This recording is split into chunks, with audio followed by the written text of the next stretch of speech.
Good morning, everyone. Welcome to the Trade Ideas Live Trading Room for Monday, February the 1st. My name is Barry Anderson, moderator of your trading room. First of all, can you hear me and can you see my screen? A couple of yeses would be good. Excellent. Okay, thank you very much. All right, everybody. Well, silver, and to a lesser extent, gold. So, we've got the WSB guys again pursuing silver. They did this last week. AG, so AG is up. There's so many other silver stocks up. Don't have to go over them all, but I mean, there's SILV, there's FSM, WPM. Yeah, looking at a few others, HL. So, take your pick, but of course the big one right now is AG because that was the one they all focused on last week. So the trade of the week, and if you got the email, this is extremely risky, but the trade of the week is PSLV to try to take advantage of the fact that silver is up. Whether it remains up all week is another question or story, but the suggested entry is anything above 982. So again, this is up to you, but if you got the email, it was outlined, don't take very many shares, highly risky, etc., etc. So there are other things happening though. DVAX. Let's see if it's still holding its. So this got up to 787. Secures $99 million in CEPI funding.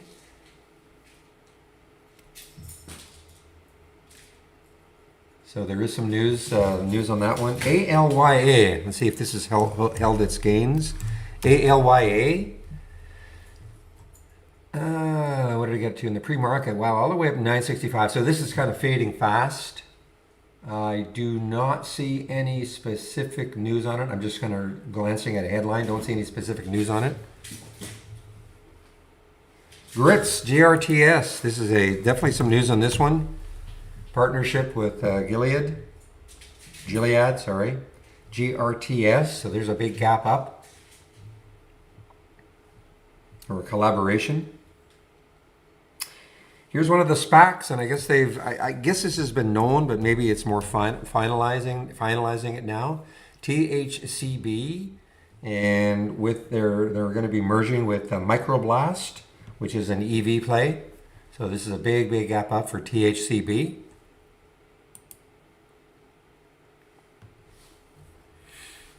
Sorry, Zarado, no, not possible. We get the question all the time. If you want to pester people at Trade Ideas to get it earlier, I'm going to type in the email, info@trade-ideas.com, okay? The question was, can we get data starting earlier than 7 a.m. Eastern Time? Solly, SOLY. Boy, this is a big gap up. FDA clearance, I guess. So it gapped all the way up to 15. It's pulled back quite a bit. FDA clearance for something to do with cellulite or cellulite. CNCE, big gap down. Hopefully nobody's holding this. Mid-stage failure for their drug. CNCE down 42%.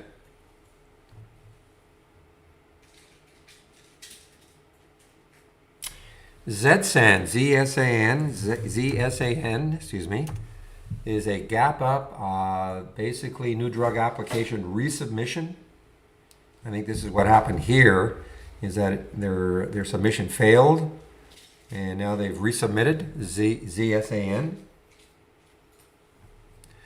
DuPont, or you guys, DuPont, that is gapped down quite a bit. I'm trying to...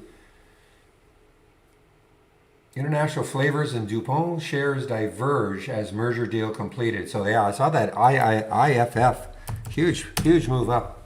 More expensive one than I'm used to looking at, but this was up to 134. This is IFF. So something to do with DuPont and IFF. AMTX, X is in xylophone. AMTX. Let's see. So it's 22% an opening bid proposal for $2 billion, something to do with carbon emissions, etc. So there's a big move for it. 16 million in the float, so it is sure to be active today. It's already obviously up 20%, so it's going to be active. There is Friday's high, so it's a little bit above Friday's high right now.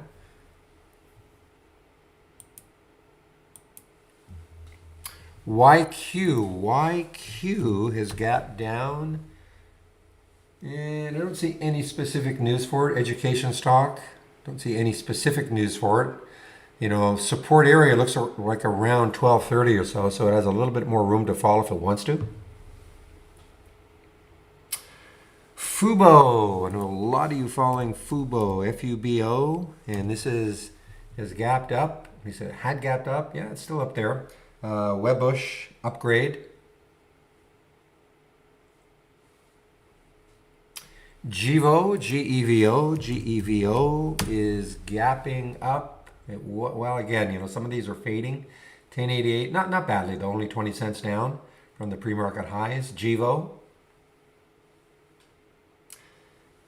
And the only one I'm going to talk about from last week, AMC. AMC, is it still? Yeah, it's starting to fade a little bit, but AMC is up. You know, again, with the Wall Street bets boys. So this is up. It's a little bit above Friday's high. You're on your own trading these. You know, obviously the GMC. GMC actually is kind of holding in there. GME, sorry. GME, how could I forget that symbol? GME. Yeah, kind of holding in there over that 300 mark. But the big one, of course, that they're all after is AG right now.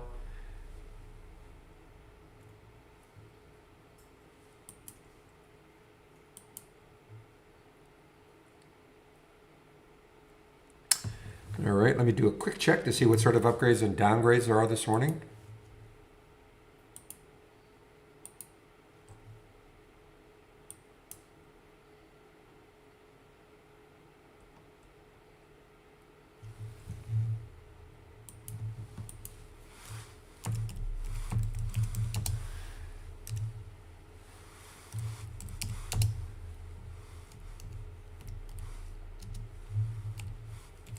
I see some little financials being upgraded.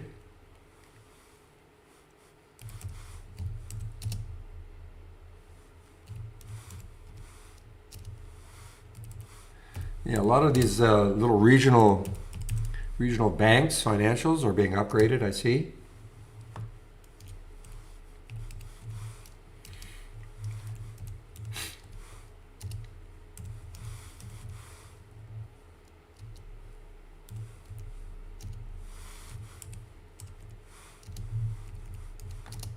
Just a few more to go of the upgrades.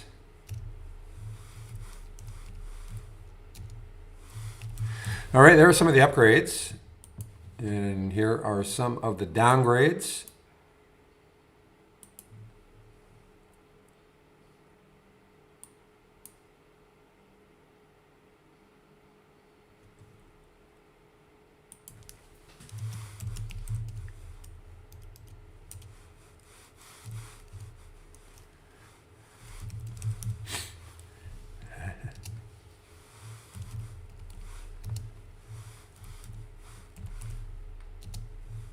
There are actually a few more downgrades and upgrades this morning from briefing.com.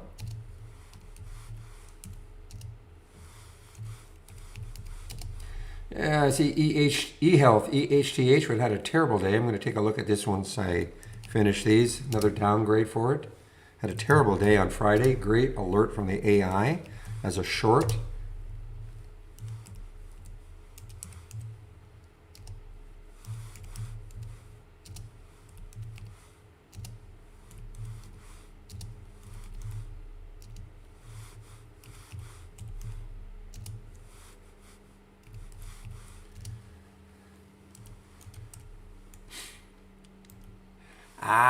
Son of a gun, sorry. Well, I have some of the, most of the downgrades are in lowercase, sorry about that.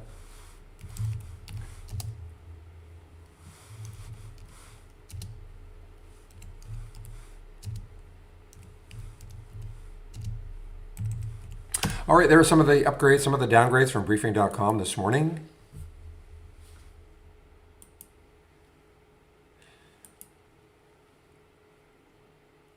And let's take a look at that eHealth, EHTH. And just hanging around that 50 mark, guys. So again, this was a huge, huge win for the AI as a short on Friday.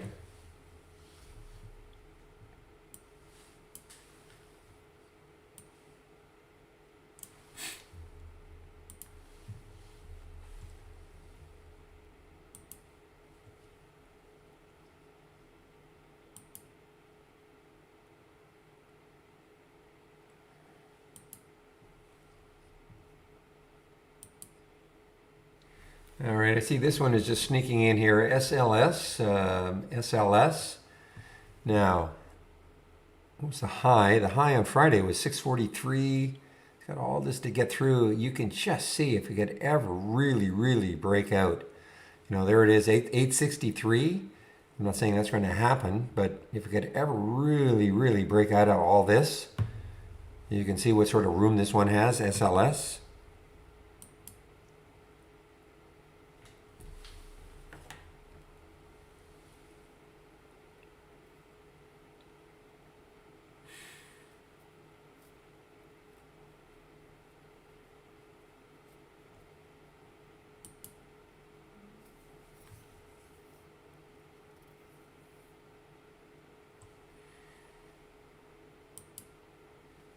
Again, here is the SLS starting to move a little bit. It's a low float, 11 million in the float.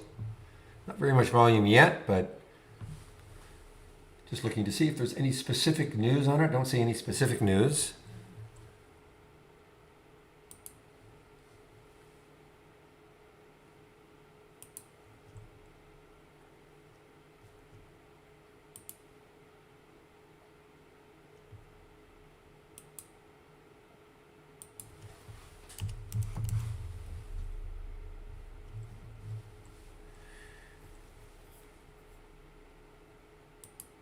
Another one that's sneaking in here, AGTC, is popping into my gappers. Well, this has, you know, I mean, if it can ever, I mean, it's had bad 3 days, kind of rested a little bit on Friday, maybe trying to recover somewhat.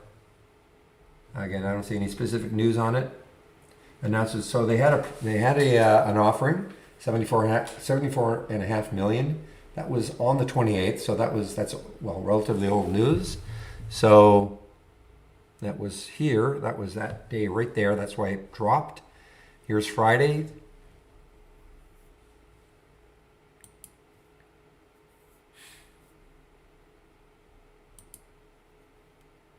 Yeah, I think I have Twinkie. I do have a thumbnail, TWNK.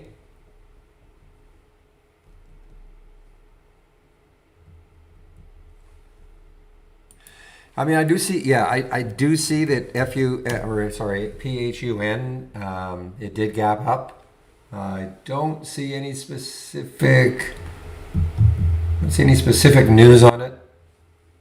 I mean, obviously, it's a nice gap right now. And it's a low float. Well, it's not low. It's 41 million, not terribly high, but it's certainly not a low float. The next high looking left here is $3. So I guess if it can somehow clear that $3 level, and right there is 309 and then 550. So I mean, if it can really break out of 3, you know, it might have some room. Might have a go today. So I'm going to stick an alert around 311 for PHUN and see what happens.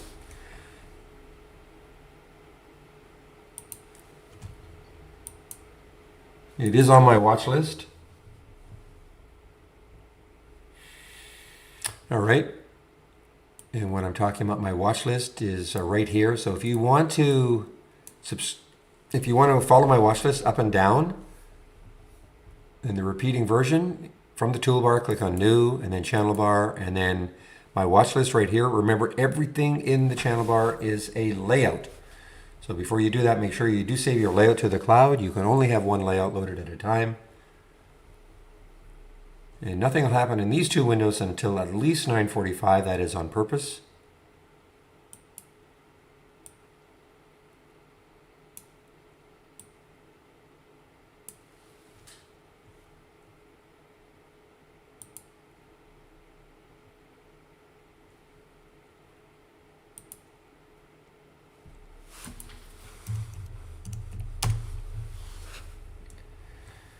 So let's take a look at crypto. I didn't see a big move for crypto right now. GBTC, just trying to see what's happening with it.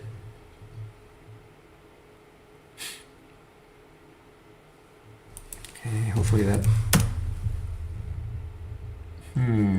Single stock window not populating. Let me just see, do a reset. Okay, so let me see crypto. I don't think it's really moving. Yeah, well, it's actually moving down a bit. So things like Mara and Riot are probably down. Yes. See the cannabis plays. Let's see MJ. MJ is modestly up.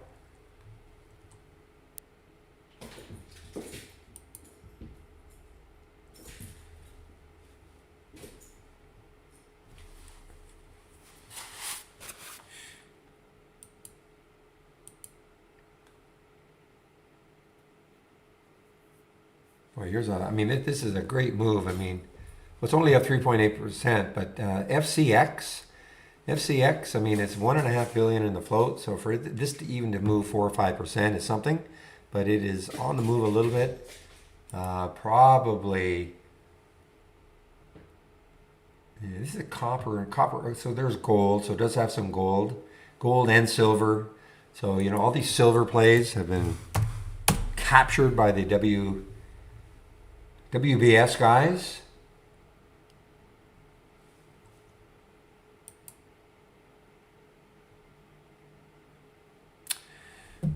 Yeah, Taylor, I don't have any explanation for that. Check your spams, check your, if you're using Gmail, check your promotions, things like that, those folders. No explanation. You know what it is though, eh? PSLV is the trade of the week. Considered live, any point over 982, but you really have to. Whoops. You really have to look at the email, okay? I know you don't have it, but it's a very, very risky play. Trying to take advantage of maybe what might happen with silver. Hard to know, if this is going to last all week. It was in promotions, okay.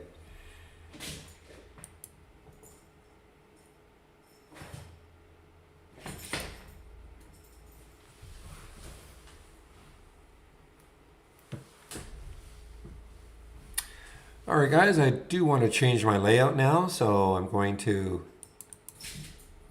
close all and get my layout that I use.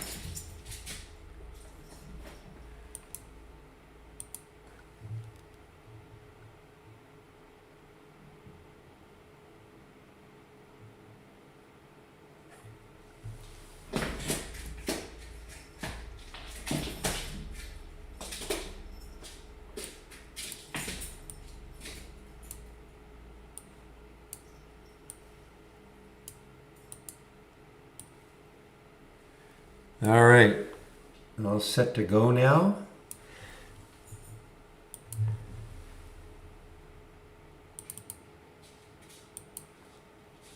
Yeah, this is just fading badly now, this ALYA. I mean, this got all the way up to $9.70. It's fading badly. Still up 100%, but this is actually shortable for me too.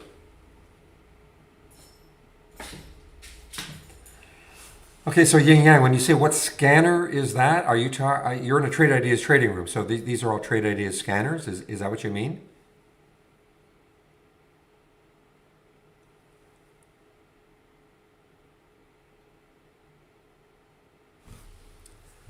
Well, load, of course, is the mother lode. I mean, gold and silver. I mean, load is way up here. Yes. I mean, there are just so many to go over. So I didn't really. I just was really looking at AG. But yeah, I mean, load is a huge gap up. I mean, look, gold will obviously, as a precious metal, will probably follow if those guys get a hold of it. But right now, it's really AG. But silver. But no disputing the fact that load is up. Now, whether it can keep moving, what's the next high looking left is on that monthly chart. It looks like it's around 245. So it's getting very close to that. I guess if it can take out 245, it's got a ton of room.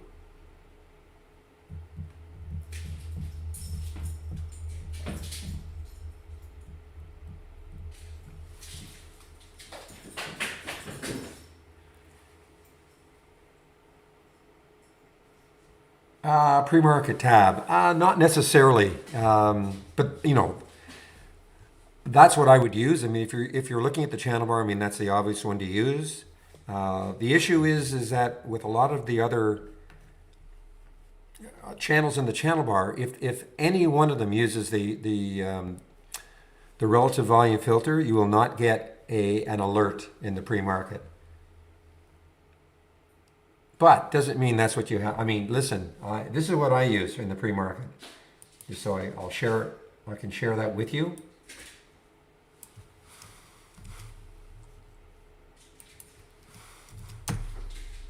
I'm just putting my home page in.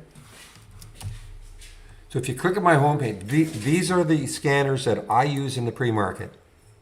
So you click on my home page, and here are my scans here. Click here. I use these four in the pre-market: the gap up and gap down share, pre-market up and down. Okay, these are the four that I use in the pre-market. I don't use the channel bar. But I mean, if you wanted to use the channel bar, obviously the pre-market channel is probably your best bet.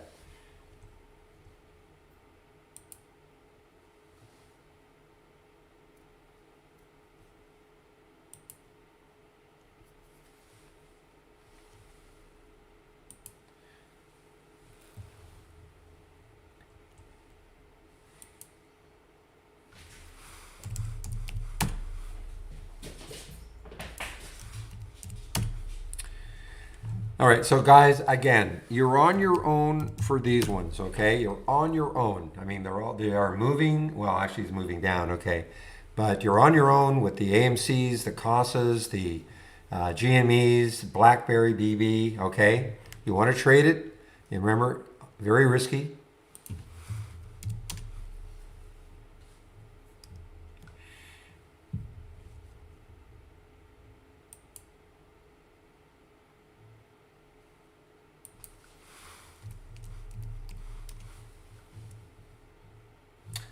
Fubo with that, I didn't see a price. I didn't actually see a price. So Fubo to announce Q4 and full year 2020 financial results. I don't know when they're going to do that, but the price target was lifted by Wedbush after a wave of positive news. So, but I didn't see what the actual price. I know I've. There's the fund guy. So the fund just took out that 311 briefly, PHUN. All right, guys, the market's going to open in less than a minute. Let's have a great start to this trading week and the new month, February 1. Just one moment, please.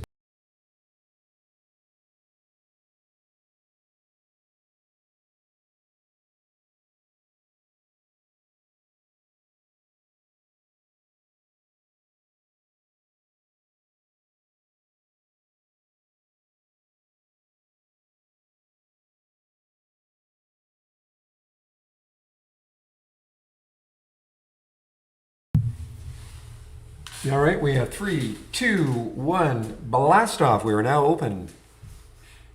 So I typically don't trade in the first 15 minutes. Just kind of try to let things settle down a little bit.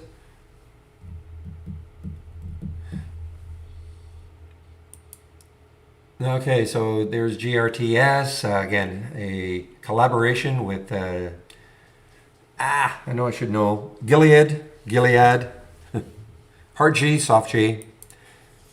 Well, I have no comments on it. If it takes out $1, well, it just took out $1. I mean, listen, it's up to you. I mean, this got up to $1.36, but it pulled all the way back down. I mean, this is, pretty whippy.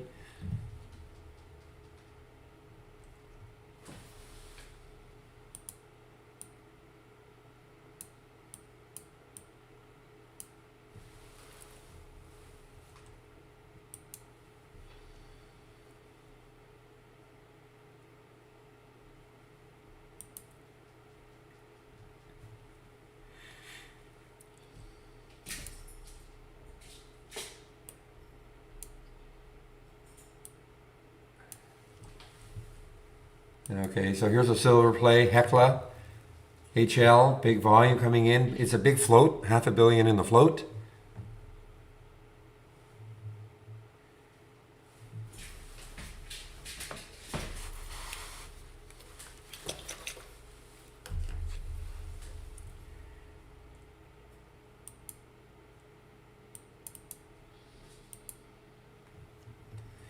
Yeah, David's T had DTEA had an interesting day on Friday, and a little bit of continuation right now.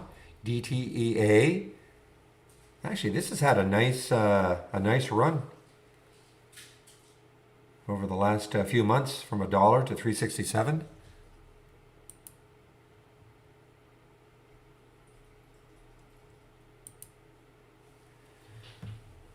And we just got a halt. KOSS. Okay, I got halted on the way down. Not shortable for me, and probably for most people, not shortable.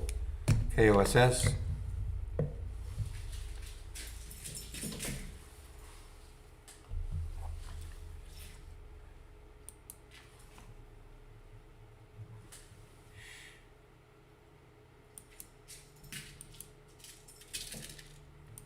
Okay, so let's see how that trade of the week is.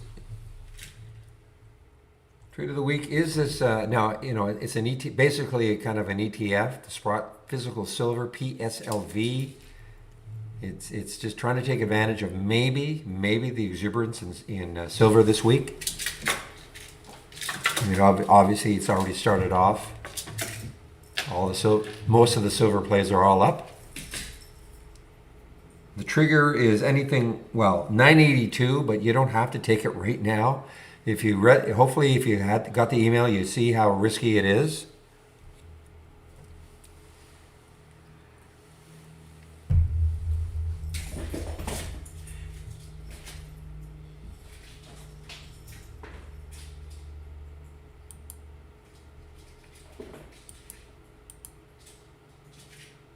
So we're already seeing, you know, a little bit of sell-off in some of these silver plays. We're already seeing that. I think AG. Yeah, so we're already seeing a bit of a sell-off.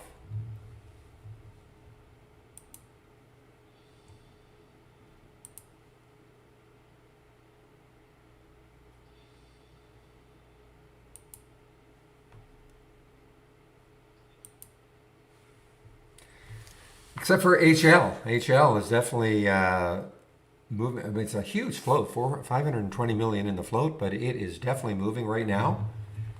Silver play. Well, it says gold, but my guess is that, yeah, silver and gold production.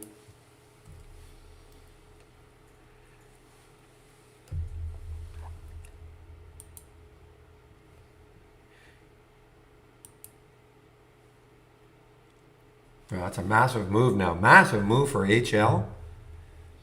So this is sort of trading on its own compared to the other silver plays. I don't know if there's anything specific to it.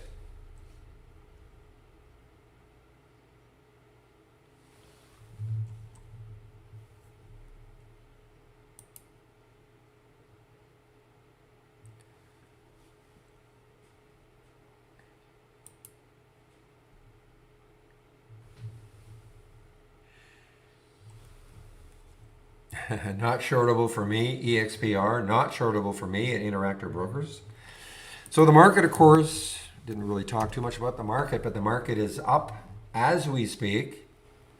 Let's see if it can take out Friday's high. That might get the market going again a little bit. Get a second alert right there.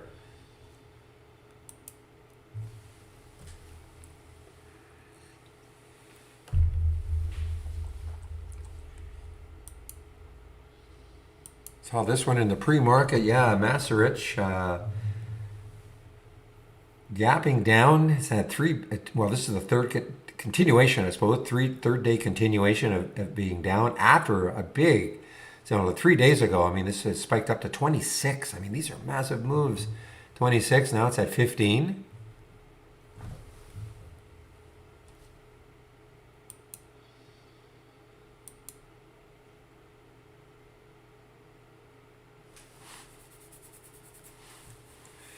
Cannot believe the number of complaints I see about TOS. Cannot believe it.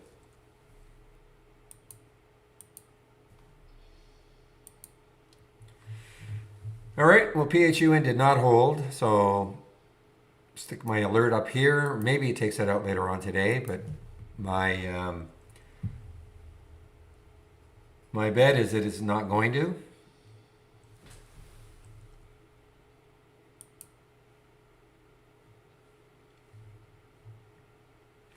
Yeah, nice. I saw somebody took IPOE, so that just took out the high, or is that the high Friday? 26.97. Yeah, so it's just a little bit above the high on Friday. IPOF, how is it doing? Yeah, just hanging, not really doing too much. IPOF.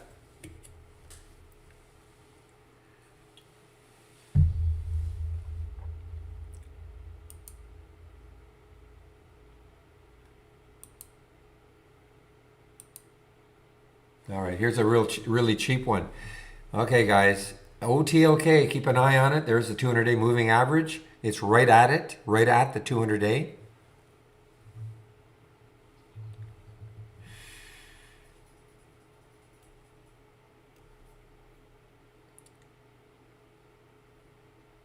$138. So I mean, the high on Thursday looks like that was 130.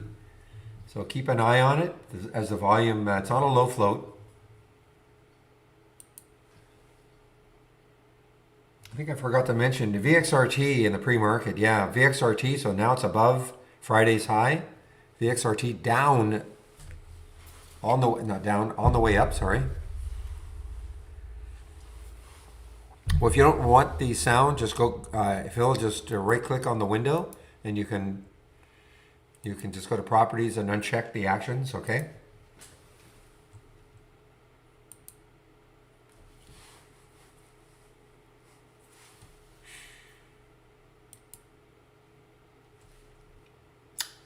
I'm actually just waiting for any alerts from the moving higher with unusually strong options. Just waiting on that one to see if we get anything. Last week we had a few early ones.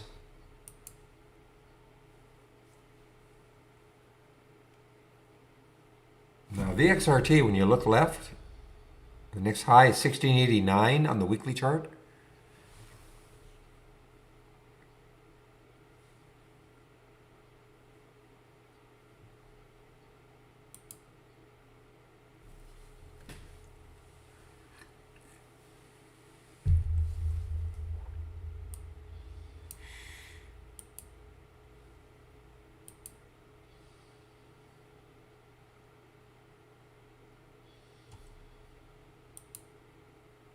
Okay, there's INO.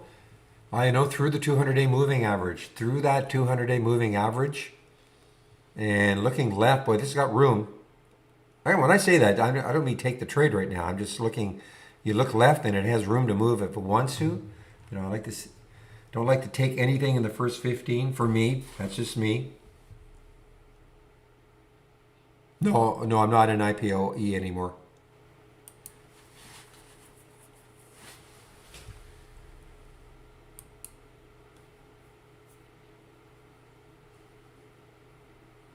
QFIN. Look at QFIN here, guys. QFIN. Wow, this is what a run it's had over the last say about 6 weeks, about a month and a half, from 10 to 19.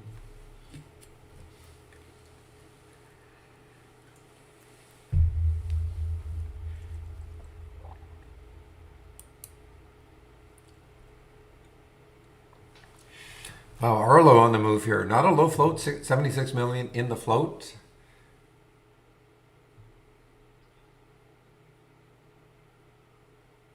Well, it's a big break, big weekly break. Look at this. Here's that weekly, and this is, of course, it's the first day of the week, but there is a big break for Arlo, ARLO. I don't see any specific news.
so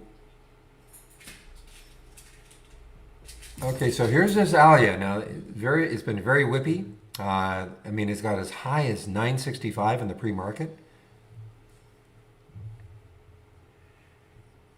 And he's trying to come back a little bit here. Okay, Sorrento on the move. SRNE on the move. Last month's high was 1702.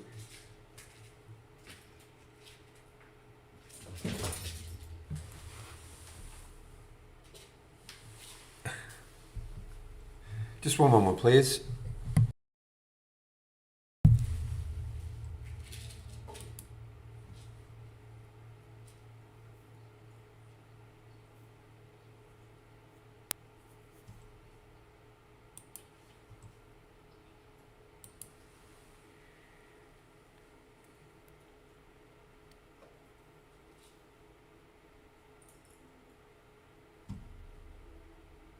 Yeah, I'm looking at that for one of the, well, the ARQT.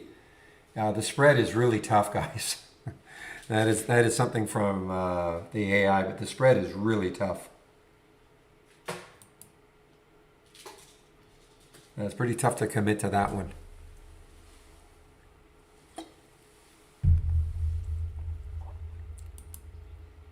Here's okay, FSM. So after the bit of a pullback, there's FSM, silver play. Fortuna, silver mines.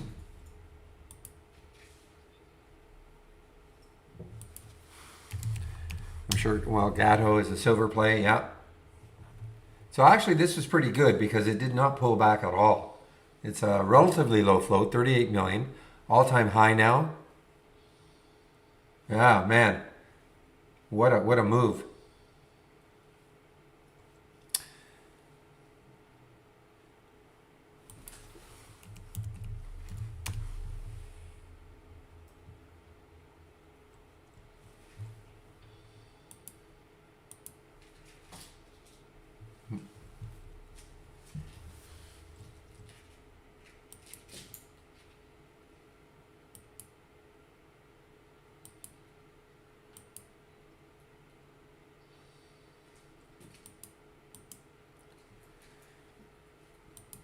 Okay, this is not a silver play. GSM, lots of resistance, so.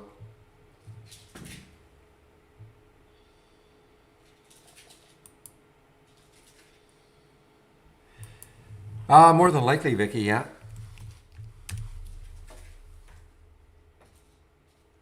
Yeah, what did it, yeah, but when it opened, it was over 20.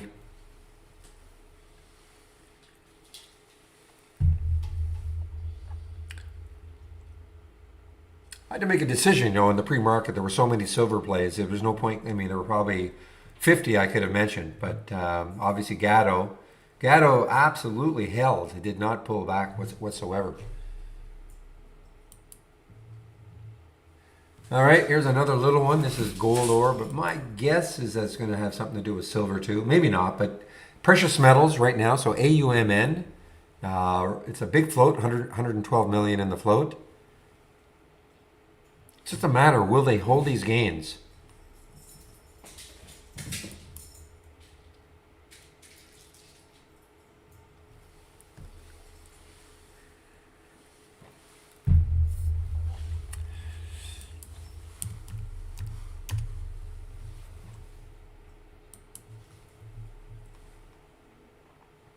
Okay, so there's an alert from my watch list. Again, when you get the alert, doesn't mean you just pile into it. Watch to see how it's trading. Now that's on a pullback. So 780, well, pullback from the pre-market high. 789 looks like the pre-market highs. There is news on it. Secured $99 million in funding. Okay, so there is some news on it this morning. And I mean, you can just sort of see, I mean, if you can hold this area here, if you look left on that weekly chart, the next highs are like 975-ish in that range. Just one moment, please.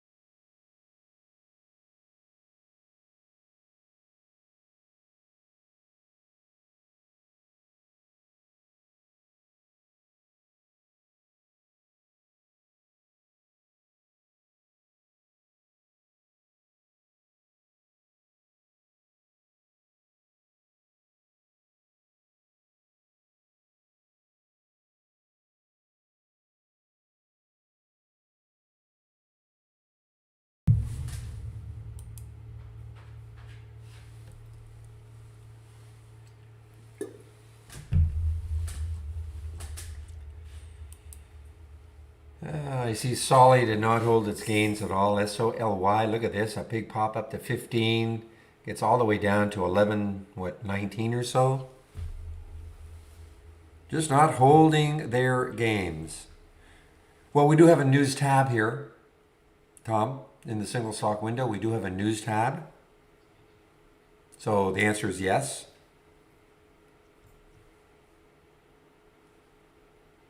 If you can see my screen right there, the single stock window, there's a news tab. So what you can do, I love the single stock window, a lot of information on it. So you can just duplicate it. Okay, duplicate it and then click on news. And then you can have, if you want to have this window up all the time, you can do that. And then every time you click on an alert, you'll get the latest, you'll get the news, okay?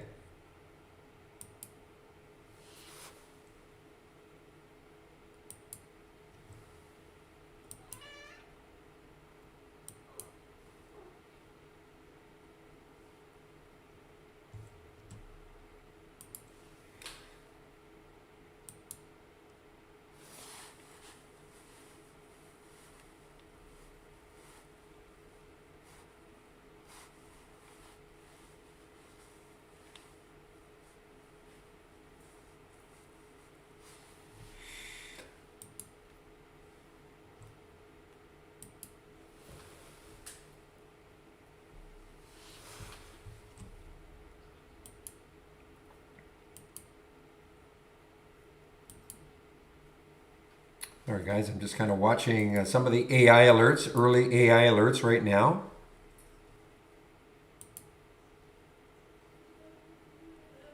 Yeah, so we're getting that second candle now, that second 15-minute candle, starting to turn into a pretty big red bar on the SPY.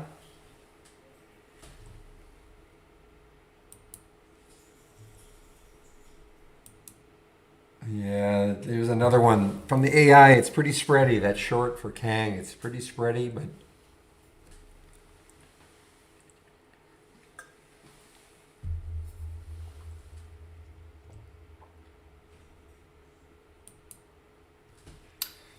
nothing from the option scanner yet.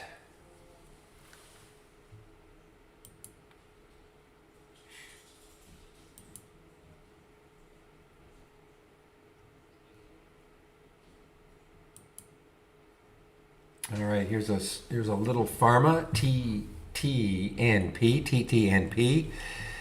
Now, man, this has got room. So 642. I'm sorry, I'm looking at there it is. There's the 200-day moving average. 642. That's far enough away. Looking left, I think the next high 379. Yeah, so the next high looking left is just over 429 for TTNP.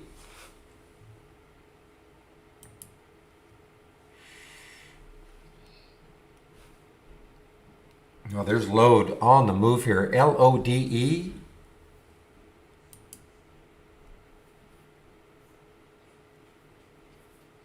This appears to just be gold, really. Not, well, I'm sure it might have something to do with silver also, but mainly gold for LODE.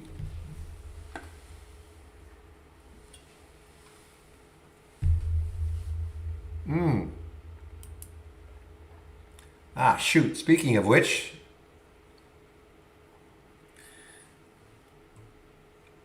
there it is. There was the alert right there, 262.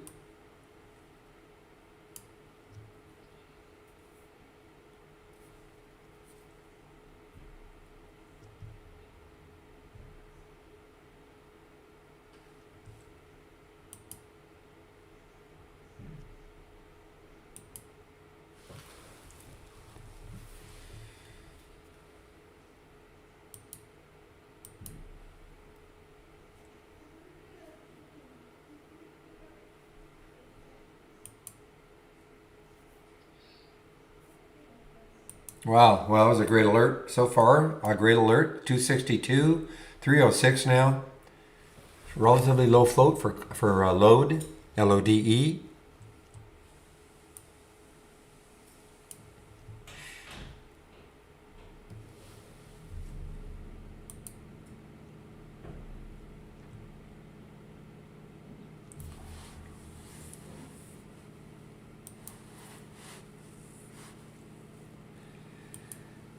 All right, INO on the move again. I mean, what a, you believe in these sort of, I mean, there it is, $20. 1906 is the next high looking left on the monthly chart. The next high looking left, yeah, it's about the same, 1881-ish or so on the weekly chart. Lots of room for INO if it wants to keep going.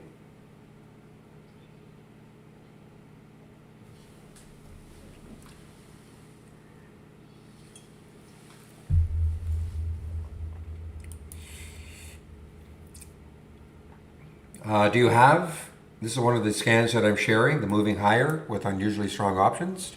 Do you have that?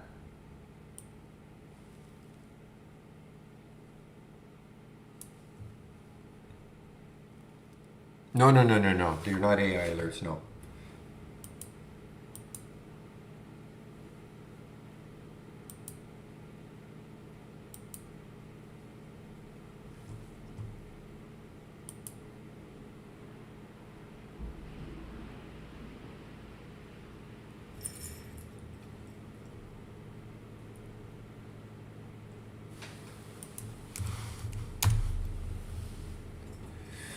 All right, so I'm starting to see a lot of these, well, maybe not with some of the, well, let's see what HL is doing before I commit. Yeah, so I'm starting to see some of these, a lot of these silver plays are just starting tailing off now. Just give me a moment, please. I'll be right back.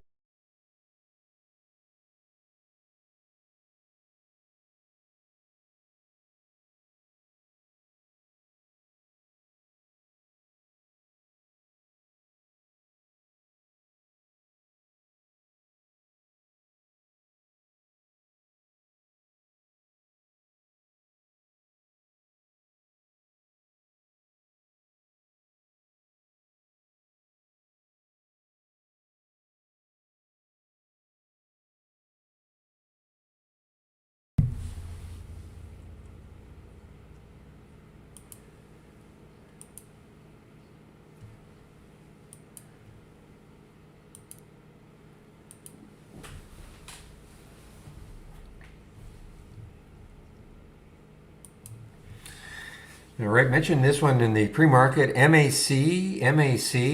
This is the third consecutive day down as we speak. I mean, it may reverse later, of course, but 1282 is the next low looking left on the monthly chart for MAC.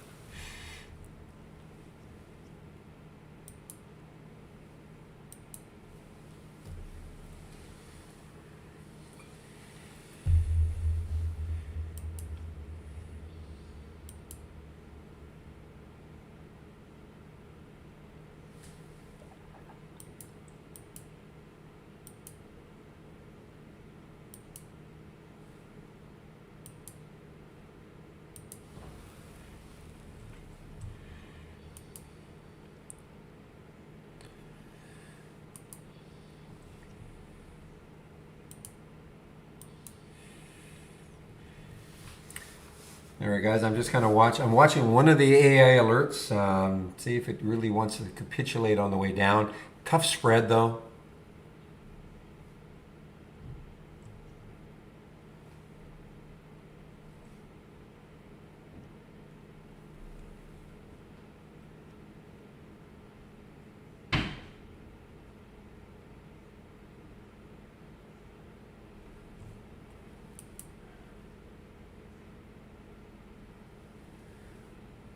Mac, guys, boy, this is really, really moving here now. MAC, again, the next low looking left on the daily is 1273.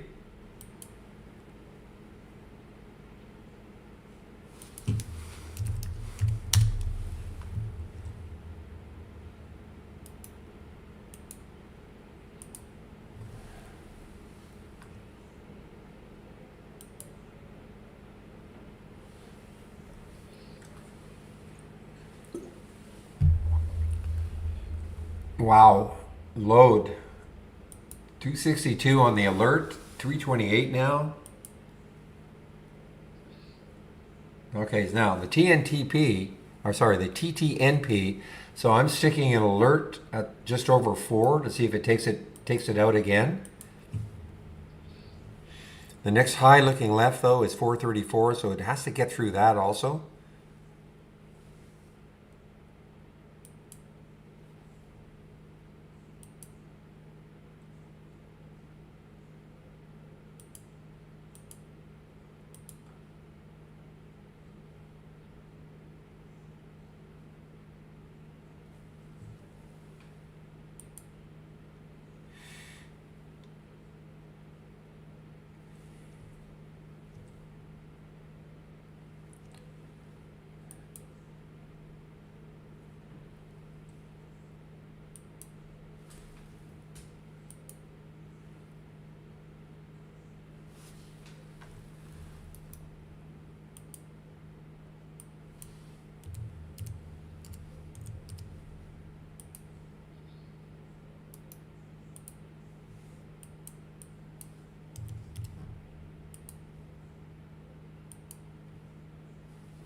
Okay, guys. Well, you know the one I'm looking at. I was, well, not just looking at. The spread was a little tough, but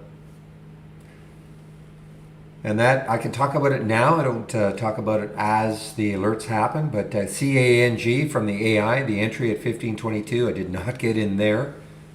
It was, the spread was really tough at some points. It tightens up a little bit.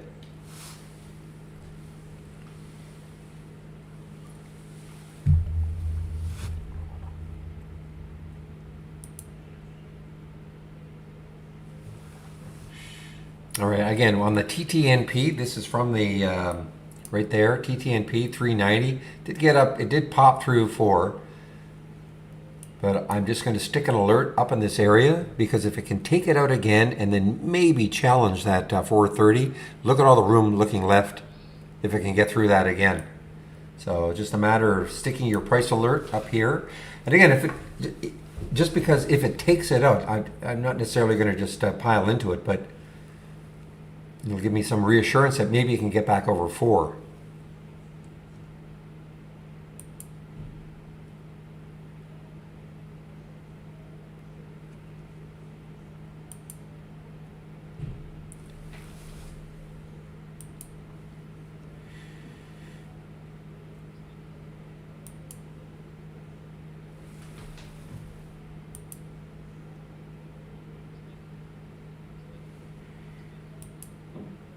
Okay, uranium play, Cameco, CCJ is triggering for me in my option, not the options, but the momentum. 1330 though is the next high looking left. If it can take that out though, 1330 or so, then it's got a shot into that 1380 level.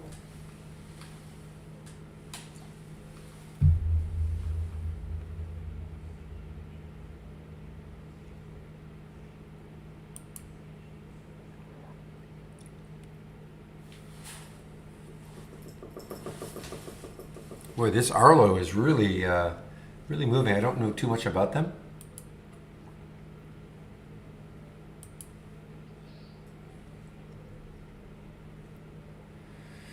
Well, you're probably not going to get a better alert than this one. 262, 379 now for load. Just, this has not produced that many alerts during the day. But again, that is my options, my unusual option activity scan.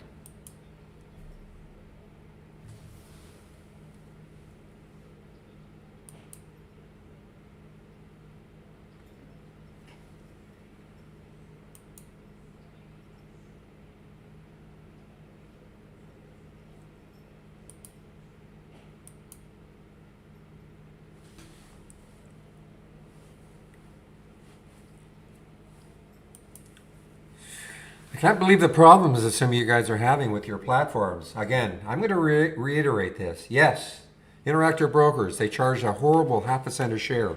Never goes down for me. Never. It just is always up, stable. You get what you pay for. That's all I'm going to say.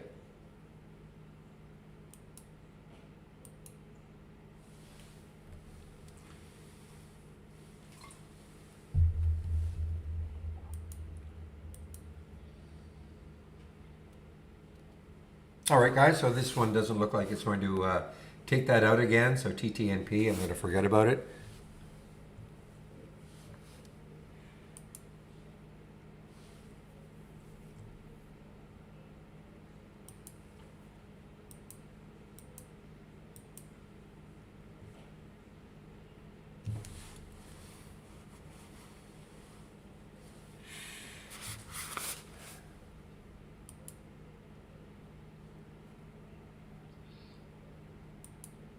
Wow.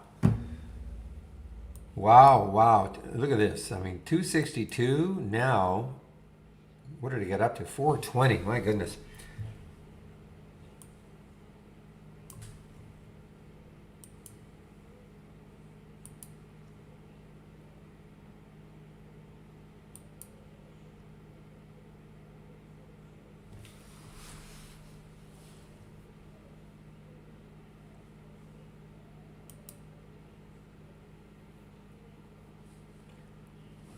Again, guys, for the TTNP, what I'd be doing is just sticking an alert, a price alert around 407, right around the top of that spike. See if it takes it out again later on. And if it does, then, looking left on that daily chart, 430 is the next high looking left. And then, but if it can somehow get through all that, I mean, the next highs looking left are in the 660 mark. So low float, 7 million in the float. This is traded the float already. 8 million shares have traded.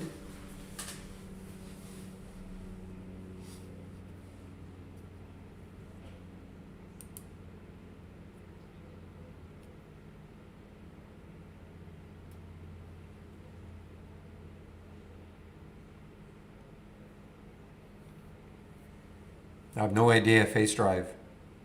No idea. Is there a symbol? We won't have our chart. We don't have Canadian charts, but I don't know what you mean by Face Drive charts.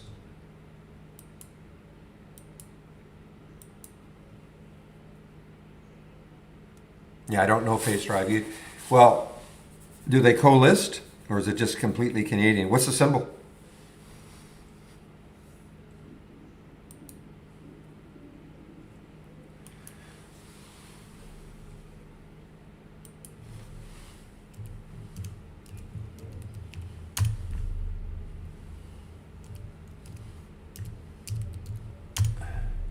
Okay. Yeah, but we don't have charts for Canadian stocks, but there it is. FD.CAV is the appendage that is used.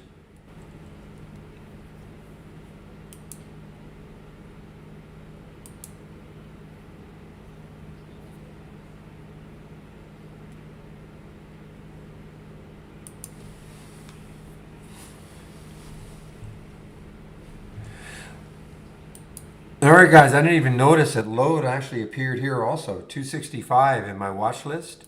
HIMS. This could be interesting. HIMS. It's right at, what's the high? 2134. Had a great day on Friday. It did pull back, but it had a great day on Friday. It looks like a continuation. I use Interactive Brokers for my platform, yes.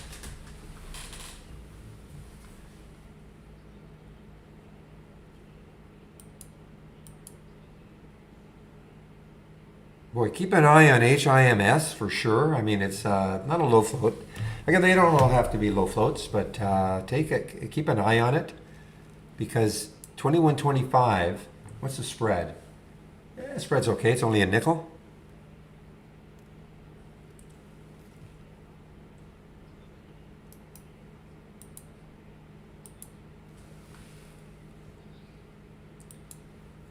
Okay, guys, I'm not telling you to take trades, okay? Just I'm laying out what I see. It's up to you if you guys want to take a trade or not.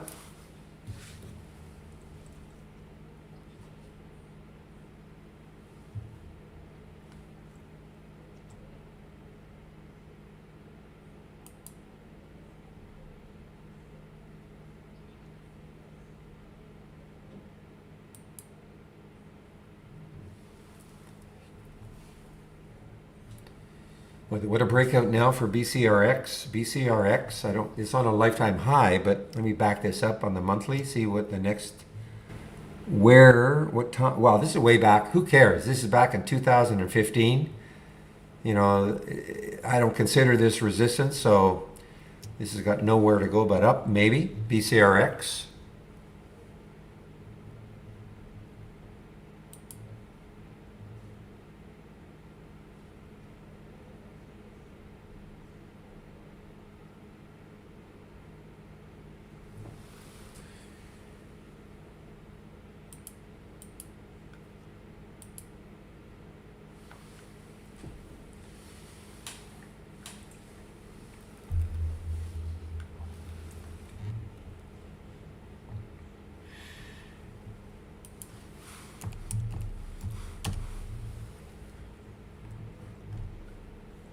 Yeah, that stupid GBR.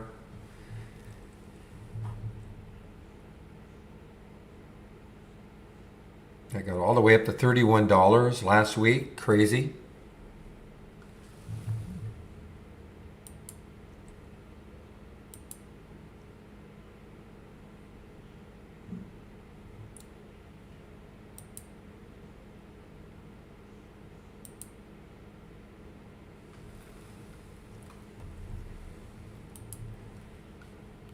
Okay, so the issue I've got with David's T, DTEA, if you look left, 435 is the next high looking left on the monthly chart. I mean, that's back in when 2018 sometime. After that, 535. So the little bit of maybe some resistance in this area for DTEA. So the best thing would be for it to sort of base a little bit above 4, and then on some volume, move.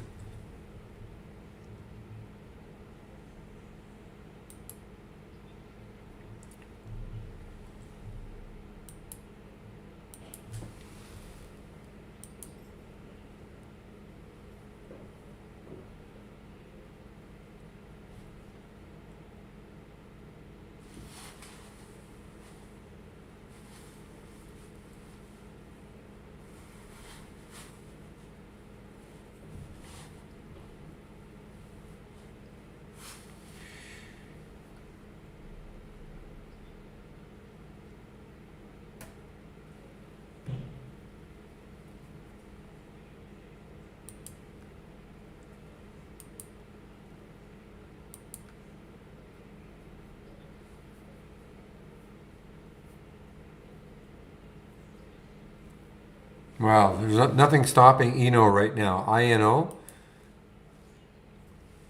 look at the original alert, was at 1434.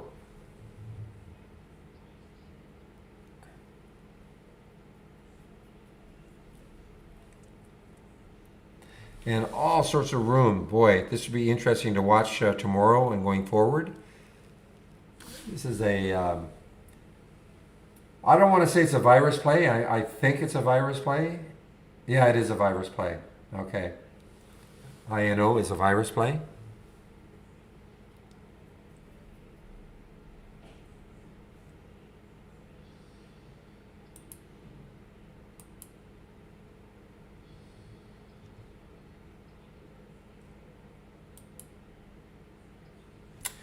All right, I think this is a virus play, VBIV. I think it is, but even if it isn't, look at this move now for VBIV. Big float though, 220 million in the float. Look at ENO, my goodness. INO is just severe rippage.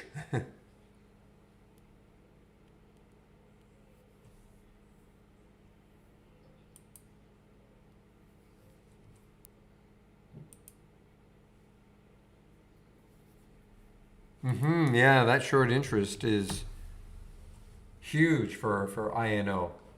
30% short.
Oh, I am surprised. I did not think GBR was shortable for me. Not many, 15,000 shares right now at Interactive Brokers.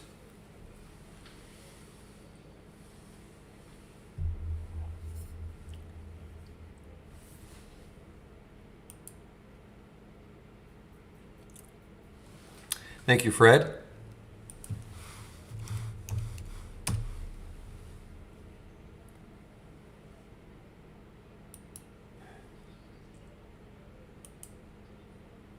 Well, guys, David's T, DTEA, on the move from the watch list.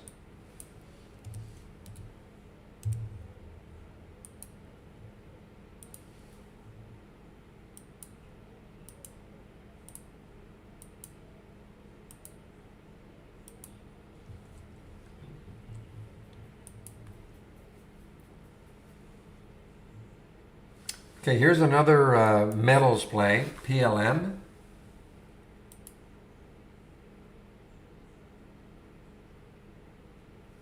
Copper, nickel, cobalt, and platinum. So not a silver play as such, but PLM. Look at the volume that came in on that 15-minute candle right there. The volume, and look at the pop. PLM.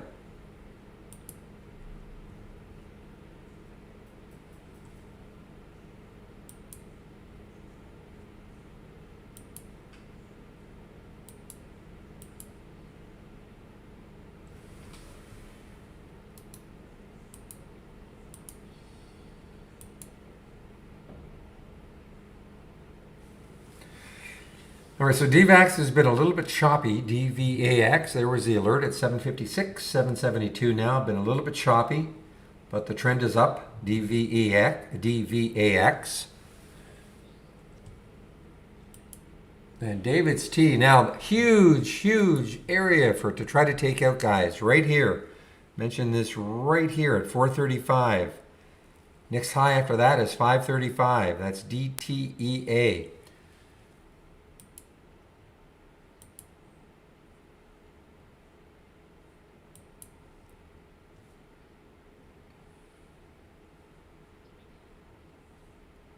Wow, this is really moving. Look at this, 444 now. DTEA from 405 from the watch list.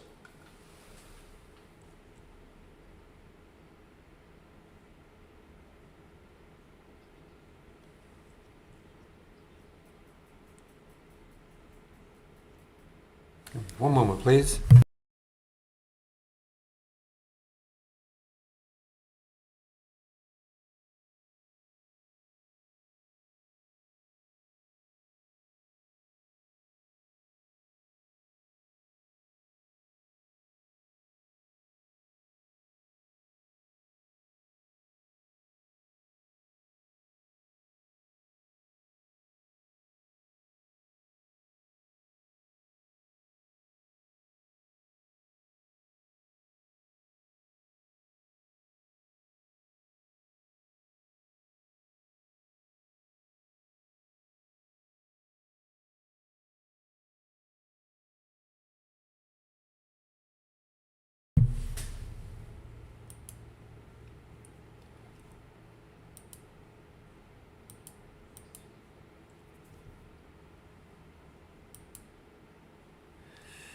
All right, here's another little pharma, MEIP.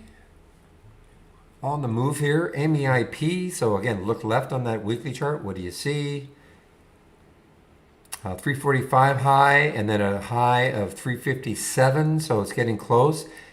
And then, you know, there are little pockets of resistance. I mean, too bad all this was here, because if not, then you're looking left and you have about $1 potential fill. But we've got some little areas around here and here. And we just have a halt now. CVLB just halted on the way up.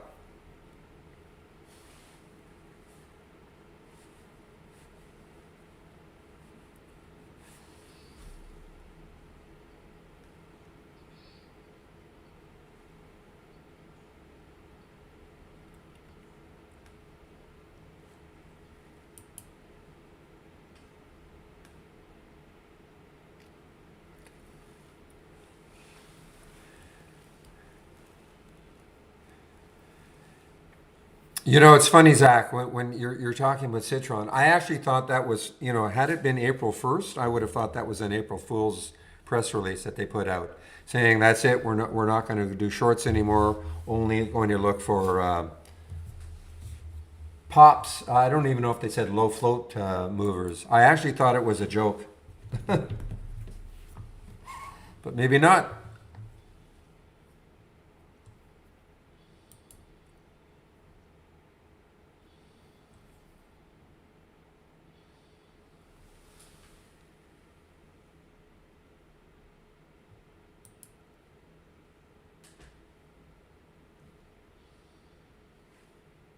Oh, that IPOE, good for you. Somebody took it, but again, this got as high as what, 27.86, drops, $2.50 or so, a little over $2, comes right back up. These are not easy for intraday trades. These are, you've got to believe in what they're doing and who they're merging with and all that in these sort of trades.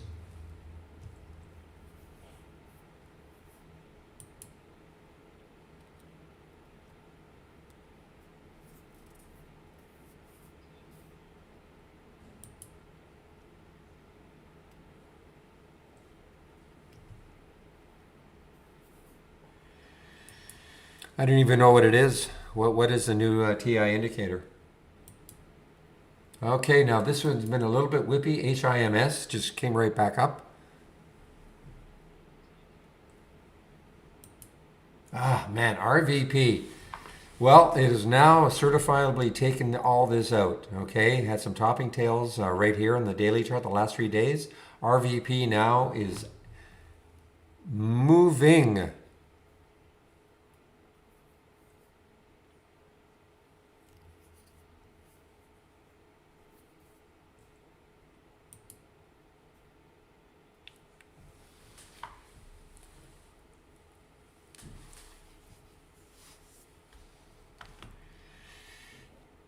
Oh, I do have Bollinger Bands on here. I don't know if it's a new indicator.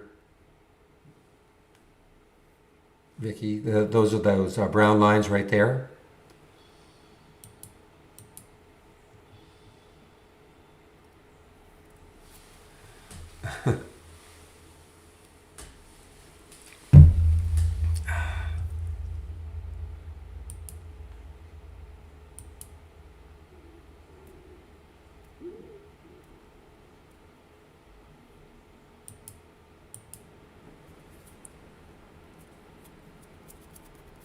Ha!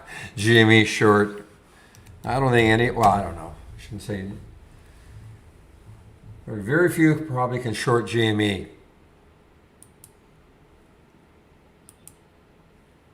All right, guys, here is a halt for QH. QH, a halt for QH. Now, this has got room. I mean, this is an IPO, I guess, from back here, back in July of last year.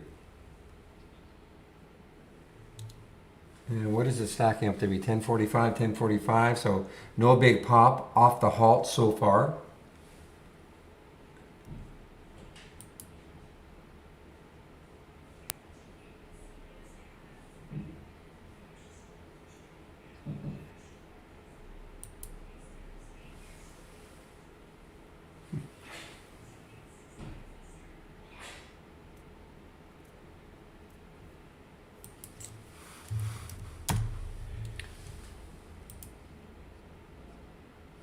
Oh, yeah? Interactive Brokers has 3.5 million shares short for QH.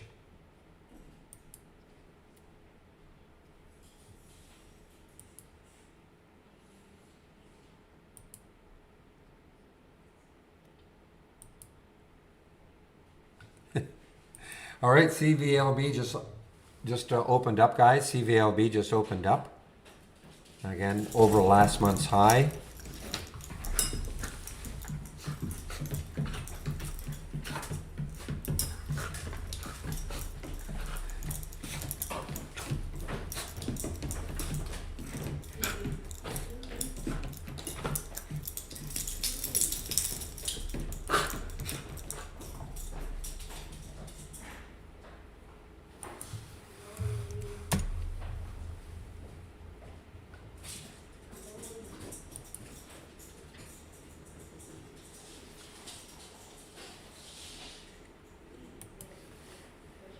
Yeah, as somewhat predicted, the PHUN just does not have any sort of follow through. PHUN. That is a dog, James. Yes, it is. A happy dog.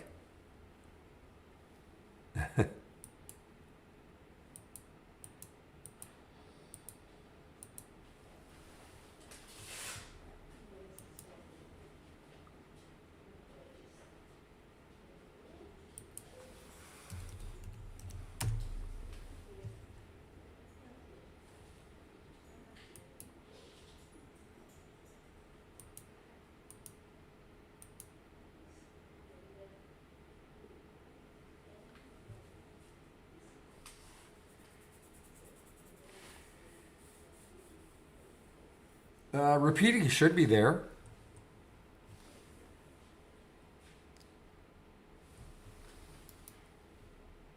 Just one moment. It should be there. I'm surprised if it isn't. In fact, let me look at the web-based version. That's easier for me to load. So let me just see. It should be there.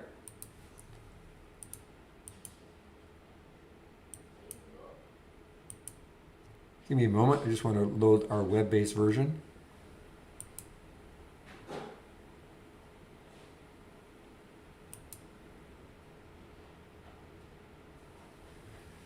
All right. Well, it's definitely there in the web-based version. Okay, repeating. So let me. Are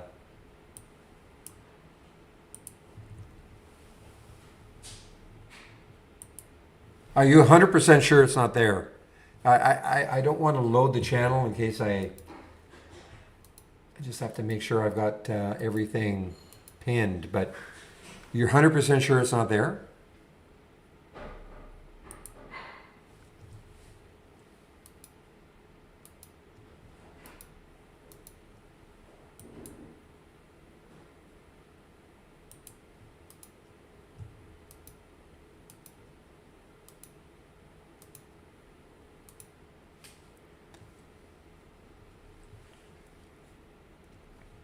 Okay, let me just. All right, well, I'm going to. I'll just load it and see. New channel bar, my watch list. And there it is. It's right there. I don't know what to say. I mean, it's right there. Repeating, up, down.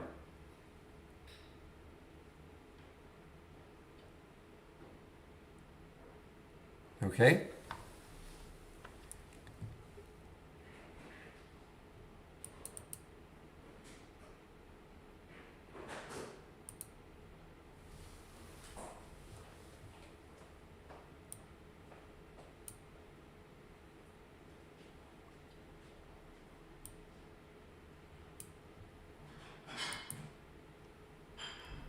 Wow, even this one, 1816 on the alert. Got all the way up to 19, almost $1 on the alert from my watch list.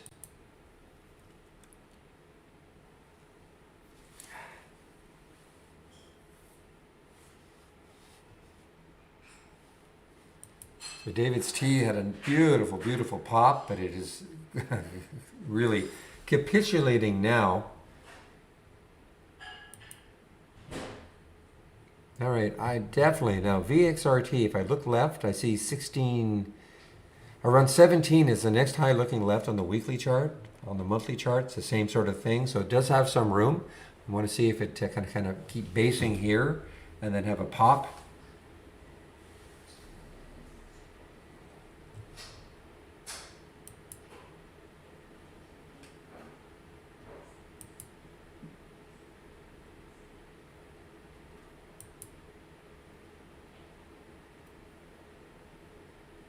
All right, so on that options volume, so that was, that was definitely in chase mode. DTEA at 445, I mean, you'd be chasing it right up there. Again, this is a watch list. It doesn't mean when you get the alert, you just pile into the trade. I still have my alert set for TTNP around 408. See if it takes it out later on.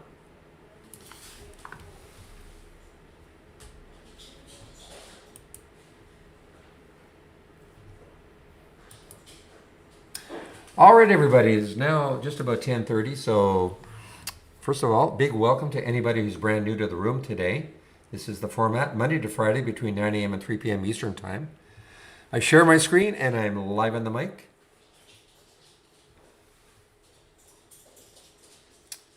And what I want to do right now is put in my home page, the link to my home page. My home page has a lot of information on it.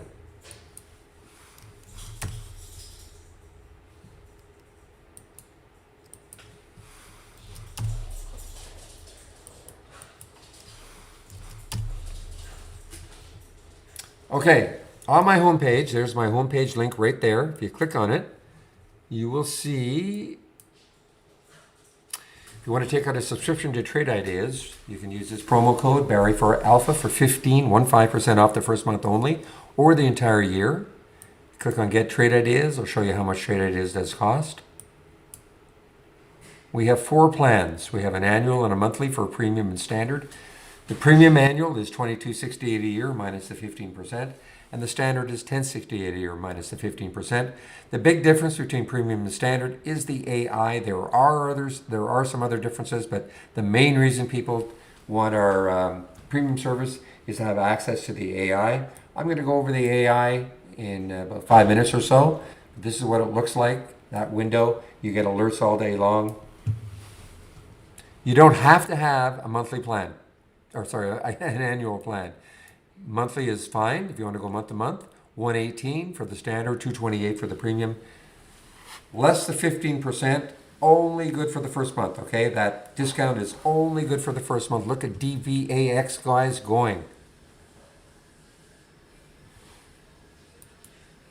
Other information, the trade of the week is sent. Now, this is a very risky one this week for sure. It's PCLV, silver play.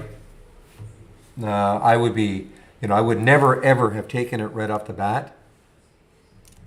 But if you have access to the trade of the week, it was laid out in the email that it was a risky play. Maybe trying to take advantage. Well, not maybe, but trying to take advantage of the surge in silver.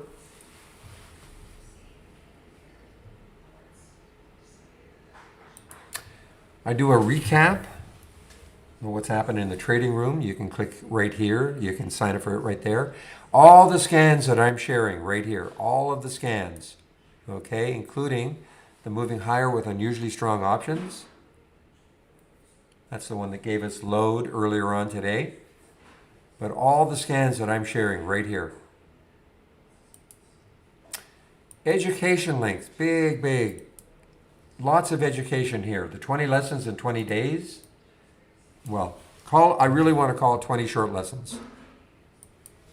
Certainly will not take you 20 days.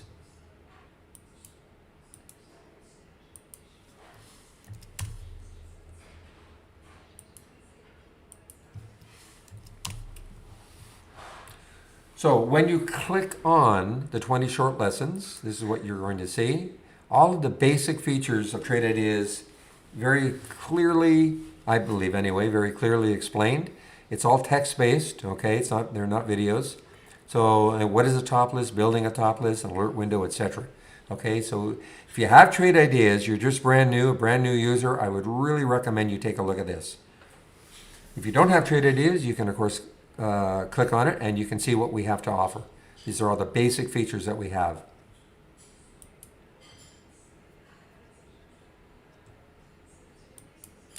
There is more education on that link. Daily support session. So there is a concurrent trading room. It's our YouTube room. I monitor it between 9 and 12. And then between 12 and 1 of the other traders takes over. I believe today is Sean. So if you are into options, he's an options trader. Okay, so if you're into trading options, you might want to head over there. I do take a break at noon.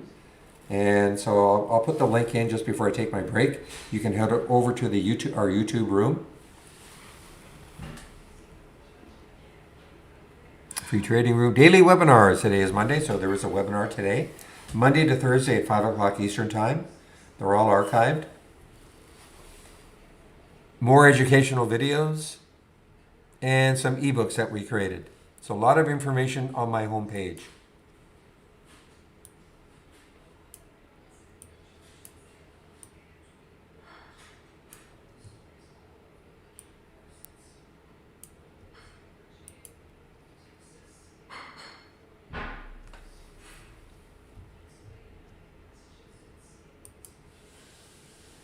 All right, now I want to talk a little bit about the AI and what it is.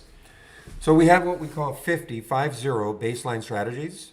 And once the market closes, the AI gets to work on an optimization routine for those 50 baseline strategies. So that's what happened Friday afternoon once the market closed.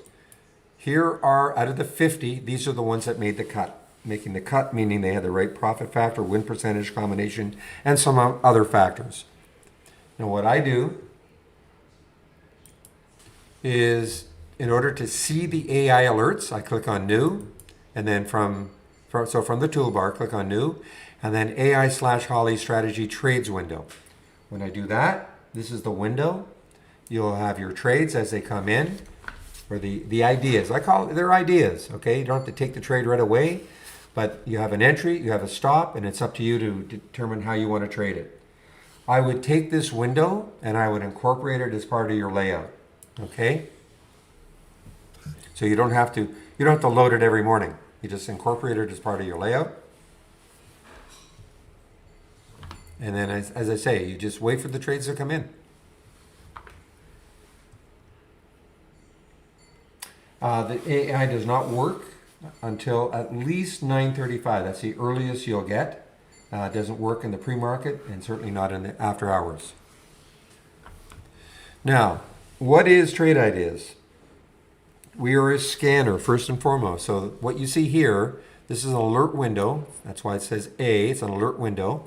And I put together some filters of things that I want to see. Stocks where the price is between 1 and 20. The current volume is 4, which means it's trading at least 4 times as normal up to this point of the day. Minimum, share volume. Of course, this is my idea of what I want to see. And then if a stock meets all these filter requirements and it makes a new high or a new low, I get a real-time alert. Okay. Now, you of course can construct your own alert windows, and you don't have to know a programming language or learn a programming language. What we did was we said, okay, instead of making people learn a programming language, we created all of these different alerts. And here are the filters with these icons, all these filters. So you can basically construct your own ideas, your own alert windows, top list windows, etc., using our alerts and filters.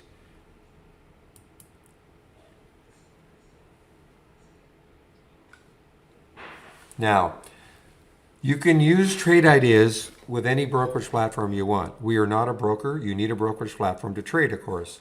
All right? Because we get the question all the time. Well, I have this broker. Can I use Trade Ideas? We're a scanner. Okay? That's what we are.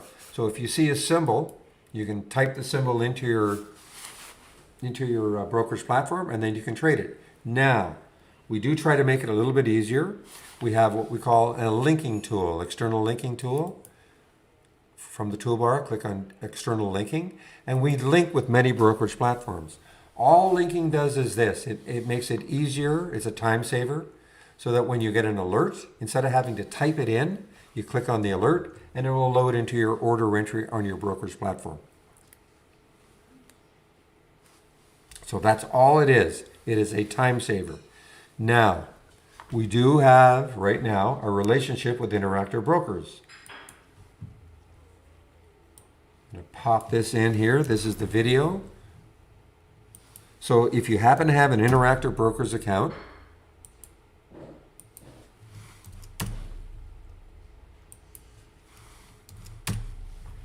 then you can actually use this window that we call Brokerage Plus to trade. Okay, you still need a brokerage account, right? But you can connect, and this is only available if you're using our app. If you're using our web-based version, this is not available.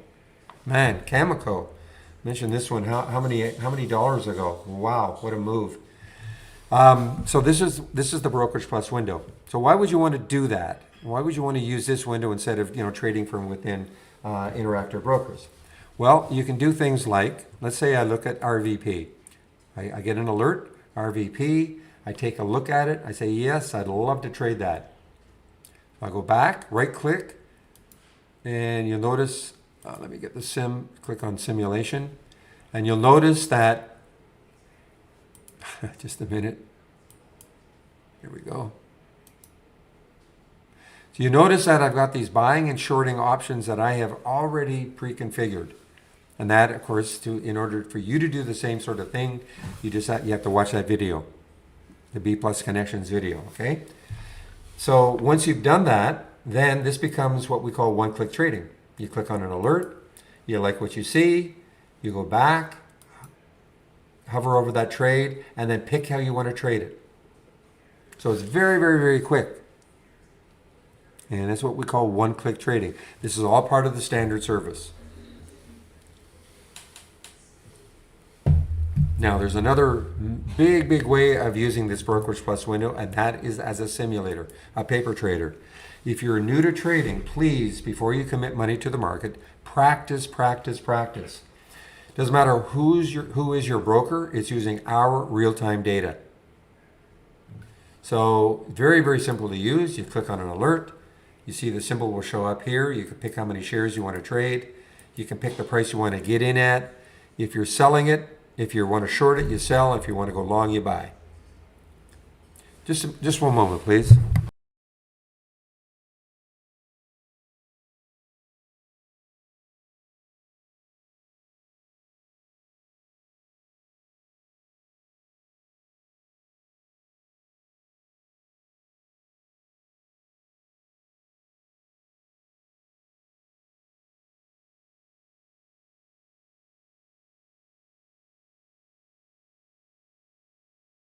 Okay, now what I like to do, I like to demonstrate how you can do things, because if you don't want to buy, if you don't want to chase something, or it's not set up exactly the way you like, maybe you want to take something on a pullback as an example.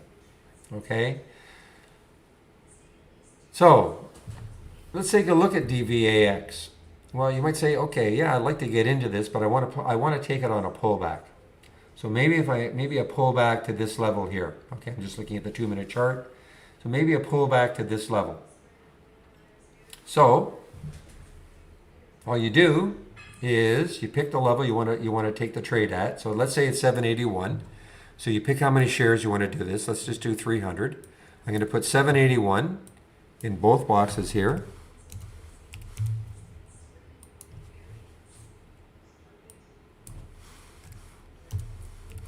And I'm going to click on the buy button, and you will see a blue line appear right in the chart. So if DVAX gets down to 781, it'll take the trade. So that's how you can do it on a pullback. You could also, if there was a level above the price that you thought if you could break that, maybe a support or a resistance level that you'd like to take the trade. Of course, you can do exactly the same thing, just put the price above it.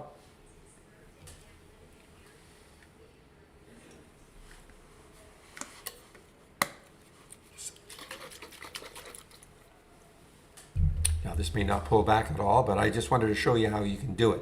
Now, let's just say you wanted to take a trade right away. So I'm just going to take this trade right away. HIMS. I'm going to take the trade. I'm going to pick how many shares I want to. What's the spread? Spread's not terrible. I'm going to buy, and you're going to see that it's going to show up right there. 22.51.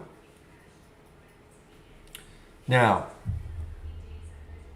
we always preach having a stop. When you get into a trade, you have to know where you're going to get out of the trade if it works against you. Obviously, not every trade is going to work. So you have to have a price where, you know what, if it breaks down through this price, I should be out of this trade. So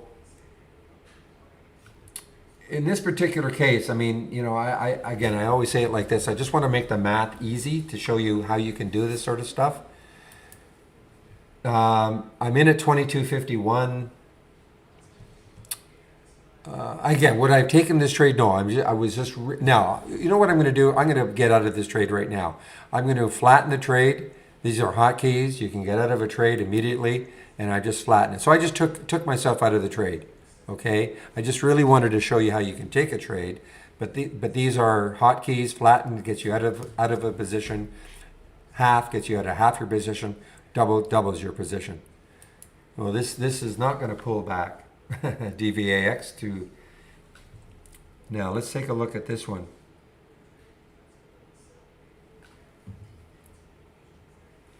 Trying to find something that might be basing a little bit to take the trade, but it's probably not going to be able to. Let me just take this trade. I just want to show you what I'm talking about in terms of stops. Okay, I want to put a 20-cent stop on this one. So I'm going to take RVP. I took the trade. Okay, so this shows up 1949. Let me put a stop at 1929. I just want to, this is just to make the math easy. I may get stopped out immediately, but I'm just showing you how you do this. So I'm going to put 1929. You'll see why I'm using 1929. Okay, so there's the stop. If it goes down to 1929, I'm out of the trade. And I'll lose $58, okay? This is in the simulator. Now, why did I pick 1929? Well, it was 20 cents away, and I'm just trying to make the math easy. So the other thing, we talk about having a stop, but we also talk about if you get into a trade, yeah, you have to know where you're going to get out of the trade, price-wise, but you also should be thinking in terms of, okay, if I do lose on this trade, how much am I willing to lose? So that'll all depend on your account size. Obviously, if you have a $5,000 account, you're not going to risk $1,000 a trade. So let's just say based on your account size, you're willing to risk $100 a trade. If it works against you, the most you want to lose is $100. Okay? So in this particular case, with a 20-cent stop, you could risk, this is how you're going to share size. You could take 500 shares. 500 times 20 cents equals $100. Or the other way, when you know your entry and you know where your stop is, subtract the two. This is why I was just trying to make the math easy. In this case, that would be 20 cents. Divide that into $100. That gets you 500 shares. So start really, really thinking in terms of, okay, where is my stop? In terms of the price I'm going to get out at. And then that will help you share size, because you should always, in my opinion, should always risk the same amount per trade.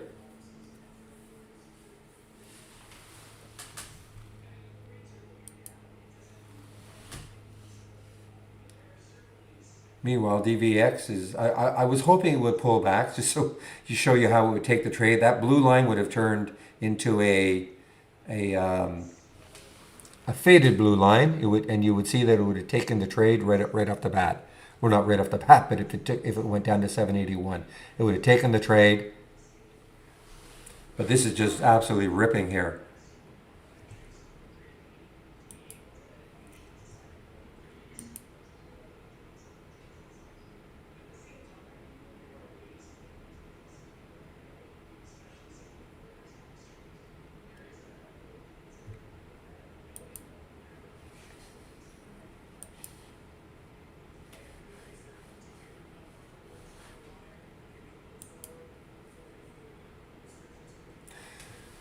So let's take a look at what happened on my watch list. Obviously, the DVAX is pretty good, 756. What did it get up to? Got up to 871. HIMS 2125. It was a little bit choppy, but it's wow, 2125. I'm sorry, that's 2243 now. The mother lode 265 got up to, before it pulled back, 417. David's T got up from 405, got all the way up to 450 or so. I don't know what happened with VXRT 1547. It's just hanging around right there. And then RVP 1816 got all the way up to 1964. So I would say pretty good watch list today. Tongue in cheek, of course.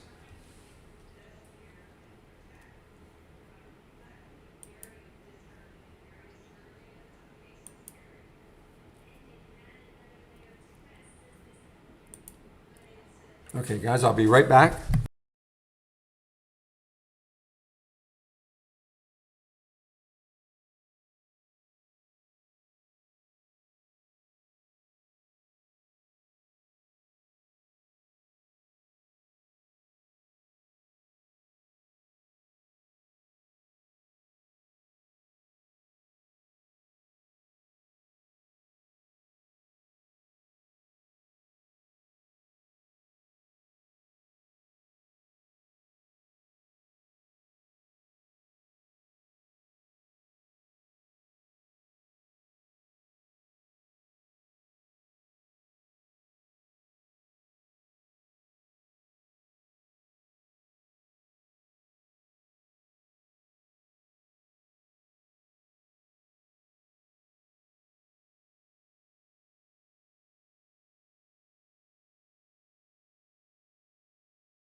All right, back.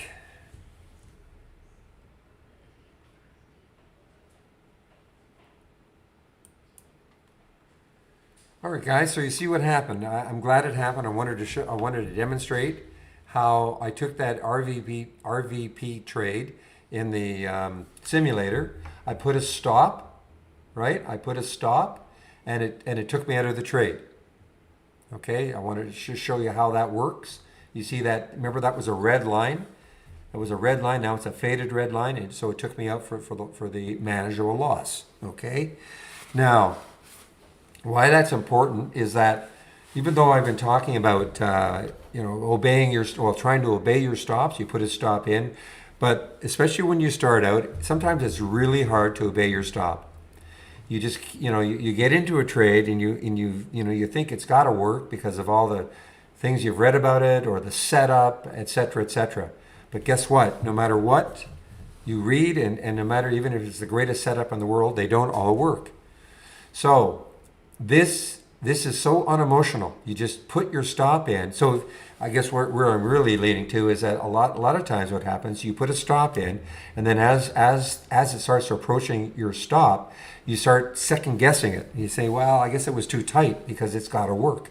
And so you start reducing your stop. So now your $100 manageable loss may be turning into 150, maybe 200, on and on and on before you finally throw up your hands in desperation, get out of the trade with your $500 loss instead of your manageable 100. We've all done it. And so that's why letting the system be unemotional for you, just take you out of the trade. Just leave it in there and it takes you out.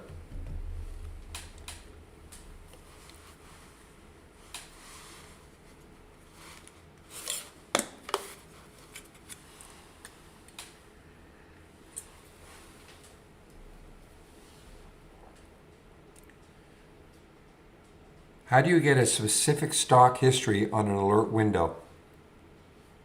Okay, so if you click on the alert window, right click, I'm not going to do it, and configure, and then symbol lists.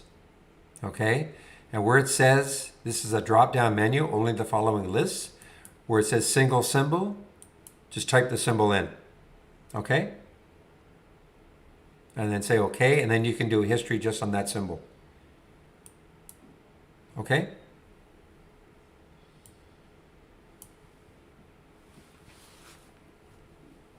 Did you get that, Chris? So again, right click, configure, symbol list. This is a drop down. Type single symbol and then type your symbol in. Okay?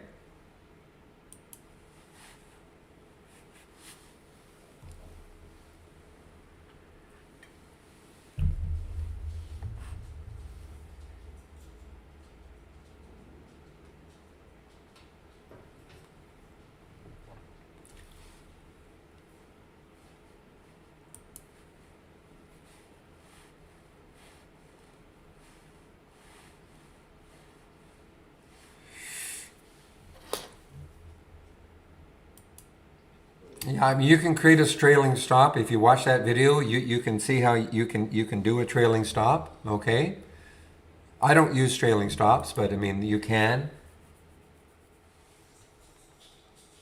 The reason I don't is because I'm typically not in too many trades at the same time. You know, maybe two. So I'm watching. I'm always watching the chart. You know, but if I were in a lot of trades at the same time, yeah, maybe I would have to do something else. But it's totally up to you, of course.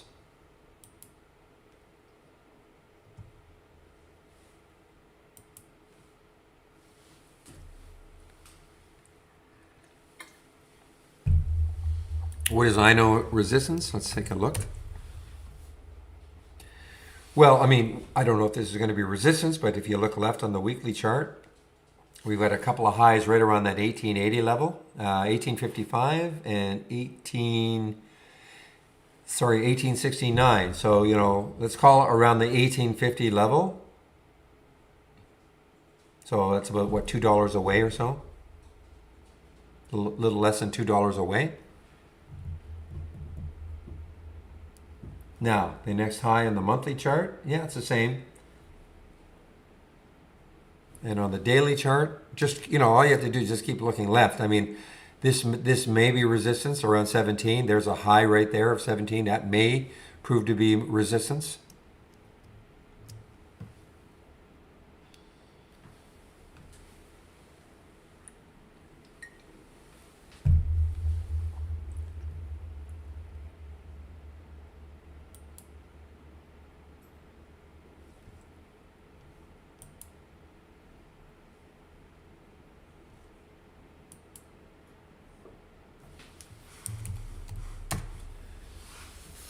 Yeah, Mr. Spy is, it's been choppy. I mean, look at these bottoming tails here. I mean, it's been a choppy day so far in the Spy. Market is still up a little bit. Nas, tech is up. Dow was up a little bit.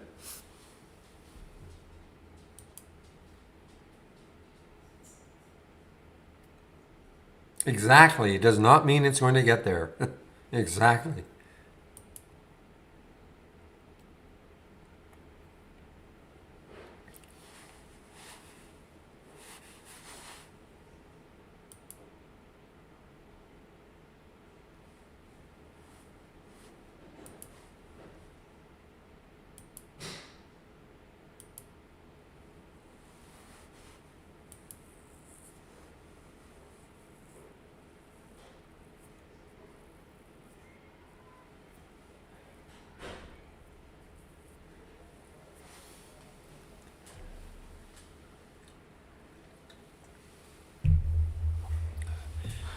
How do I track them? You mean my scan after hours? The ones that have run up?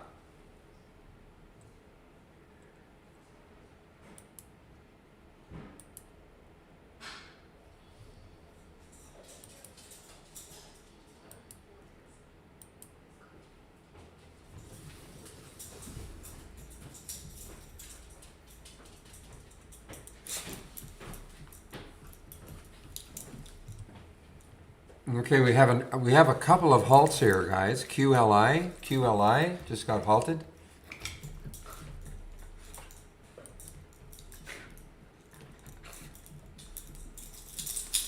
Absolutely, JB. It's part of one of the scans or two of the scans I'm sharing. Just go to my homepage.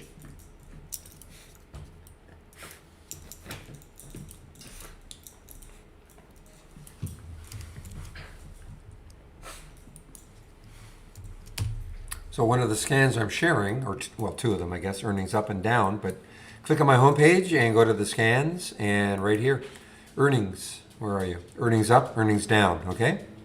And that looks like yesterday's after hours and this morning. Now, obviously, after hours on Friday, very, very few, but tomorrow you'll see a lot of earnings plays after hours today, and then the pre-market tomorrow. So that's what these two cover: earnings up and earnings down. Okay.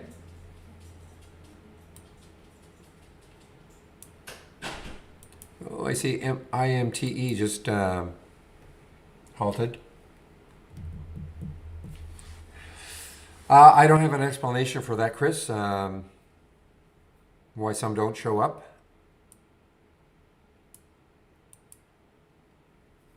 Might be, are you sure you don't have a filter in place that is blocking it maybe? Other than that, I can't tell you why.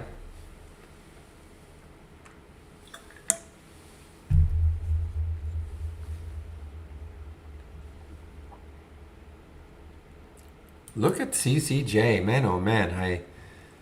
What a move! Now, when I first looked at this, I thought maybe this would block it, but not yet. 1376. I still have, I think, 20,000 shares or something minimum. Sometimes I don't want to see something that 5,000 shares that's been halted, but yeah, I mean it's totally up to you. All the scans that I'm sharing, of course, you can make adjustments. If you don't like a certain filter, or not just that, but if you want to add one in or change the filter values, of course you can do that.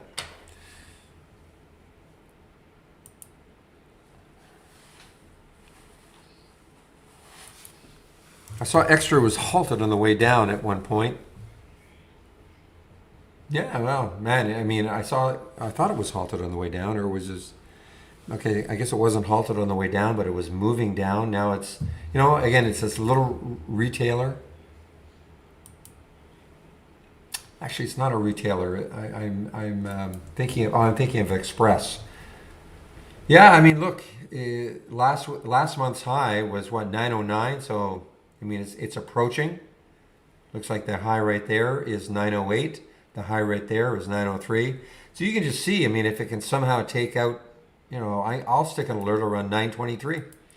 You're giving up a lot, from 880 to 923. But if it can take out 923, boy, it's got some room.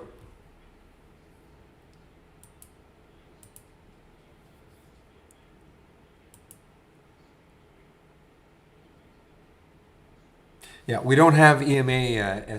We don't have EMA scans at all. SP. Okay, so the answer is no. The only scans we have like that, yeah, well, we don't have EMA at all. So if that is what you want, then no.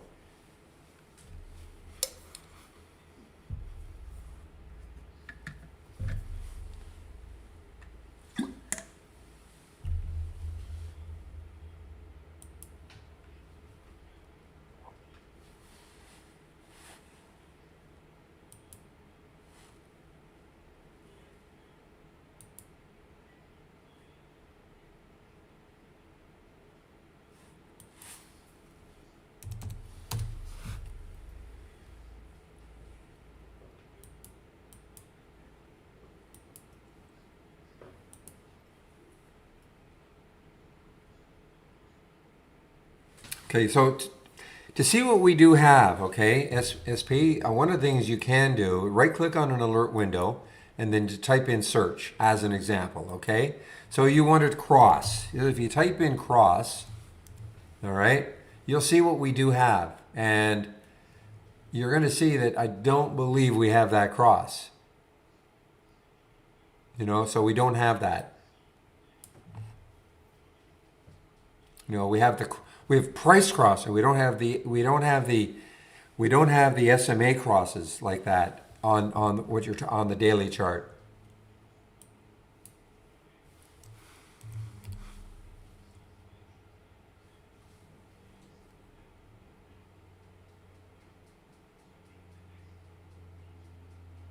Yeah, I'm just checking. No, we don't have that.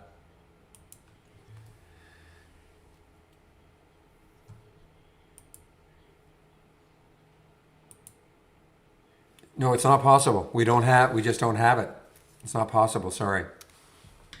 We can't create it if we don't have it. I mean, you can request it as a feature request, but I'm telling you, the chances of it being added are very, very slim. But you can go to info@trade-ideas.com and request it.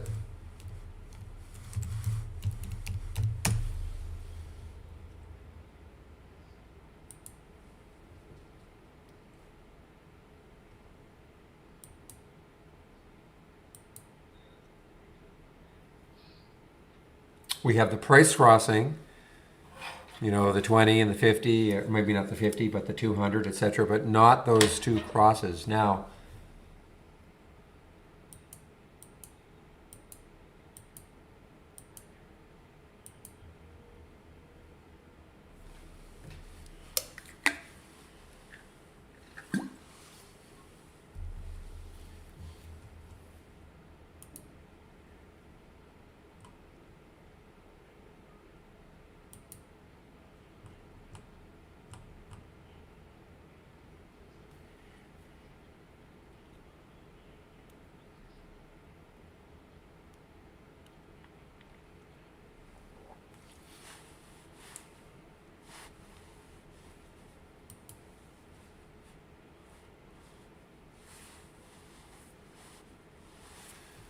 do I have a VWAP scan? I have something, I guess. Let me just see. Load from cloud. I think I have something. Let's just type in VWAP, see what I've got. So VWAP crosses. So you can have this one. This is all I have for VWAP. Oops.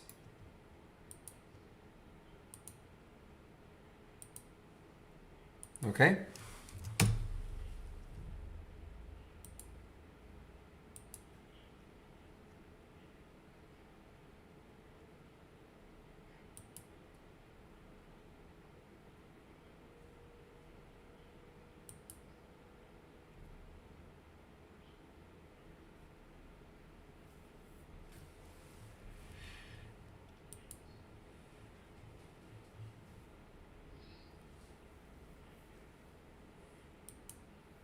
Okay, so we did get this one in the options plays, okay, guys. But you know why did we not get it here or earlier? Notice here the option volume today now is 501%. So my limit, my filter is 500%. I mean, if you wanted to see this one earlier, of course you can relax the filter. However, as I always say, we may introduce a lot of other ones that we don't necessarily want to see. So I mean, there's always your trade-off, but you can always take my window and duplicate it, or make the change if you wanted to change this to 400%. You know, click on the summary, and you know this is where I've got the stock option volume today. So that means this has to trade at least 5 times normal, what it normally would be trading in terms of option contracts. Now it still may move from here, but you know you're definitely in chase mode.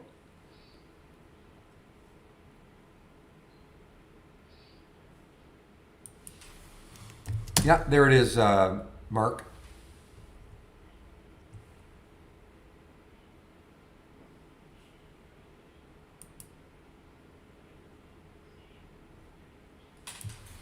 I'm sure you meant IMTE, not MTE.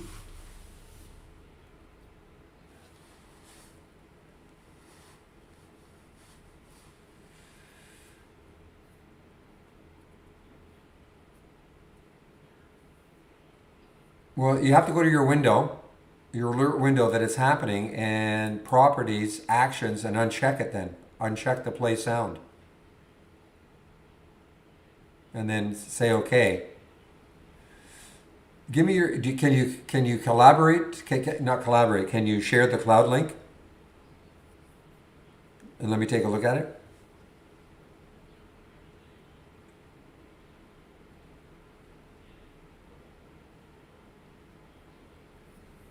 You know, so right click on the alert window, save or share to cloud, save and share, and then Control V it in here. So I'll take a look at it.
And is this a halt or no? It is a halt. Oh, that's right, EZGO. Look at EZGO on the move here.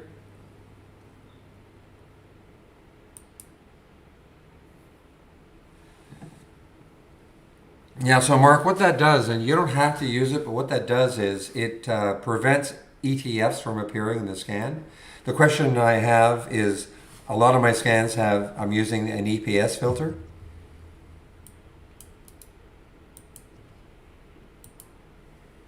So you notice right here, I've got an EPS filter, and I put 001 and minus 001. What that prevents then is from ETFs from showing up. It'll only be stocks, because of course stocks, even they either have positive or negative earnings, whereas ETF don't have earnings at all. So that's why I do it. It's just a trick. Because I don't want to see ETFs. You don't have to do that, but I typically do that.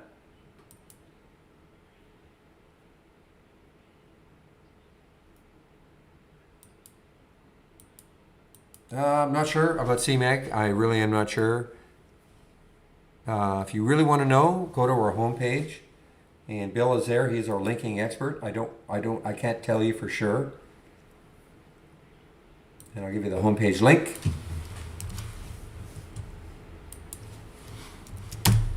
Okay, and just start now. Linking meaning when you click on an alert, it loads into the platform. That's all that's all it's going to do.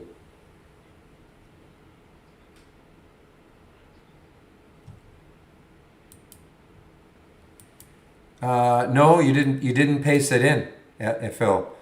You can see if you can see my screen. You didn't paste it in.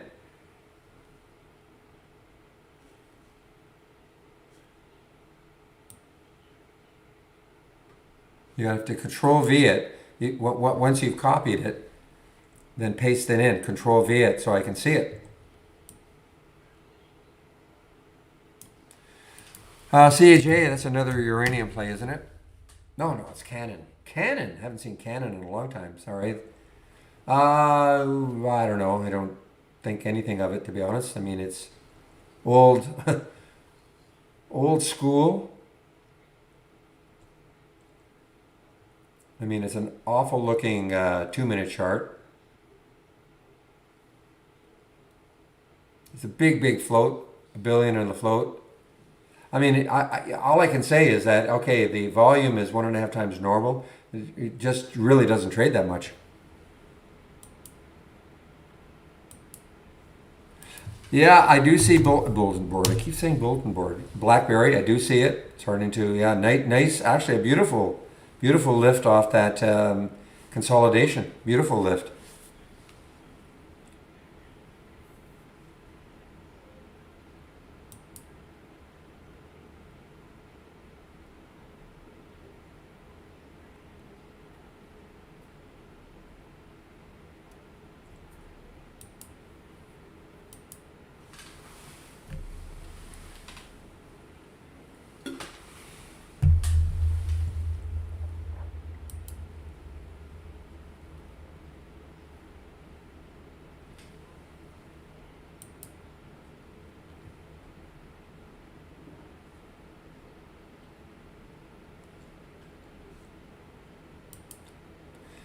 This one, Sally Beauty Holdings, SBH.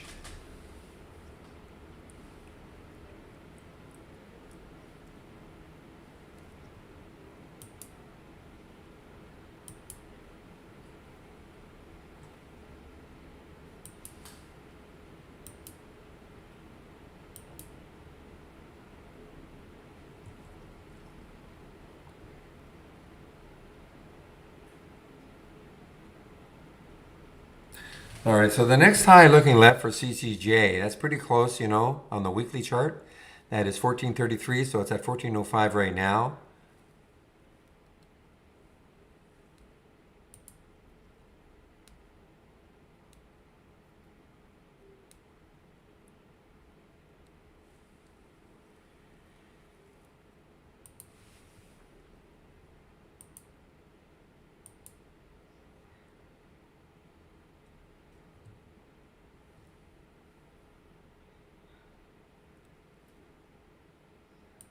There's no answer to that, JB. I mean, there's no answer. Discipline, I mean, how can I possibly say, well, just do this?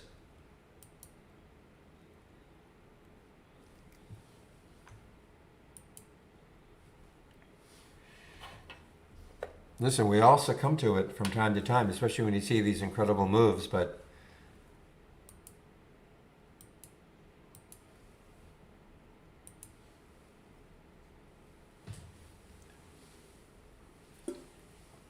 well, I guess I've been trading long enough that it doesn't affect me. Listen, in the call it the old days, you used to only get maybe, man, 3 or 4 unbelievable movers a week. You get, I mean, the extraordinary mover like a GME. If you get lucky and you get into it, fine. But what trade it is, we always have things that are moving. Maybe they're not moving 100% or 200%, but you give me a 10, 15, 20, 30% move, I'm happy. So I mean, that's how I get over it. I don't let it bother me. If I happen to have been lucky to take something that was, extraordinarily moving for whatever reason, great. But there's tons of plays.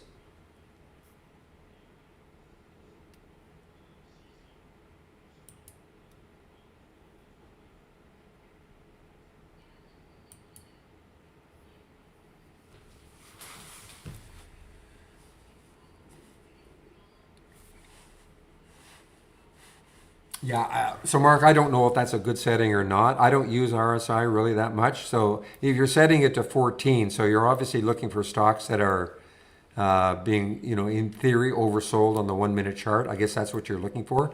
All I can say is, I mean, when you set it to 14, what sort of alerts are you getting? Are you getting stocks? Like, are you trying to find stocks that might bounce or continue down? I mean, I don't know what you're looking for.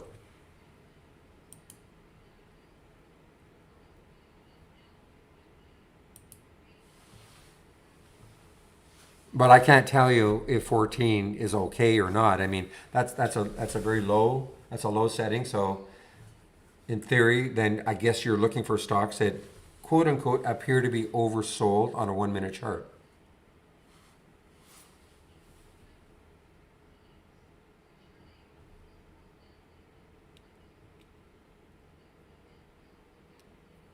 I still can't believe Citron.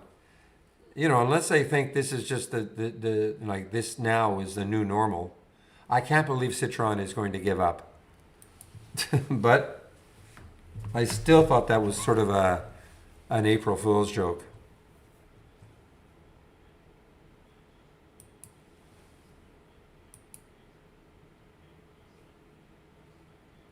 Gosh, I really wish this CCJ still looks good, even from that from the alert. Problem I got is right there. Well, actually, that's a high of 1405, 1432. A couple of times, right around that 1432. I just have that problem taking it now. If that weren't there, I'd be in this one for sure. Because it has a shot to get to 15. But no, listen, it may blast right through 1433, but I'm just not going to take it.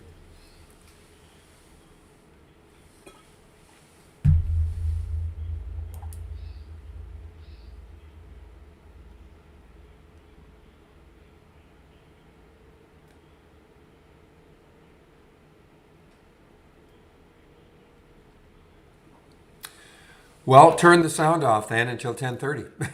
you know, I don't take any trades for the first 15 anyway.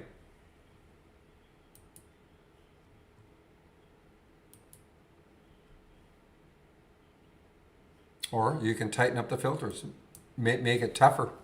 You know, make it tougher. Make the current volume 6, up the shares to 700,000, make it up 6 or 7% from the open. You can do things. You don't make the number of alerts 100, so you don't get them so fast in the morning.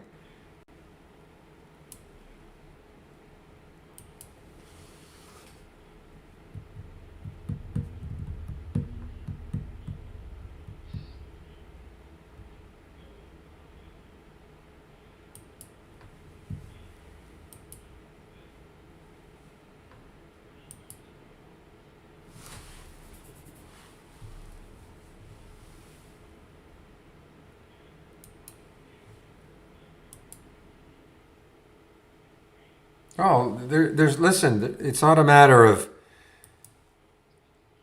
you might have even a different price range you want.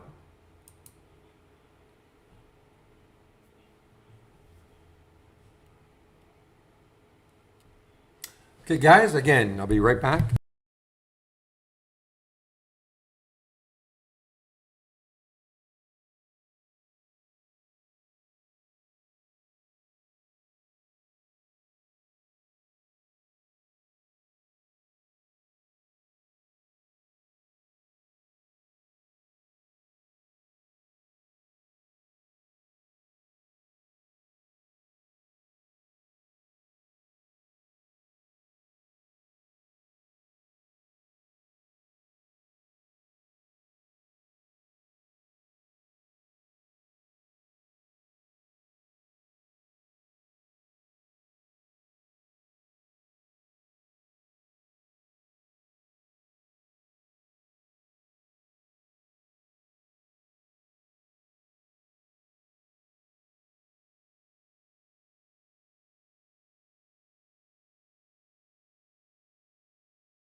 Oh, on the chart, I don't.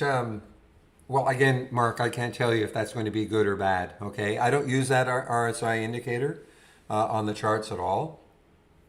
Okay, I mean, this all I can tell you, all I can say to you is, and I don't use a 1 minute chart, also.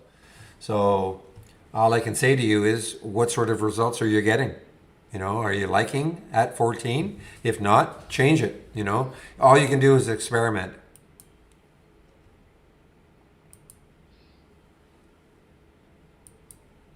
So guys, I mean, I could be completely wrong on CCJ and stopping right there.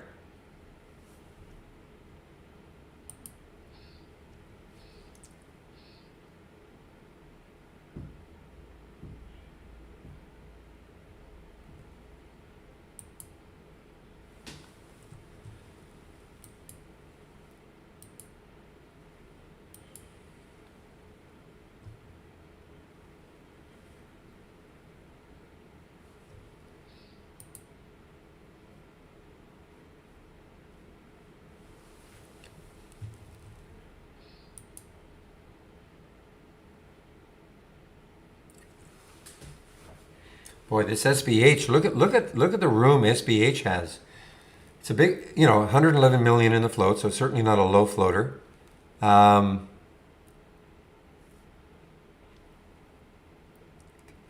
so the next high looking left is 1656, I believe.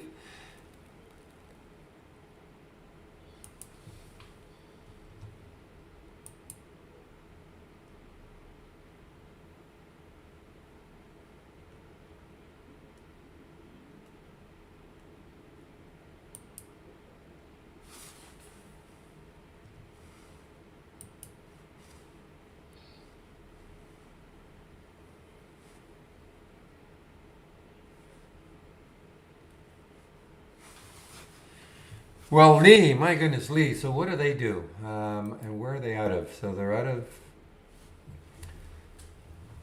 I guess, Indiana.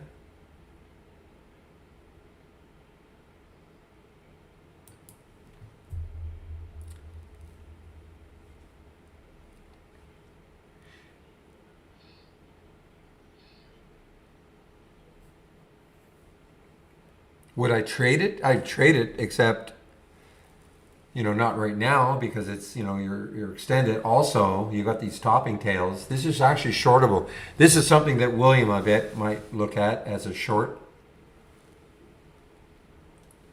But look at these topping tails. The only way I would trade it is if it started to base a little bit above 2, got some volume, but I have to look left, always looking left. So there's a high right there, 193, so it's above that. So the next high looking left on the weekly chart is $3, 309. So I mean, it does have some room. And I mean, sure, yeah, it does have some room. On the monthly chart, 236, not quite as much room. Is that right? Oh, I see. I'm sorry. So the next high looking left is 232. So, there's a little bit of resistance maybe around that 232 mark.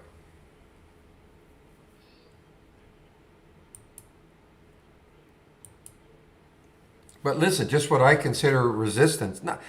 It's not that it's, when I'm looking left on a chart doesn't mean it's absolutely going to stall there, of course. I just try to put the odds in my favor, though. Obviously, with the CCGA, I mean, it is right at that point that I thought it could stall. And then when you look left, I mean, the next high is around, say around 15. I mean, this may be on a multi-day run now. Let's back this weekly chart out and see what we have.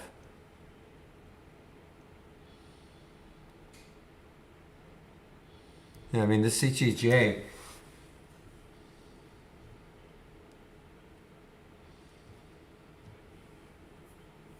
So this is all about uranium names jump as Bank of America sees benefits from delaying nuke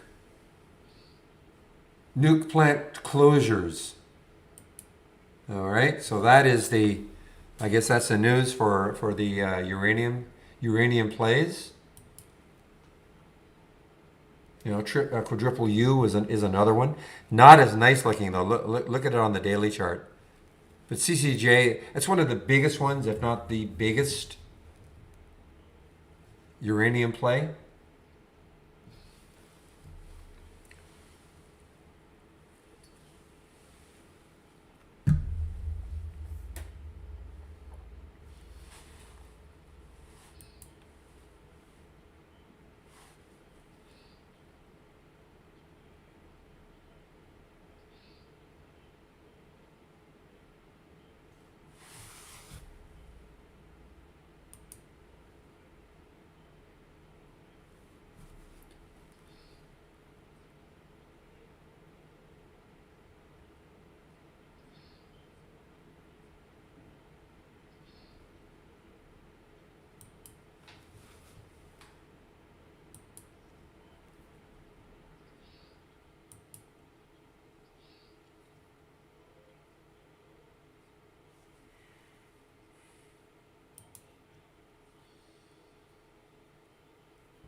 Well, guys, obviously I was wrong. CCJ did not care about that resistance whatsoever.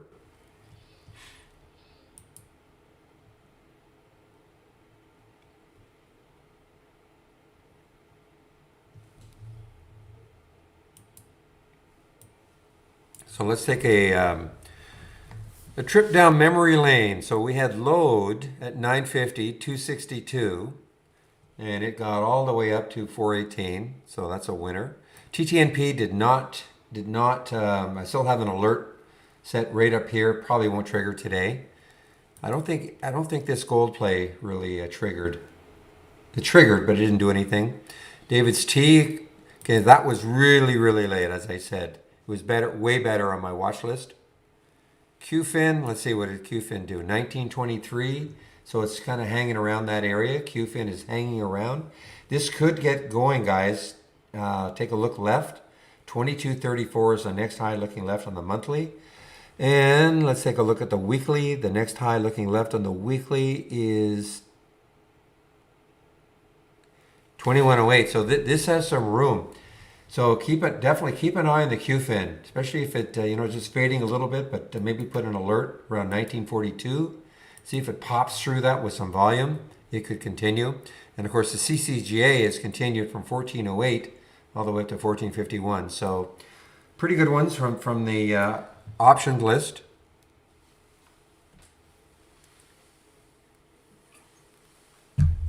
And then from my watch list itself, 756 got up to 873. HIMS, I think that is still, got up to 2125, got up to, wow, 23, almost $2. Load, that was of course a big winner, 265, all the way up to 421. David's T again, from that alert, 405, all the way up to 450. And VXRT, what did it do? 1547. It did not, well, it got up to 1589, not bad. And then RVP, 1816, 1963 now. So some really decent ones from the watch list, some good ones from the unusual option scan. So, if you just want to focus on a few all day long, you probably do.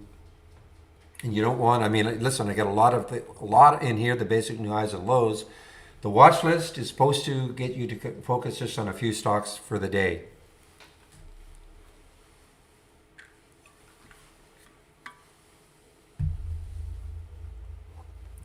And again, it's a watch list. It doesn't mean when you get the alert, you just pile into the trade. Keep an eye, see how it's trading, see what the rest of the market is doing also. Check, again, the monthly, daily, weekly to see what sort of resistance there is. And that can, you can size a lot of that up very quickly.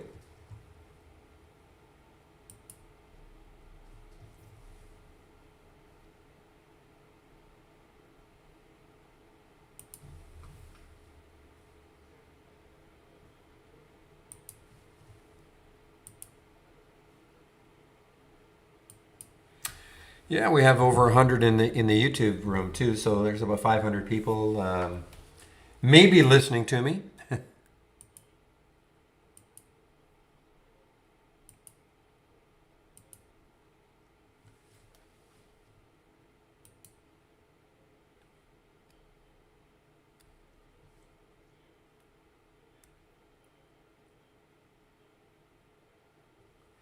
Net Element, NETE. Let's see what it's doing today. Well, not much. To me, I mean, I don't really see anything. I mean, look how choppy it is on the monthly. Look how choppy it is on the weekly, the daily. I don't really see much happening with Net Element, to be honest. So,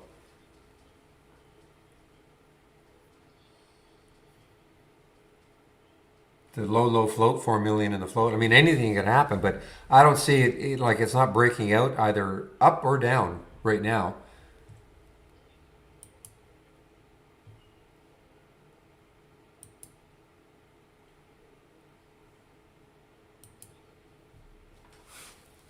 Wow, SRAX guys, look at the nice break on the daily. Look at the volume that is coming in. Look at the weekly. Look how much room it's got room to maybe that 5 level.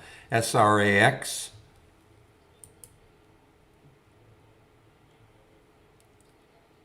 And there it goes. There it goes.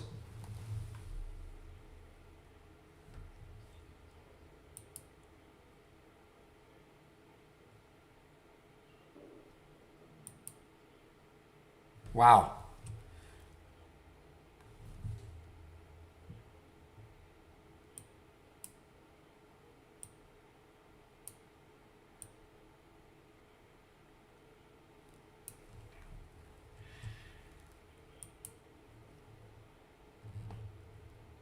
Yeah, so these topping tails really told a tale, on the Lee, Leee, no pun intended. You just see what happened. I mean, I bet you hopefully William took a short on that one. If I'd been paying more attention, I would have shorted this one for sure. You get these topping tails. What does it mean? It means the buyers tried taking it up, sellers knocked it down. I mean, basically, well, there was a bottoming tail there. I'll give you that one. But 3 topping tails right here. Buyers took it up, sellers knocked it down, and eventually, the buyers just give up for a while.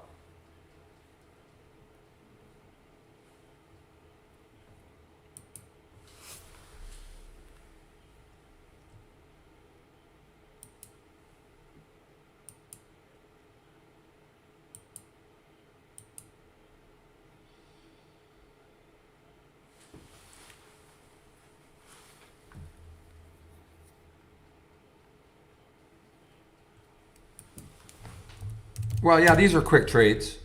These are very quick trades, but I mean, a break under 2 and then to get it down to 162, or even in this level, 160, I mean, that's a great percentage move in a very short period of time.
Jeez. Oh, I don't know, guys. Reading a couple of these emails.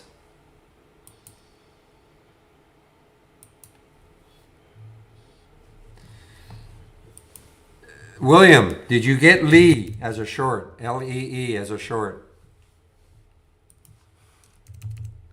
That seemed to be right up your alley. Breaking that on the 5-minute Bollinger Band. Well, I can't even see that right there. I mean, that looks like right up your alley as a short. And man, what a beauty that would have been.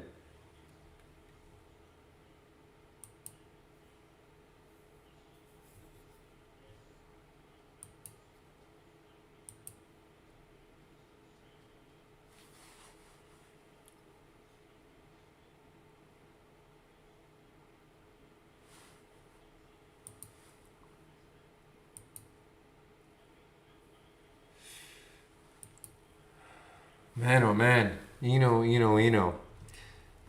So again, looking left, I mean, it still has some room. It's at that 18 level.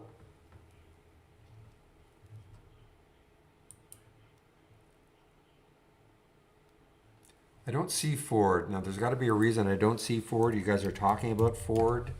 I do not see it. We're not talking about the car company, of course.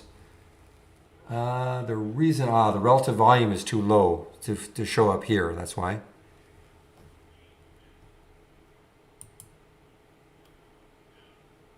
Oh, you are talking Ford. You're talking F. Sorry, no, you're talking Ford. Okay.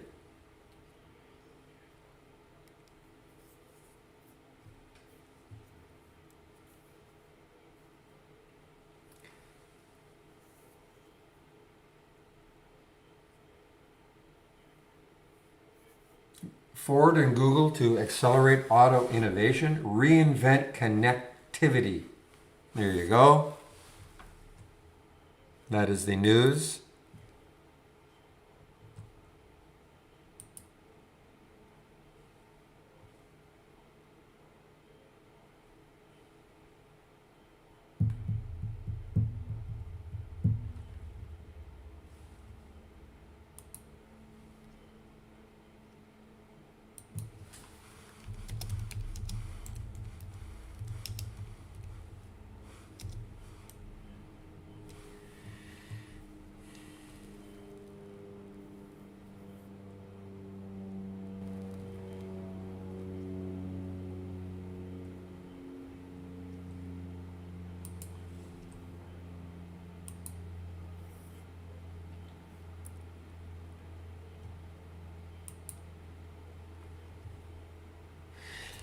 Well, guys, yeah, the SPY's making a nice move here. A really, really nice move.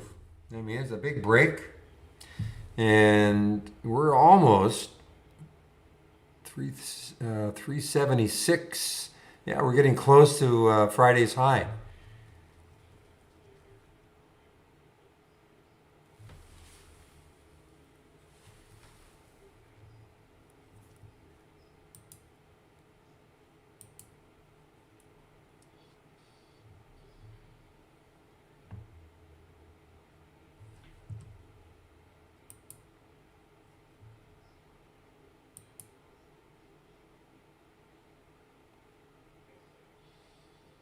No bother. No bother. Um,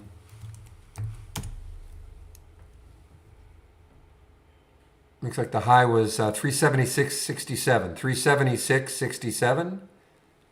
So we're almost there.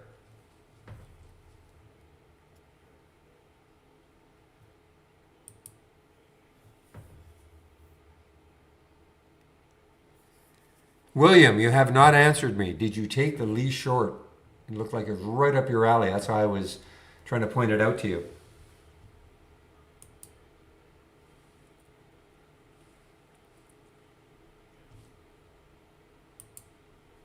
Oh, okay, long ago. Good, good.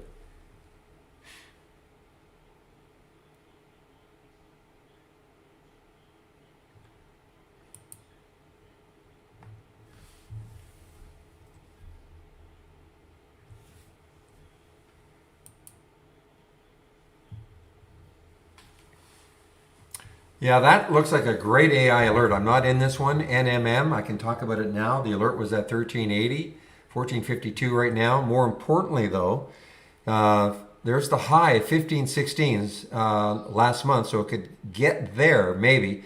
But if it can ever, this could be a multi-day run if it takes this out. Because look left on the monthly chart, and you're looking at around $20. Again, I'm not saying it's going to get there, but this could be the sign of even trying to fill in this void more. And that is NMM.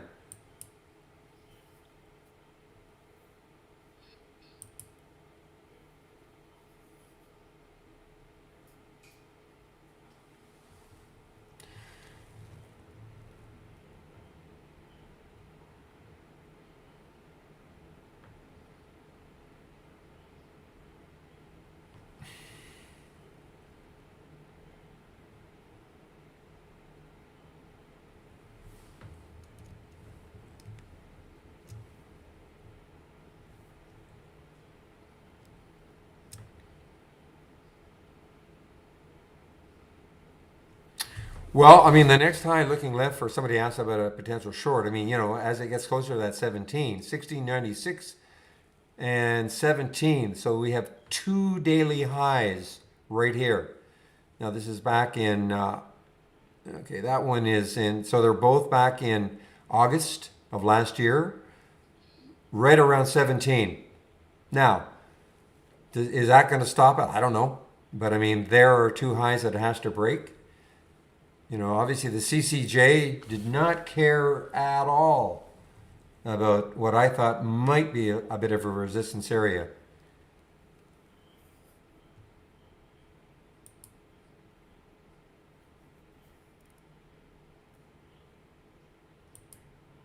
All right, guys, back again in about, 11:44, okay? So I'm going to put the YouTube link in. You guys want to head over there when I take my break. I'll be back in a bit.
All right, so I mean, listen, nothing's for sure, of course, but it looks like it is really trying to stall around that 17 level.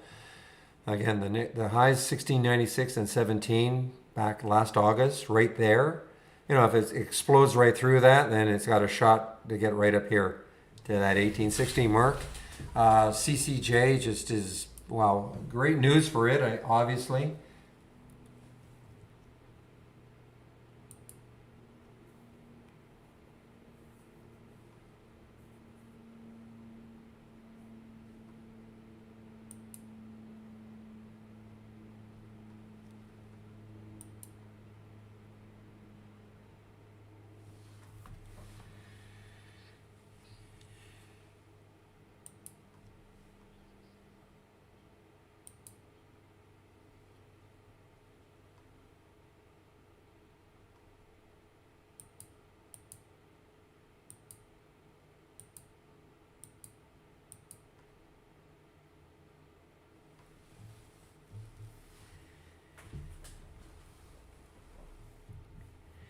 Well, remember I was talking about TTNP. We did get that from the abnormal options, but I said let's put an alert up here at 407 and see if it takes it out later on. If it did, it had some room, but obviously it did not. So that's why you put the alerts. If it doesn't, if you don't get the alert, you just move on.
Give me a moment here, guys. I just have to answer an email.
Boy, how wrong could I be on the CCJ?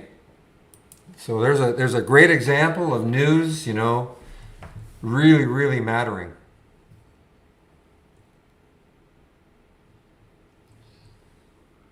I said, at 1408, well, we can't chase it, can we? But man, oh man, look at this thing run. There's a dollar move off that now.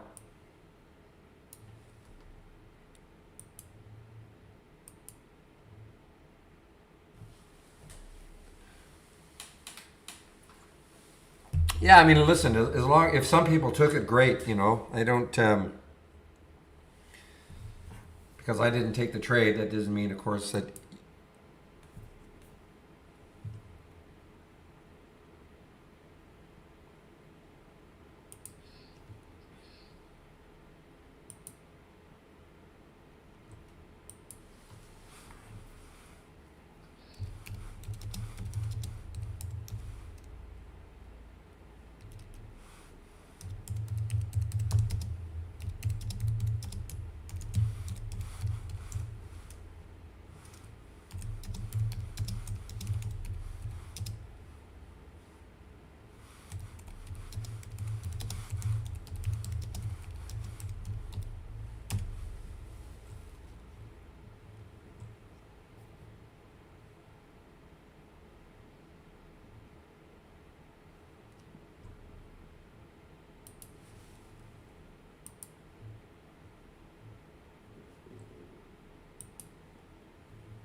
All right, guys. Well, Eno did not stall at 17.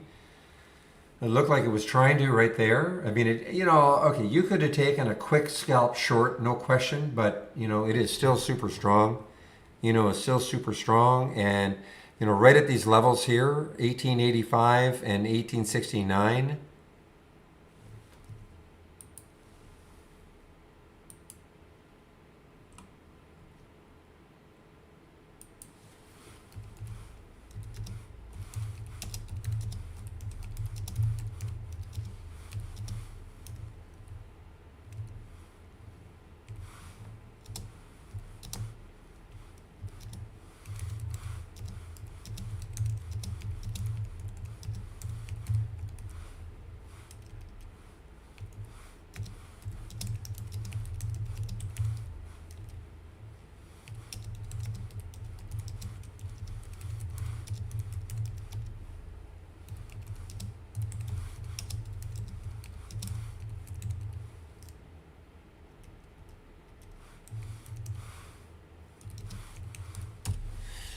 All right, guys. What time is it? It's 11:54. So Sean is going to be in our YouTube room. Okay, starting just around noon. So if you're interested in option type trading, then you can head over there. He definitely trades options. Okay, so you can ask him questions about options, etc. And I'm going to give you the YouTube link. If you want to head over there, I'm going to be taking a break pretty soon.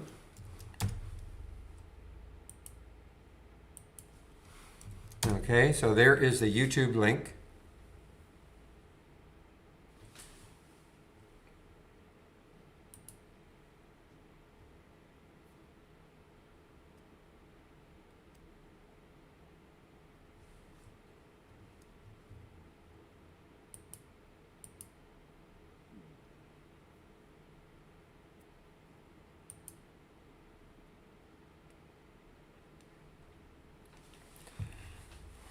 Are you talking about the test drive, the 2-week test drive, Greg? Yeah, probably not till April. Yeah, probably not till April. So I guess that's not anytime soon.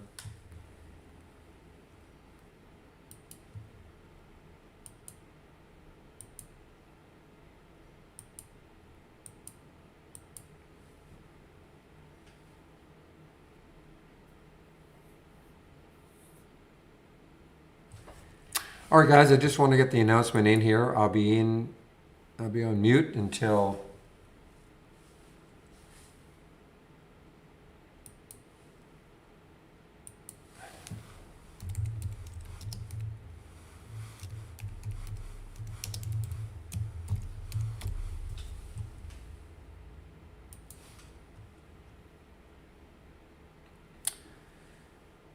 So again, I'm just waiting for Sean to show up in the YouTube room, and then I'll vacate for about half an hour.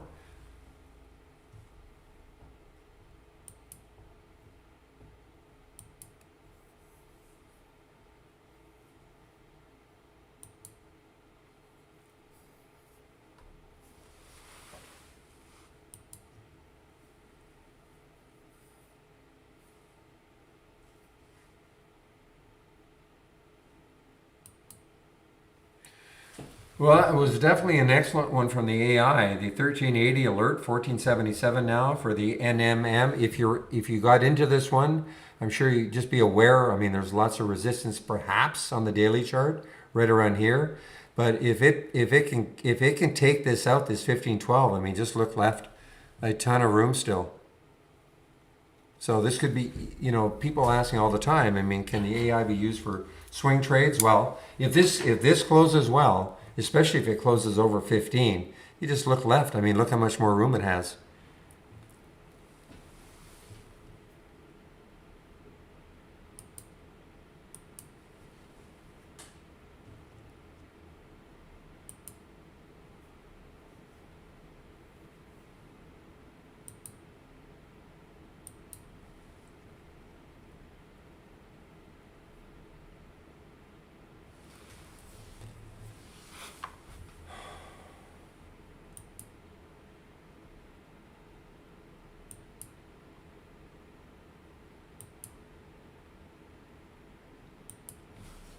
I mean, that really gave up a lot, didn't it? I mean, up to 2034. So it's almost $2 drop.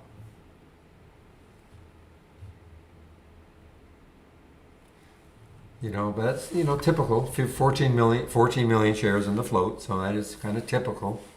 What can happen? Low float stocks. Yeah, you reap the benefits when they go up, but they also can fall very, very quickly.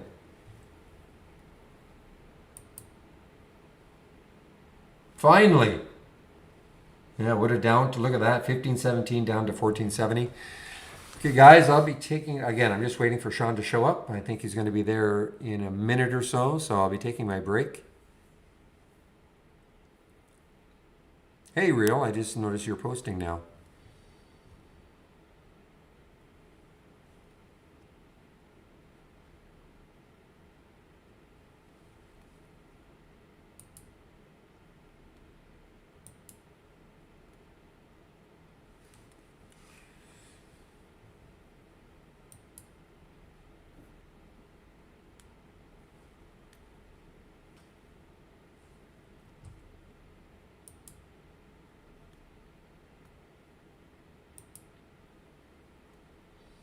Well, this is so strong.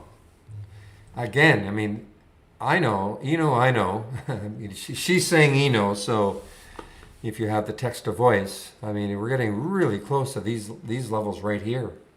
What a move. And look at the volume, 47 million shares. It may trade the float today. I mean, it's possible. 4 hours left. Has to, kind of pick it up a little bit, but it won't trade the float. No, it won't trade the float. 166 million, 47 now. So it won't trade the float, but that is a huge move with that float.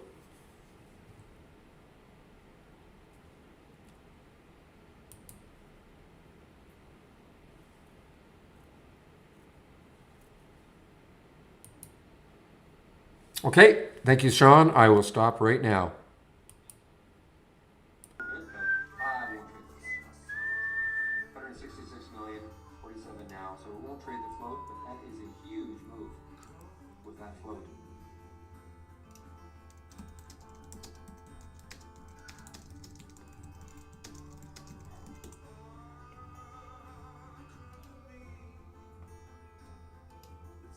Okay, thank you, Sean. I will stop right now.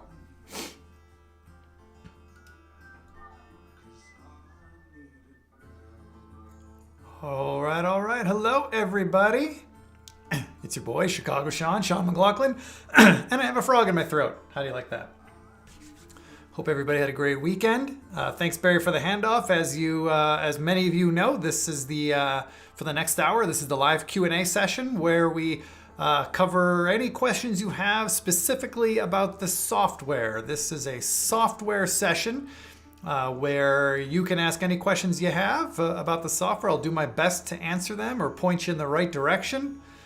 My standard disclaimer that I make every week is I know enough to be dangerous, but I don't know everything. But I can certainly point you in the right direction. Wave Lab Studios, talk options. Well, I do trade options, yes. Unfortunately, Trade Ideas is not the best platform for hardcore options traders, but certainly if you're looking to make directional bets with options, there's a lot to love about the Trade Ideas platform. No doubt about that. So, look, there's over 100 people here in the room right now, and I guarantee that there are people of a lot of different skill levels and experience levels with Trade Ideas. So whether you've got a question that you think is super basic, or you got a question that you think is super complicated or experience level, or advanced, please don't hold back. There is somebody somewhere on this call who will benefit from hearing the answer to your question, not just you. So let's all help each other out here, and let's all learn together. And while I wait for questions, I'm going to jump into my AI Swings channel. Let's go back over here. You'll notice in my Brokerage Plus window that you see here on my screen that I've got some open positions. This is I'm in the demo account. I demo the simulated trading account for our customers. So this is not real money, but these are open positions in the demo account that I've added over the last several weeks. You can see the entry times here in this column. You could see where I entered, where I exited. I'm sorry, the times I got into the trades. And what I like to do on these Monday sessions before, when we have a lull or when we're getting started waiting for questions, is I'll go through and update all my stop loss levels in all of my positions. So I'm going to look, actually let me go to a different layout. Let me go to my layout here because I just like the charts here better. So I'm looking at the daily chart, which is right here on the left, and I'm just going to eyeball my stop loss levels. You can see my stop loss levels displayed on the chart. You can see the price that my stop loss level's at, and this where it says $100 right there, that tells me what my P&L in this trade will be approximately if I were to get stopped out in my stop loss level. I'm currently sitting, and if you look at my Brokerage Plus window, I'm currently sitting an open P&L of $539. But if my stop loss were to get hit, if the stock were to fall down here, I would essentially walk away with around $100, right? There's slippage, of course, that we can't factor in, but that's where I'm at. So check this out. If you guys haven't seen this feature before, if you're using Brokerage Plus to trade, or if you're in the simulator and you got a working stop loss order that you can see right here, if you want to move it, all you simply do is click on the line and drag it. Look at that. I can drag it up there, and now my stop loss level's at a new price at $183.97, and I'm locking in a profit of around $353. Now, if you're like me, if you're a visual person, I love this feature, okay? I'm not super scientific about where I place my stop loss levels. I just like to place them at a level on a chart where it looks pretty obvious to me that the momentum has run out of steam. And for me, if it breaks Friday's low in this particular stock, I think that's where the momentum has run out. So I'm just going to go through the rest of these open positions here and see if I need to update any stops. I like where the stop loss level is. I'm going to leave it. I'm going to drag this one up. This has been a volatile stock. I'm going to see the blue line right there where it says B plus 38.71 B plus. That's where I entered. So I'm going to drag this up just to break even. I've been in this trade long enough. I don't want to turn a winner into a loser, so I'll just drag my stop loss order up to at least lock in a scratch. Boot, I'm going to leave that. BMCH, I'm going to leave that. I don't think I'm going to move a whole lot of stop loss orders here today. Let's see. Yep, I think a lot of these are good. Well, this one I'll drag up just a scotch. I'm nitpicking here, but I'll drag it up just a little bit. Right there. Okay, great. Now, I don't know about you guys, but I only move my stop loss orders in the direction of my trade. I do not move them away if the market's getting close to me. Okay, I think we're good. Now this one's probably gonna get hit today. We'll see. Oh well, that happens. Hi Mike C, how you doing, buddy?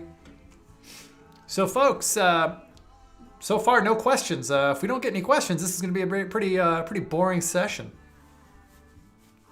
There's over 100 of you here. Somebody's got to have a question about something you're not clear on.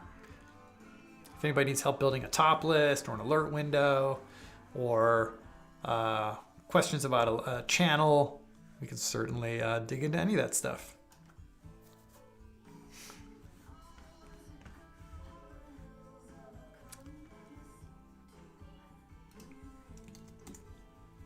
Meanwhile, I've been keeping an eye on the SPY on this daily chart, the S&P.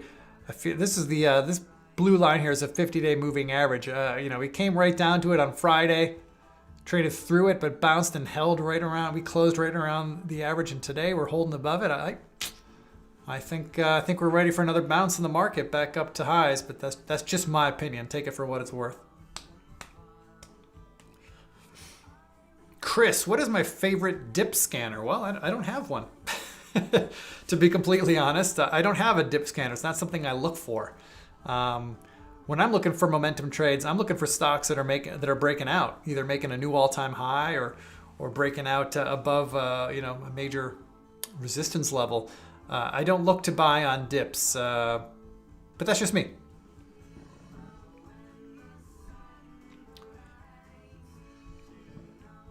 Do I always use RSI and scanner? No. In fact, I don't use it at all. I'm a very, very simpleton. For me, only price pays. I'm only looking at charts and price action. I don't pay attention to a whole lot of indicators. It's just not what I need. Okay, Randy asks, I would like an alert window that would show volume accumulation without significant price increase. Well, Randy, I'm not sure we can accomplish that for you. Accumulation, let's open up a top list window here. I'm gonna go into the search here and I'm gonna open up all the volume related filters we have. There's a lot of them. But these, we're looking at average daily volume, dollar volume, relative volume, intraday volume filters here. But there's nothing that tallies up accumulated volume over the course of, let's say, 5, 10, 15 days. That's just not something, that's not a data point that we have. So unfortunately, I'm not gonna be able to show you a stock that, oh, look at that, it's traded, 10 times normal volume over the last 10 weeks and it's gone sideways. That would be interesting data to have, but we don't have that particular data. Trying to think if there's something we could do with relative volume. No. Unfortunately, relative volume only factors today. Like relative volume would be the closest thing, Randy, but all relative volume does is tells you how the volume today is tracking relative to normal. So you could get really micro on it, and if you had a relative volume, let's say you added that filter and you set that to, a minimum of 3. So the stock's trading 3 times, on pace to trade 3 times more than its average daily volume. If you coupled that with, a very small price change, change from the close right here, that's what this filter would be. If you set a super small range, you'll see a stock that hasn't gone anywhere. It has 3 times normal volume, but that's only on one day. And I know what you're looking for is over many days. So sorry about that, Randy.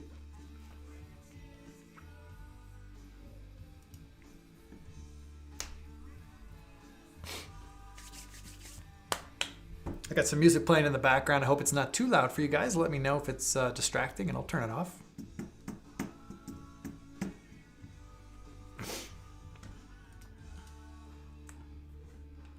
I don't even know what it's playing. Apple Music is just playing random songs for me, so I don't even know who this is or what we're listening to, but whatever. It's noise.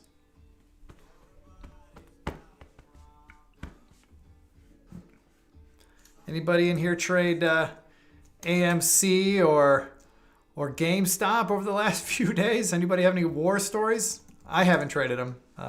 I've just been a curious party watching from the sidelines, but pretty wild action. Okay, Mike, how do you set exits in Brokerage Plus? Well, it kind of depends on what exits you're talking about. Like, are you talking about existing positions that you're already in? Like, see, in my Brokerage Plus window, I have a bunch of positions on. If you have a position on and you want to set a stop loss order to get out, you just simply right-click on its symbol and choose, well, for me it says modify stop order because I already have one rolling, but if I didn't have one, it would say add stop loss order.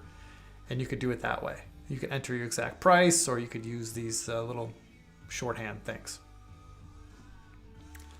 That's how you add stop loss orders to existing open positions. Let me know if you want something else.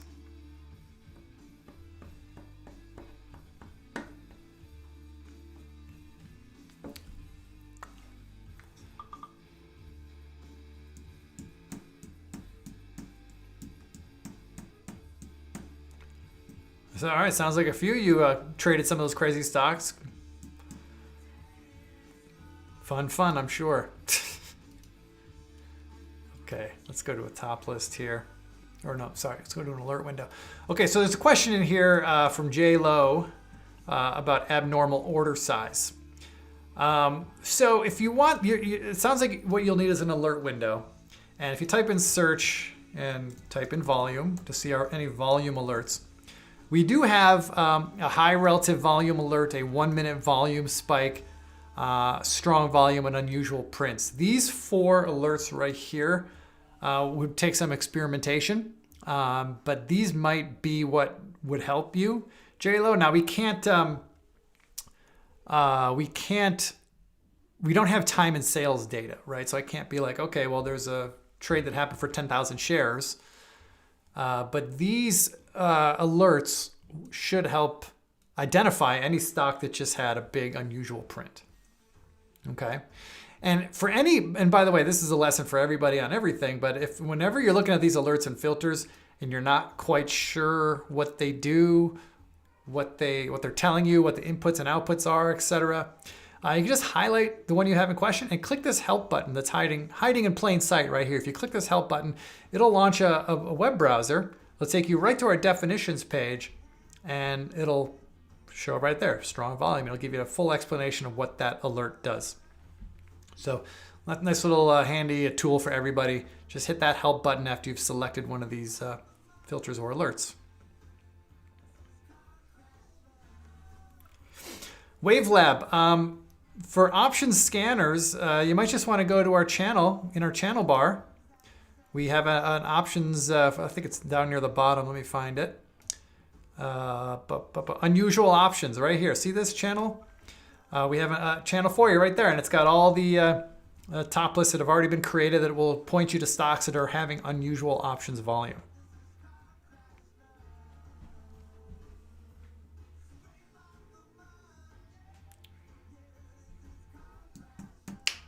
All right, Mike, let's go back to your question about setting stop losses. So let's go into Brokerage Plus. And I think what I understand you to be asking is, if I have a strategy that gets me into trades, how can I also make sure that it gets me out and automatically places a stop loss order? So check this out. If you go in your Brokerage Plus window and you go to the Strategies tab, okay, you can see these 2 strategies are custom strategies that I've created, okay? And let me just open one of them up. So let's do my swing trade buys. This is the one I use. If I right click on that strategy and click edit trading strategy, you see a number of tabs here across the top. Let's go to the order details tab. Actually, let's start here at the risk management tab. So if you want to have a stop loss automatically get placed whenever you enter an order, what you want to do is use stop loss. So go to stop loss and choose what you're going to base your stop loss on. Is it going to be a percentage, distance away? Is it going to be a dollars position away? Is there going to be a filter? Now, filter gets really advanced here, and I'm not going to lose you on that stuff. I'm not even the best person to explain it. I use percentage, okay? I use percent, and then you set how far you want your stop loss away. So for me, I use 5%. That's just, a brute force stop loss level that I put on every swing trade that I get into. I want my stop loss to be at least 5% away, or I want it to be exactly 5% away, excuse me. So once I've got my stop loss level set, the next thing I want to do is I want to go to the order details tab and I want to do my position sizing.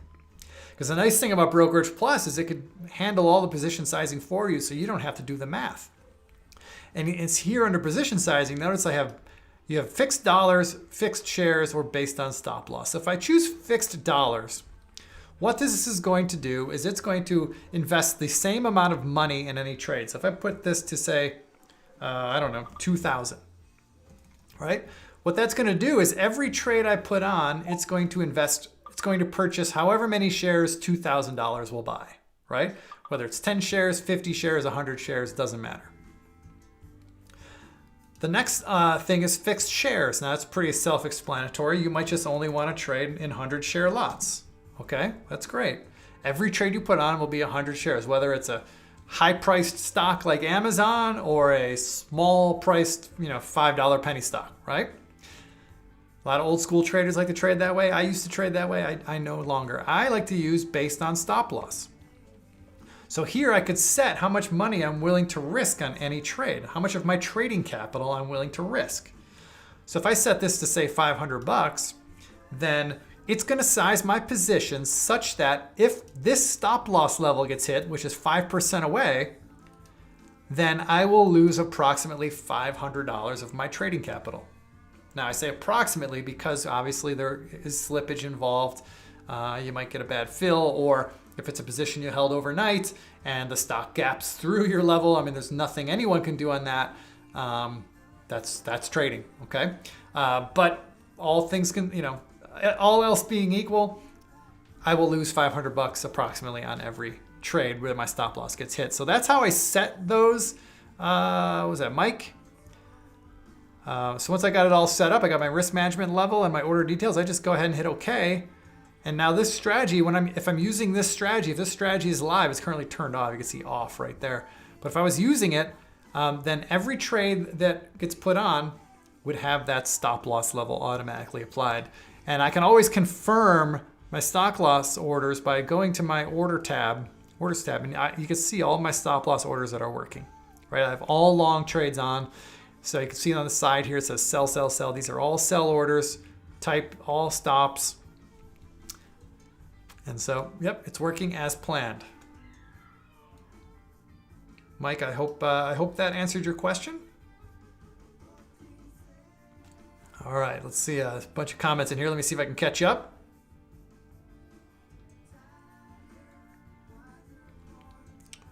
I see a bunch of you belly aching about TD Ameritrade and your slow orders. Yeah, I've been there. I've been there. Thankfully, I use Tastyworks now and haven't had that issue.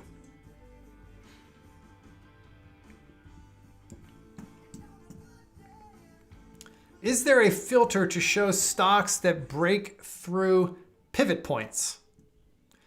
I'm not sure, and I'm going to guess no, and the reason why is because a pivot point is subjective. What's a pivot to me might not be a pivot to you. And I stand corrected. Here we go. We do have some pivot filters. There we go. These might not be the filters or the pivots you want, but these are the out-of-the-box pivots that we offer, the R1, S1. So if you go to your top list config window, go to search and type in pivot in the search terms box, you will see what is available there. Cole, hope that helps.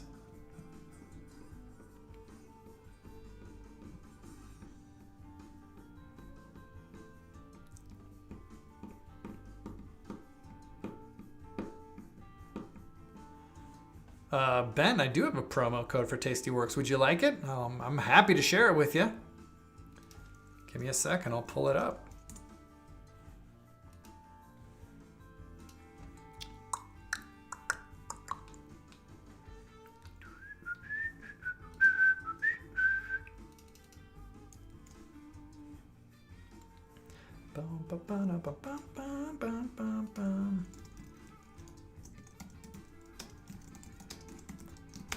There you go, Ben. There you go. Thank you. Hey, thank you. If you use that, thank you. I use Tastyworks. I've been a Tastyworks customer since almost the beginning. Again, I'm primarily an options trader, but Tastyworks is great. Great platform, great people. I got a lot of friends over there. Good place to be. Okay, let's see.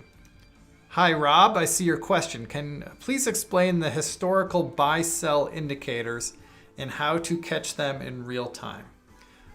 So if I'm reading you correct, let me change my layout here. I believe you're talking about the buy-sell orders that you see displayed in a weekly and a daily chart. So you're talking about like this little buy button up there. Does that sound? Am I in the ballpark? All these buy buttons are and sell buttons that you see in the charts. These are just pointing you to past Holly AI entries. So they're really just there for reference. They show you, if you hover your mouse over like I've done here, you can see what the entry price was, where its stop loss level was, etc., and the strategy that was used upon. So these are Holly AI signals. So if you want to trade on those signals, you have to have a premium subscription to Trade Ideas, which gives you access to Holly, so that you see these channels here in my channel bar, the Holly AI, Holly 2.0, Holly Neo. You could see these trades when the alerts come through in real time.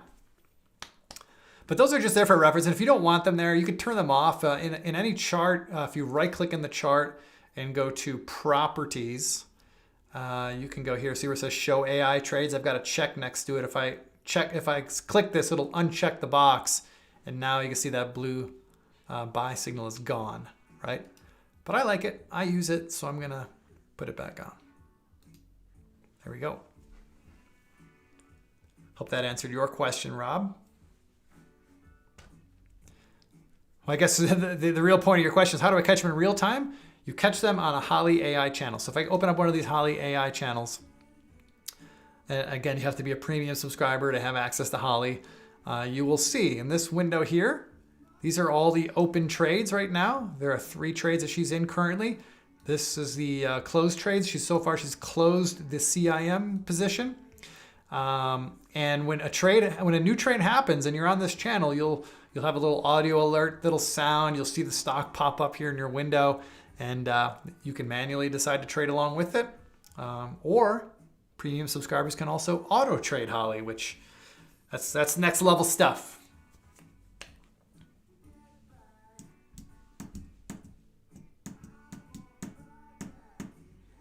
Mike, I've not read John Person's book. I might have to look into that. I am a book nerd. Oh yes, Jim, I know all about Tasty Trade getting sold for $1 billion. Like I said, I got a bunch of friends over there. And so, yeah, I know what's going on over there. But what do I like about Tasty Trade versus TD Ameritrade? Well, number one, Tasty Trade platform is a hell of a lot easier to use. Again, and I'm speaking from the perspective of an options trader, okay, which is kind of out of the scope of what we do here at Trade Ideas. But for an options trader, it's really great. I mean, it's drag and drop technology to choose your strikes and move strikes around and roll positions. It's just, I could do everything a lot faster. And speaking of fast, I feel like the executions are a hell of a lot faster. And I haven't experienced any downtime like everyone's been complaining about on Thinkorswim and E-Trade and all these other places. So it's a far more stable system. I just like it. Ease of use. It's very easy. That's my sales pitch. Would I recommend Tasty Trade for trading stocks? I'm hesitant to recommend only because I don't do it. Okay, I don't do my stock trading on Tastyworks. Not because I have any aversion to it. It's mostly because I do very limited stock trading. But the stock trading I do it in my IRA, which I have with TD Ameritrade. So. Kind of a separate church and state between my options trading and my stock trading. But Tastyworks I'm sure Tastyworks is just fine trading stock. I mean, it's got all the tools you need and it's fast.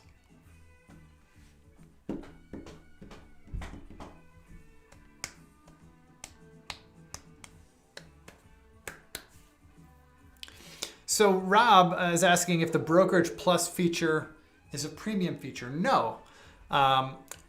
Brokerage Plus is available to both standard subscribers and premium subscribers, but there are different levels of access.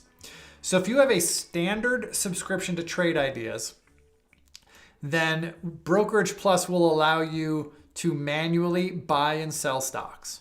Okay, so you could pull up a ticker, type it in, Microsoft, put in your shares and hit buy and sell. You could do a lot of really, really basic buy and sell, all manual stuff. Okay, with a premium subscription, and this is really where the benefit of Brokerage Plus, in my opinion, comes from. Premium subscription will allow you to auto trade any of your own strategies or Holly AI. So if you're comfortable building strategies and you want to have them auto trade, you can do that with Brokerage Plus, but you'll need a premium subscription to do that. Well, then you're all set, Rob. You can do all that stuff.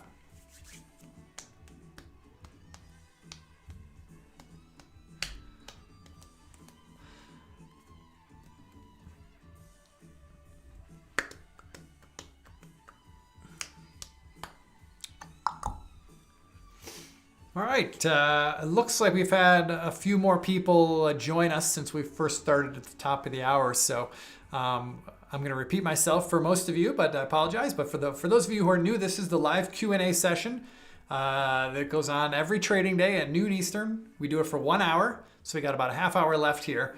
And this is just your opportunity to ask any software-related questions about the platform. Anything I can show you how to do, anything I can clear up for you, anything I could demonstrate, just let me know. That's what this is for. We don't have an agenda here. There's no pre-planned topics to discover or to discuss. We just go wherever you, the audience, take me.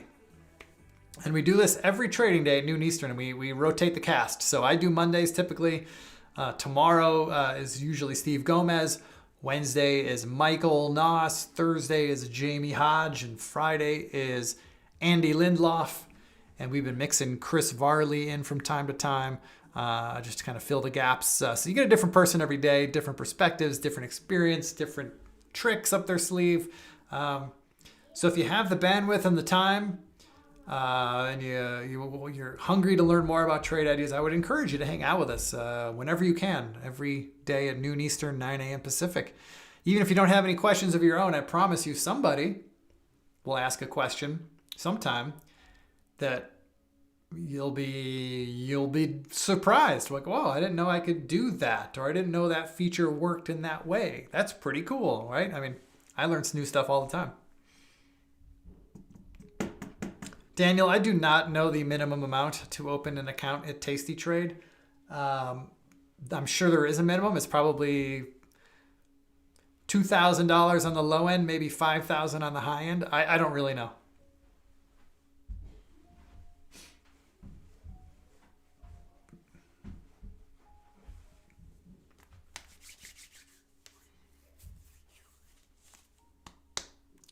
But I do know Tasty Trade's customer service is excellent. So if you go to their website and find their customer service, whether it's a live chat or an email, they are very responsive. So you can get your answer very quickly.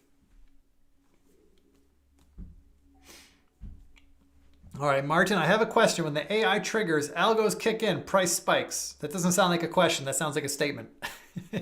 You got more to that?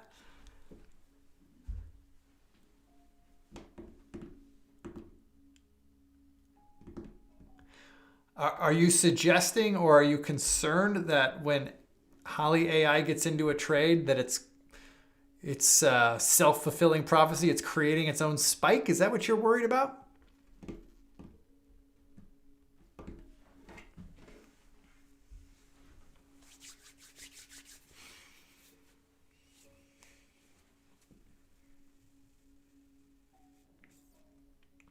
I mean, at the end of the day, depending on how you're using Holly to trade, you don't necessarily, especially if you're manually trading, you don't have to necessarily get into the Holly trade the exact same moment she gets in, okay? I'm bringing up a Holly channel here. Like when she got into this WCN, let me zoom in on this chart a little bit. Like, you had a good 5 minutes or so probably to get a price that was pretty close. These are 5-minute candles, by the way. You had a good 5-minute window probably to get a price at or better than what she got in to a trade. So, I'm not worried about price spikes. I mean, the stock market is bigger than all of us. I'm not too worried.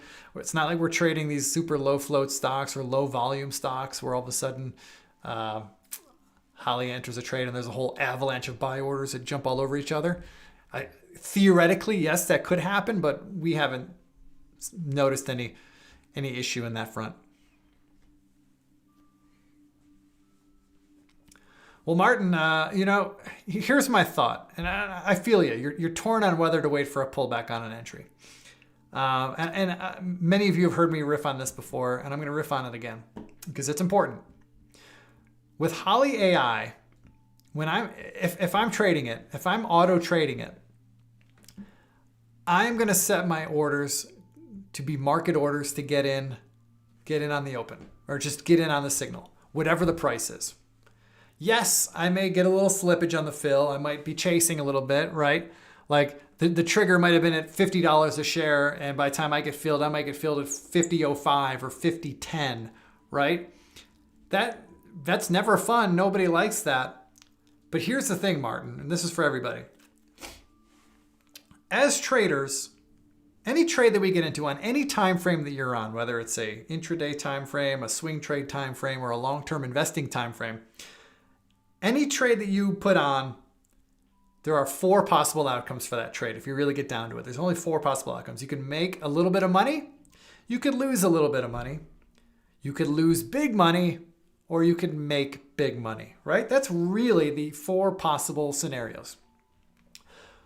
Our job as traders is to eliminate the big loss. If we do nothing else but prevent our account from suffering a big loss, and we do that by using stop loss orders, then of the 3 remaining outcomes, here's what happens. I'm going to have a whole bunch of small losers. I'm going to have a whole bunch of small winners. In fact, that's going to make up 90% of my trades.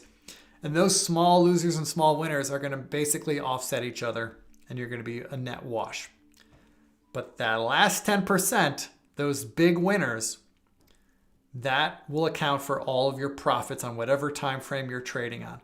And I'm bringing all this up because if I'm looking at a signal that comes in Holly, and this is not true for Holly, this is true for any strategy that you trade. If I am only willing to enter a trade using a limit order, here's what's going to happen. If I enter on a limit order or wait for a pullback, as you're talking about, Martin, I am guaranteed to take every losing trade, right?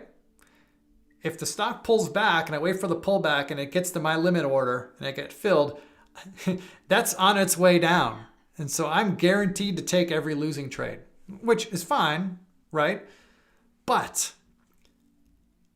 if there's a signal, whether it's Holly signal or any other signal, and I see this stock and I put a limit order out and my limit order sits, it doesn't get filled, and then this stock takes off without me, I'm risking missing out on the biggest trade of the day or the biggest trade of the week or the biggest trade of the month, okay?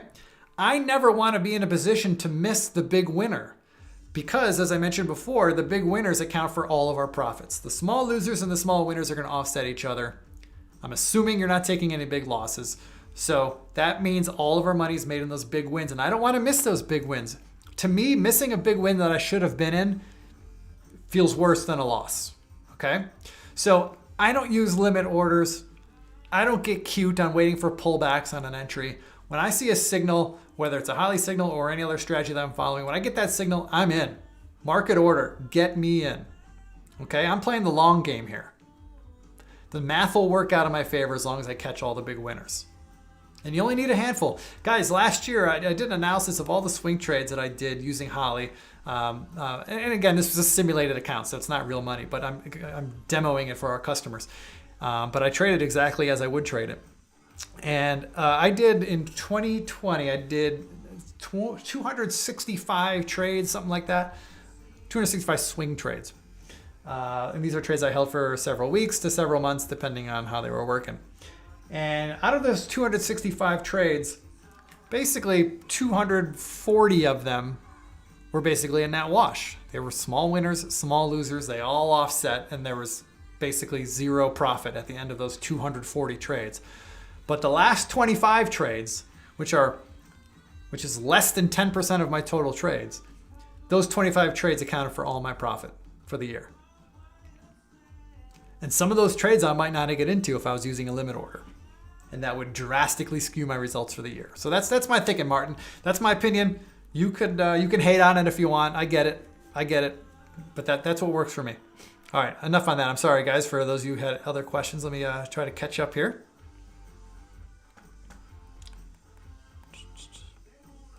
Okay, DSOP, scan for price above or below VWAP on volume. Okay, so let's do this. We're going to create a top list. I'm going to go to new up here in my channel bar, or my menu bar. I'm going to hit top list window. I'm going to hit start from scratch. Then I'm going to go to the search tab. First up, let's look for VWAP. So we have a number of VWAP filters. Let's just choose a basic one. Let's do distance from VWAP 1. Okay, so let's see, I lost your question. Where did it go? There it is. Scan for price above. Okay, so let's just create for above first. So let's do, actually no, we can do both. So I'm going to use distance from VWAP 1. I'm going to add this filter. Okay, and then here on the minimum, I'm going to say, let's say a minimum of 1% above the VWAP and a minimum of at least 1% below the VWAP. So I could check my work, by the way. If I hit this little show me button, it'll tell me in plain English the price is at least 1% above VWAP or the price is at least 1% below. Now you can play with those numbers. I don't know what numbers work for you, but you said you wanted to see them above or below. So that's one way to get above and below the VWAP. Okay. So that's one filter. You've now established a distance from the VWAP, both above and below. Now, if you want them to have unusual volume, you have a number of options for that. If I go back to the search tab, go to volume, I'm just going to type in volume. And one that I would definitely use is the relative volume filter, because this you could set a minimum. Let's add the filter. If I set the minimum to say 4, let me just clean this up here, hide unused. So if I set the minimum to 4 on the relative volume filter, what that means is that stock is currently on pace to trade more than 4 times its average daily volume. So if the stock is, so right now, basically you're setting up a top list. It will show you all stocks that are at least 1% below the VWAP or at least 1% above the VWAP with high relative volume. So you'll want to play around with those to get to the parameters that you want. And it takes experimentation. And guys, all of these things, whenever you're building top lists or alert windows, it always takes experimentation. I never nail it on the first try. I think I got what I want, and then I let it run and I use it for a day or two, and then I'm like, oh wait, no, I'm not quite liking these stocks. I want to filter out these stocks or whatever. It's a constant work in progress. So DSOP, I hope that was instructional for you. Okay. Dan F. I see the section for unusual social mentions doesn't include StockTwits anymore. What's that going off of now, and how to set this section to show the highest mentions on top? Okay, yeah, so the StockTwits data no longer exists, unfortunately. We ended our data partnership with StockTwits. We just found that we can basically find the same info using existing data that we already had. And the StockTwits data was more or less irrelevant or redundant. And so why pay for all this data when we don't need it? So that was the thinking there. So Dan, you see the section for unusual social mentions. Where are you seeing that now? I mean, this all just happened last week, and things change a little bit. Let me see here. Do we have a channel for that now? I don't see it. Unless I'm missing it. Totally possible I'm skipping right over it.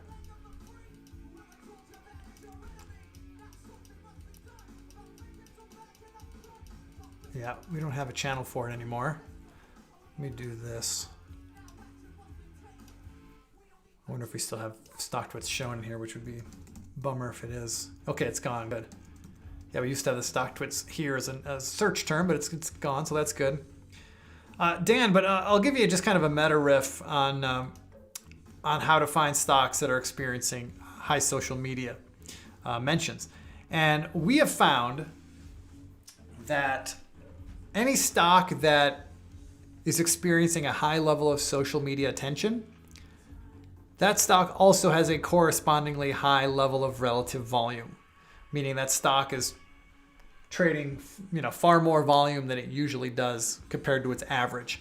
So if you were to use a relative volume filter, we found that there's a nearly a one-to-one correlation between high social media discussion and high relative volume. So I would use a relative volume filter in any of your scans if you want to get into the stocks that everybody's talking about. Just set a really high level. Relative volume ad filter, I would set it to like, I don't know, you'd want to experiment with it, but I'd set it to like, say, a minimum of 5, I think.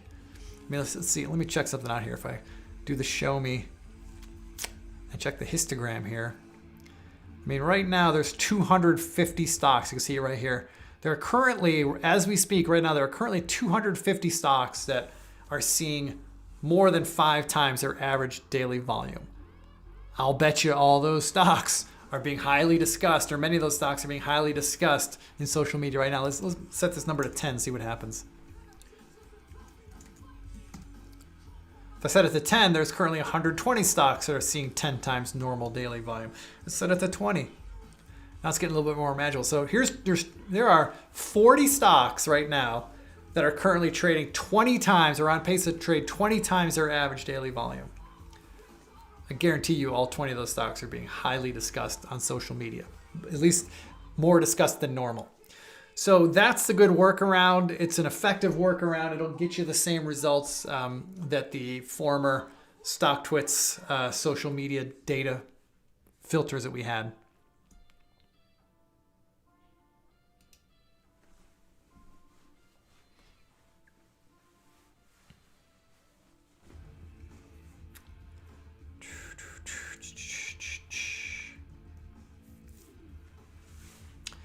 All right, Rob, the unusual options volume. Let's check that out. Talking about the options channel. So here we go. Let's bring up the unusual options channel. And so this channel is really just, let me close my Brokers Plus window there. It's kind of messing things up. So all this channel is really doing is it's highlighting stocks that are currently seeing elevated options volumes relative to their normal relative volume. Okay, like look, the most of the options volume, of course, just like with stocks, most of the options volume is centered around the same like 10, 20 names, right? The biggest stocks that you know, the biggest ETFs that you know. But what this is pointing you out to are stocks that are seeing call and put volume that's higher than normal for those stocks, which is a far more useful data point. Okay. So we, at Trade Ideas, we have a very limited options data set. If I open up a top list and type in options here, you'll see we don't have a whole lot of filters for options. And this is our entire options data set. Okay, and they're all centered around total volumes. You're not going to get any implied volatility data. You're not going to get any strike specific or expiration specific data. You're not going to get any spreads data, anything like that.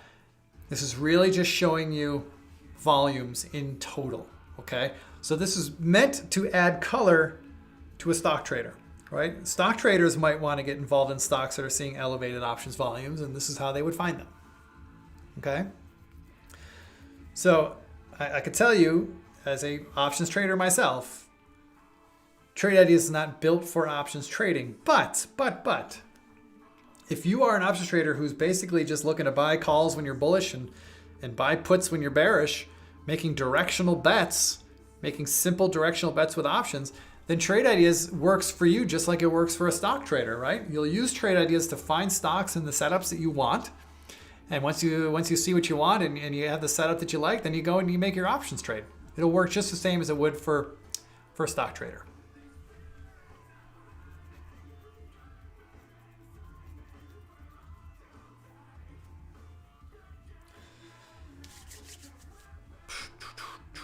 And also, Rob, when you're looking at this channel and you see these different top lists here and the different M windows, if you're ever curious about how these stocks are arriving in these windows, all you need to do is right click in any window, go to configure, and open up the summary tab, and it'll tell you all the filters you have in place for this window, and this will give you a good idea of what's going on, so you can dig into it.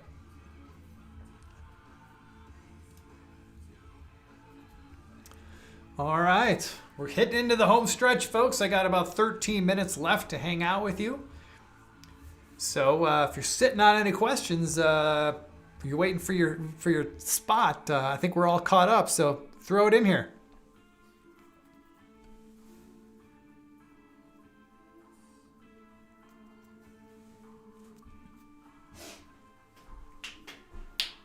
Boy, my Apple Music is spinning all kinds of wide variety of music here. I don't know if you guys can hear it in the background. I think that was just Korn that was playing. Wow, we're all over the map today. I think there was some Frank Sinatra earlier.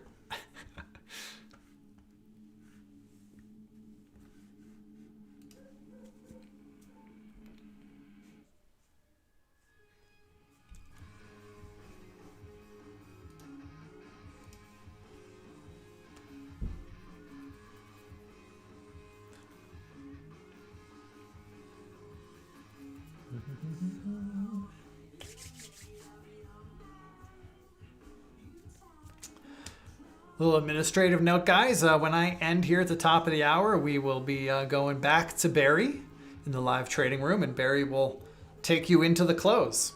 So this channel, or this URL that you're on right now, this YouTube URL, if this is your first time here and you like what you're getting, bookmark this link so you can get back anytime, one click. This link is live all trading day. When it's not us doing the live Q&A from noon Eastern, starting at noon Eastern for 1 hour, the rest of the time we're streaming the live trading room with Barry Einerson. And it's totally free and totally great. And it's a great way to see the Trade Ideas platform in action. Barry is a real trader trading real money using the Trade Ideas software to guide his decision making throughout the day. So it's a great opportunity to look over the shoulder of a true professional using Trade Ideas. So bookmark this link and you can always just join anytime with one click. Super easy.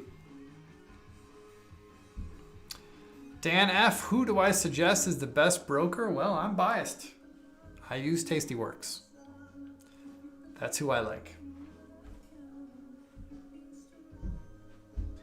But, everyone's got their own favorites.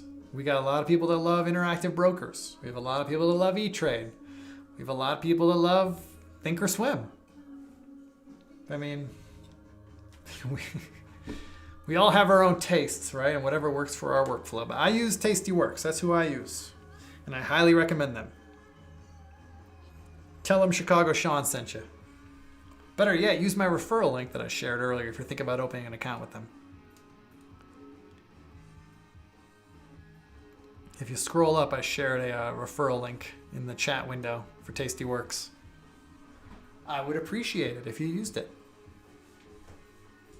If nothing else, like I mentioned, I have a lot of friends over there, so I like them to know that I'm sending them business.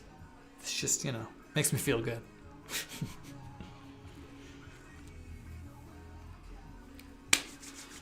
All right, folks, 10 minutes to go. Last call. I'll issue the last call for questions. Otherwise, we'll end it up and pass it back to Barry soon.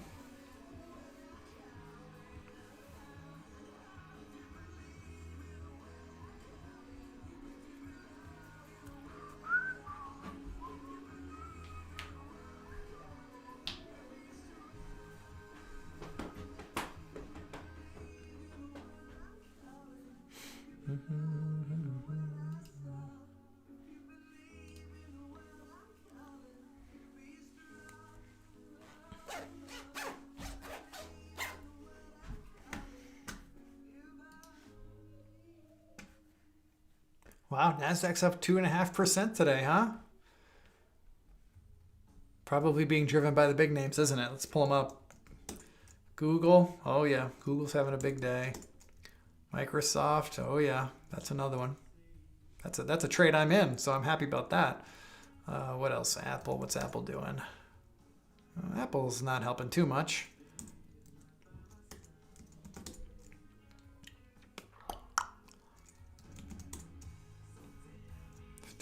What's the latest in GameStop? GameStonk.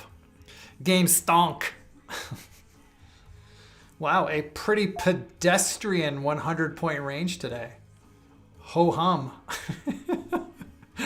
Crazy.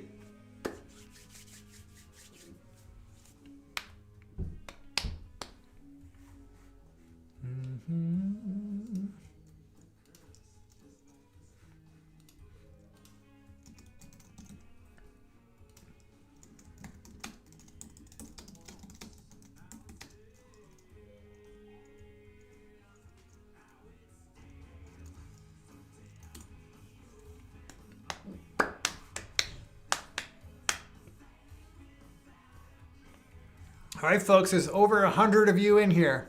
So if anyone is sitting on a question that we haven't, on a topic we haven't discussed yet, now's your chance.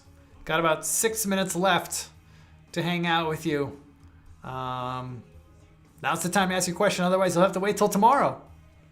Of course, guys, we do these live Q&As every day, but these are not the only places to get your questions answered. If you ever have some trouble that you need help with outside of these hours, you can always go to our website, trade-ideas.com, and go into our find our help section. You can send us an email, or there's a live chat if it's during market hours. The email address is simply info@trade-ideas.com. So you can always send us an email. In fact, that might be the best place to get questions answered, because at least then we can make sure the question gets routed to the right expert who has specific knowledge on whatever it is you're asking about. Chris, what do I like for a pre-market scan? Well, if you notice in my channel bar, I've got my own custom pre-market channel. But before I show you that, I'll show you how I got it. Oops, I didn't mean to click that. We have a pre-market channel already built here. Everybody has access to right here. See, if I click pre-market channel, this comes up. And this will show you all the stocks that are gapping up right here. All the stocks that are gapping down. And these were all the gaps this morning. We had a stock that gapped 122%, a penny stock, of course. But this is the default that is available to everybody. Now, I've basically, with my own pre-market channel, all I've done is I've kind of rearranged the windows to be a little bit more pleasing to my eye. And I've added some filters to these top lists that I just don't want to see stocks that are under 10 bucks a share. I don't care about the penny stocks. So if I open up my pre-market channel, it's all the same stuff. I just rearranged the windows and I filtered out the cheap stocks. So you'll notice in my up gappers window, if you look at the prices, none of these stocks are single digit stock prices, right? Same with the down gappers. None of these, all these prices are at least 10 bucks. So good place to start is just, and Chris, is for you, a good place to start is just go to the pre-market channel that we already have built. There it is. That's what it looks like, that little icon right there.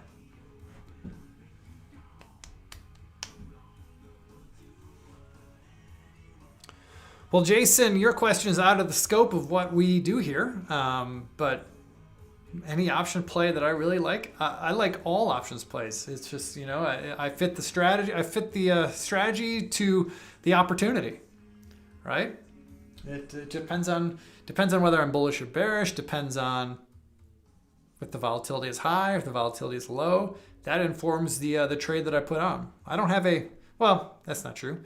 I do have a favorite options trade, and it's the most basic and the most simple options trade there is. And that is, I like buying long calls in a low volatility environment, especially on a stock that's making new all-time highs. If I had to pick one trade that I would do for the rest of my life in options, it would be buying options on a stock that's making, or buying calls on a stock that's making all-time highs, as long as volatility is cheap. If volatility is expensive, I won't do it. That's it. That's not very elaborate. I trade plenty of butterflies and lots of collars and lots of vertical spreads and lots of calendar threads. I do all that stuff, but my favorite is just a simple call buy.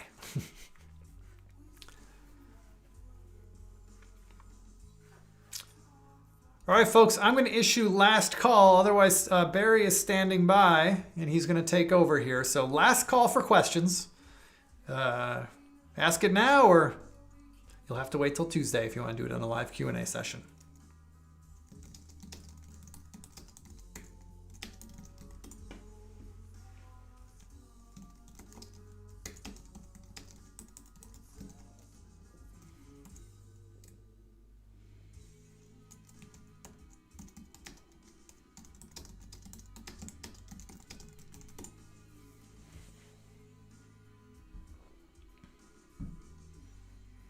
You're welcome, Mike. Thanks. Thank you. All right, folks. Going once, going twice. Last call for questions. Otherwise, I'm going to pass it back to Barry.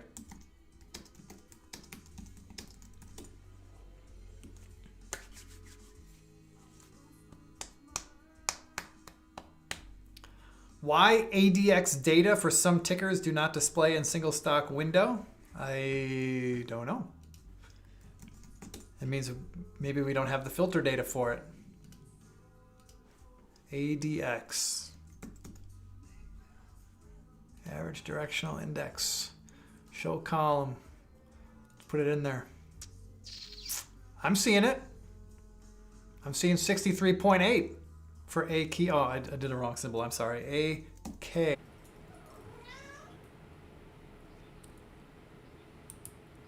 NMM from the AI, tremendous. I've talked about this one as a potential swing. It still has room. Look at NMM. Look at the room it has on the weekly chart.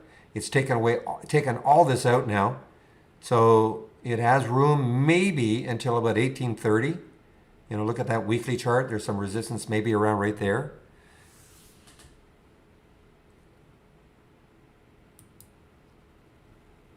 Just a surge. There's Solly going down, but I love to see it take out 1043 or so. No, I'm not short Solly. They're right there is where, you know, it could be interesting. But I mean, you're being kind of chase mode. I'm just looking at these two lows on the daily, and 1043 takes care of that. And then if you look left, the next low is 935.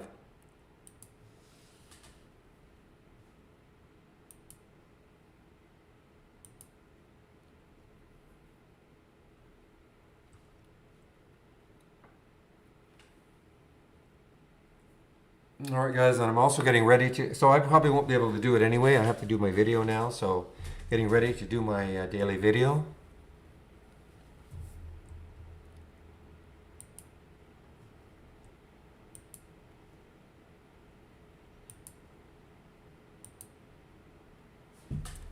Well, I mean, this could turn into a short today. I don't know. I mean, it's challenging those lows right now. I mean, that's a big sell-off. That's about a third excuse me, from the pre-market highs at 15. So we've almost dropped a third.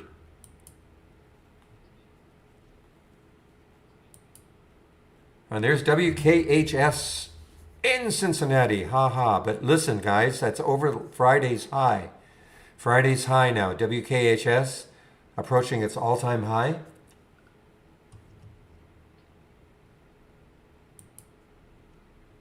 All right, guys, it is time for me to do my video. So I'm just going to put myself on mute while I do my video. I'll put the announcement in first.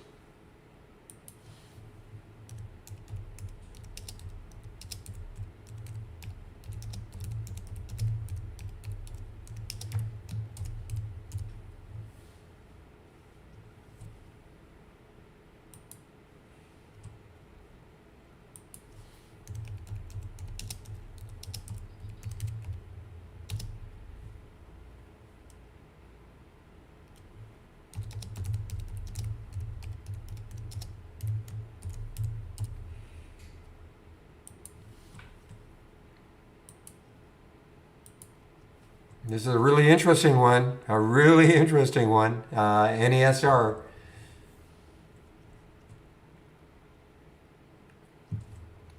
Okay, guys, so I will, and if you want to follow my video, you want to sign up for them that I do every day. Well, not every day, Monday to Friday.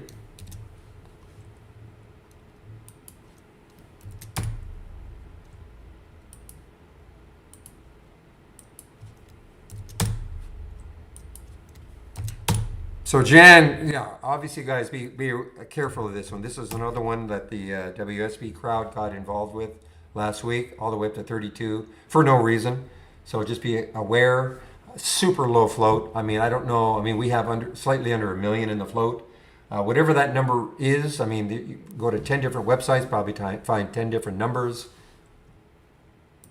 At any rate, I'm putting myself on mute now, and I will be doing my video.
All right, guys, I'm back.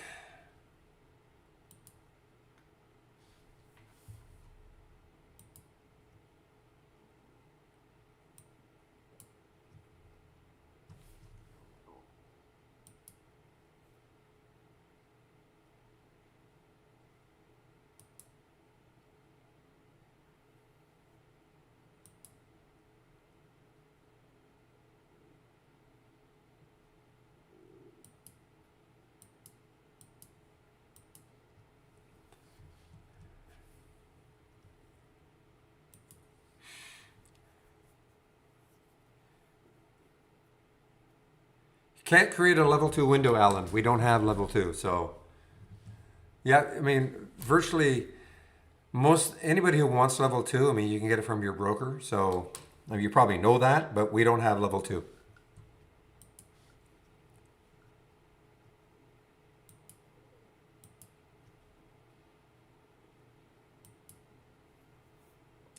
Guys, this one has been sneaky good.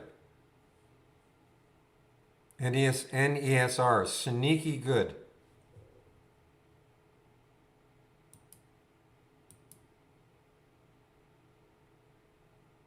Aha, so that support held. So look at Solly, guys. That support kind of held for Solly, and then a pretty big bounce, SOLY.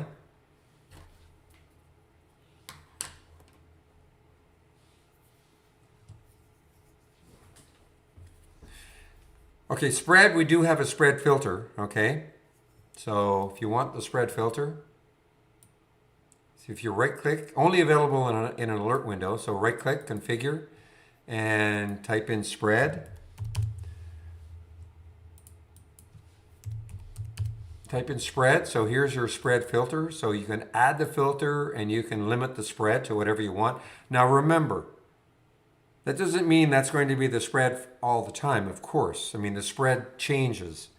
So, but at the time of the alert, you know, if say, just for argument's sake, if what you wanted was a spread no more than 5 cents, so you could put 5 in here. So at the time you get the alert, the spread was no more than 5 cents. That doesn't mean that a second later it could not widen to 10 cents or go down to 1 cent. But at the time of the alert, that would be the spread. Okay, Alan?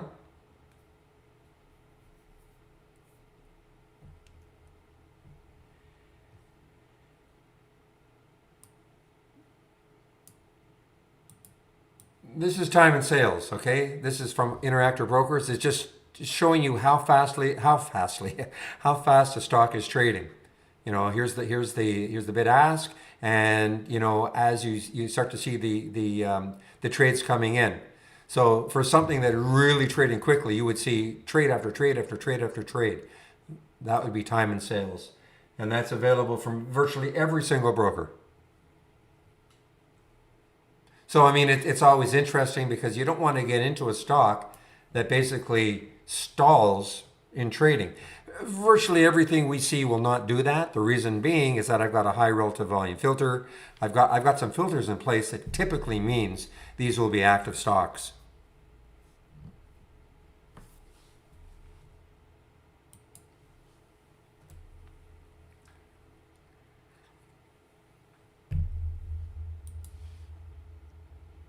Which is only, again, applicable if you're looking to intraday trade. I mean, time and sales, if you're looking to swing trade, really doesn't matter that much. I mean, if you're looking to swing trade something for days or weeks, I mean, obviously intraday doesn't really matter that much. But again, if you're looking to intraday trade, yes, it does matter. You don't want to get into something and then try to sell it, and then, you know, it's the old thing, to who?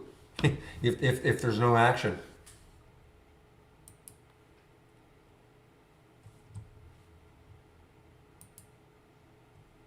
All right, you're making me look at GBR. You are making me look at it. Yeah, it's been choppy though. I mean, we've had a couple of pullbacks already on the 2-minute.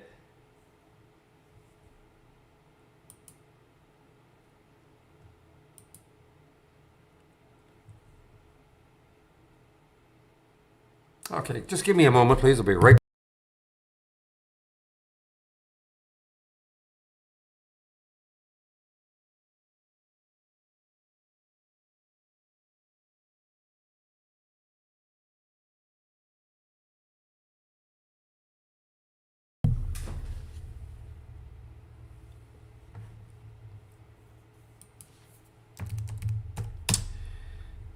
Yalla.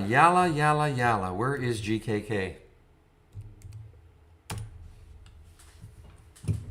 Yeah, big volume coming in. You know, the other one that was just JMIA. I mean, that is really, at least it was this morning. Yeah, I mean, look at this. I remember when this pulled back here. I thought, well, maybe that's going to be it for a while. Not even close. I mean, that's gone from 32. I mean, this is not that long ago. I mean, that's that week right here. So what's that? 1, 2, 3, 4 weeks ago. Gets down to 32 and all the way up to 60. I mean, that's a double in less than a week, or less than a week, less than 4 weeks, really, because that's where it hit last week.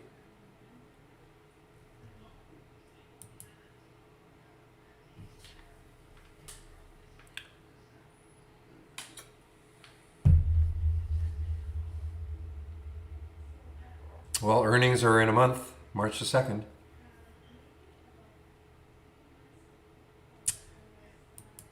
Well, guys, I mean, you know, this is not a pump at all, but man, oh man, my wife's company, Stantec STN, just doing great.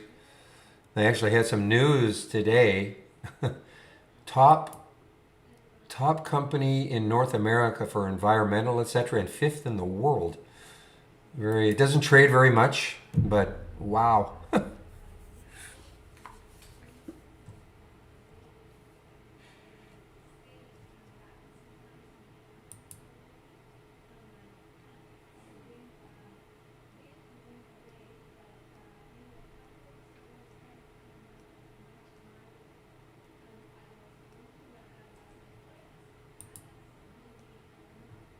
Yeah, it's an all-time high. Absolutely, all-time high. I mean, in Canadian dollars, that's at $46, 46.40.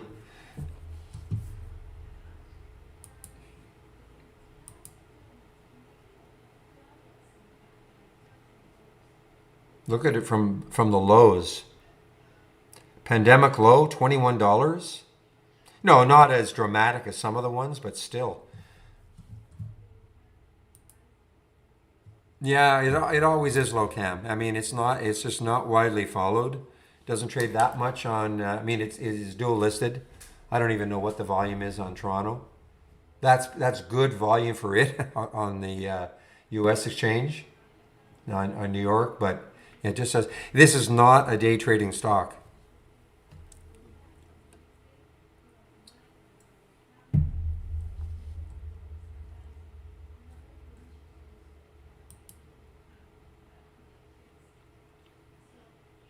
I think you told me that, Tank, yes.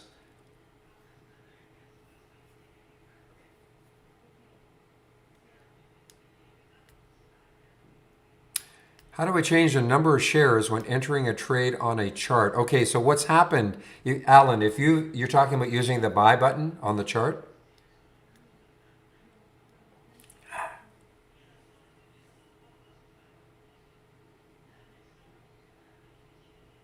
Is that what you're talking about?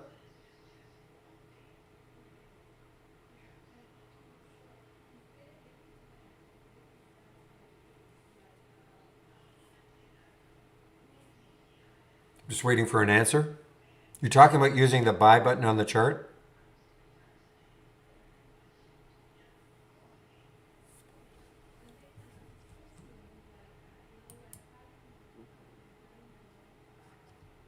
Oh, right clicking on a chart. Okay, well, again, you have to watch that video, and because you're talking about then trade and then using when you have to, you're talking about then right clicking trade and then this box pops up?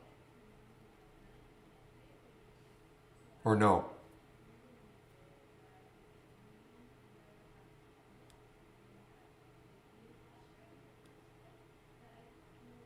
Yeah, okay, so again, yes, trade, but then that box pops up. So these are pre-configured. You have to watch this video in order to do this. You also need an Interactive Brokers account right now. You can't do it unless you have an Interactive Brokers account right now. If you're talking about just in the simulator, it doesn't matter. But again, in order to create, doesn't matter on a chart or up here, in order to create these buying and shorting scenarios, you have to watch this video and it shows you how to do it. Okay? And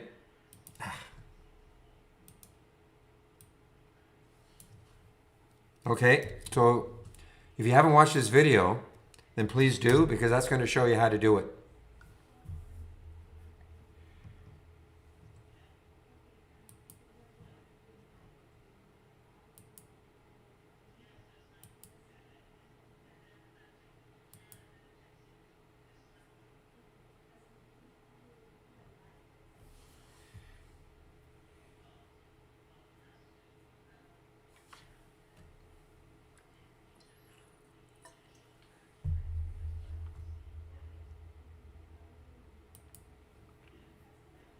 Because that is going to show you, you see, you can create your own buying and short. Now, typically though, the number of shares, I mean, if you use a stop, okay? If you use a stop, then it's going to, then it, you know, it'll automatically assign the number of shares you're going to take.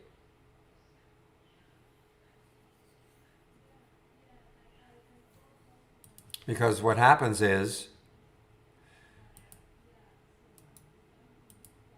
so edit the trading strategy. Now, I mean, you cannot, I mean, you have to realize that, I mean, once you commit to the trading strategy, that's how it's going to do it. You can edit the number of shares if that's what you want to do, position sizing, number of shares, but that to me defeats the purpose then of using a stop. You know, you could base on a stop loss and then a risk value. You know, if you're going to risk $100 a share, then depending on the stop you use, that's going to determine the number of shares. Otherwise, there's no way to vary it, you know, because if you just use order details and you use a fixed shares, well, that's what it is. The only way to override that is by doing it manually. But if you're talking about right-clicking and then picking one of these, well, then you've already either A, assigned a share value, number that you want to take, or B, you're using a stop, which is going to vary the number of shares. Hopefully that makes sense.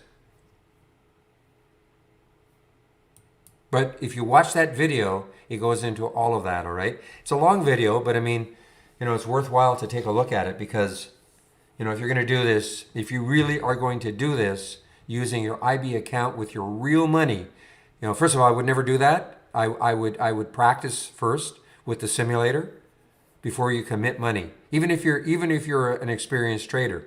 But if you want to set up your own, you know, buying and shorting, I would try all these in the simulator first.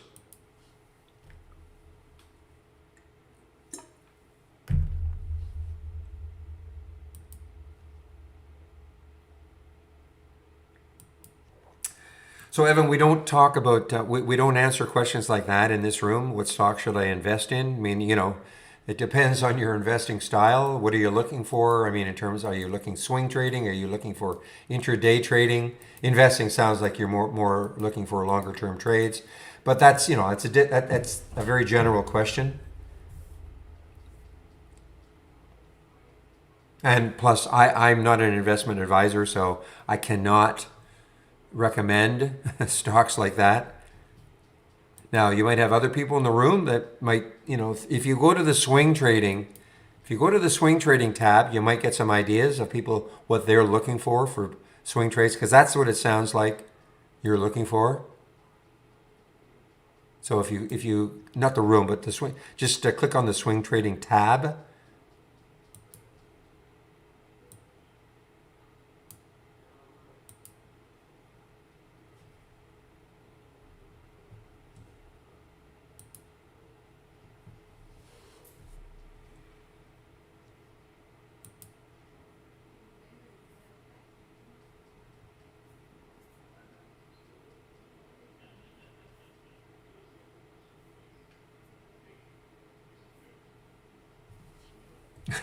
You're a funny man.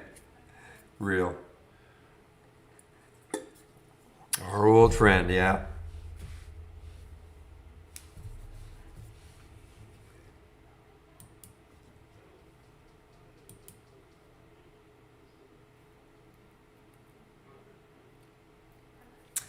Yeah, six string. I mean, it's a bit of a bear. I know what you're talking about. So you have to go to, so click on right click, and then configure, and then column order. You know, and you have to play around with this with the left arrows and right arrows. Okay, it's not the simplest way to do it, but that's how you do it. So let me do it again. So right click on the single stock window, right click, click on configure, and then column order. And then, you know, you can move them around using this right arrow, left arrow, or up and down, you know, if you wanted to move things up and down. It's not easy. When I say not easy, I mean it's not super hard, but, you know, I wanted all my position and ranges on one side, just like this, as an example. So it's just sort of, you know, I don't want to say trial and error, but you'll get the hang of it. I wish it were a little, I wish you could just do this, kind of, you know, grab it here and move it, but you can't.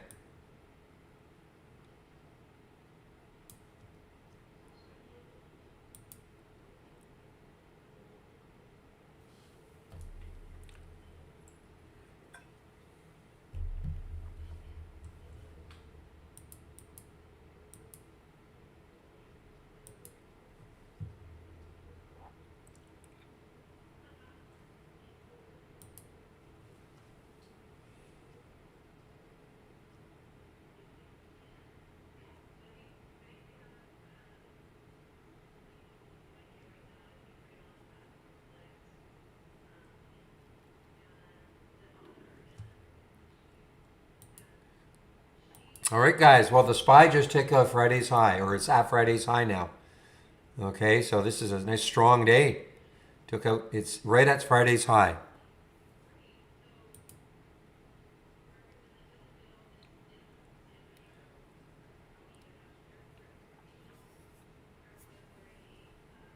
Well, the new word is that it's almost completely closed. I mean, I shouldn't say that. I shouldn't say for US. I actually don't know. No, I don't know. Certainly, all the sunspots have been virtually completely closed.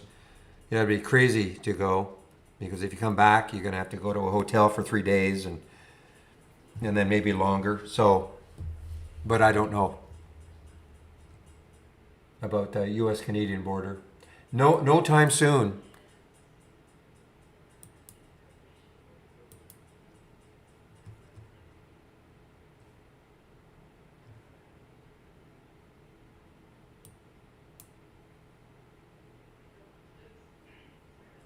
There we go. April 13th. Okay, that's wow. April 13th. What are we? February? So another month and a half.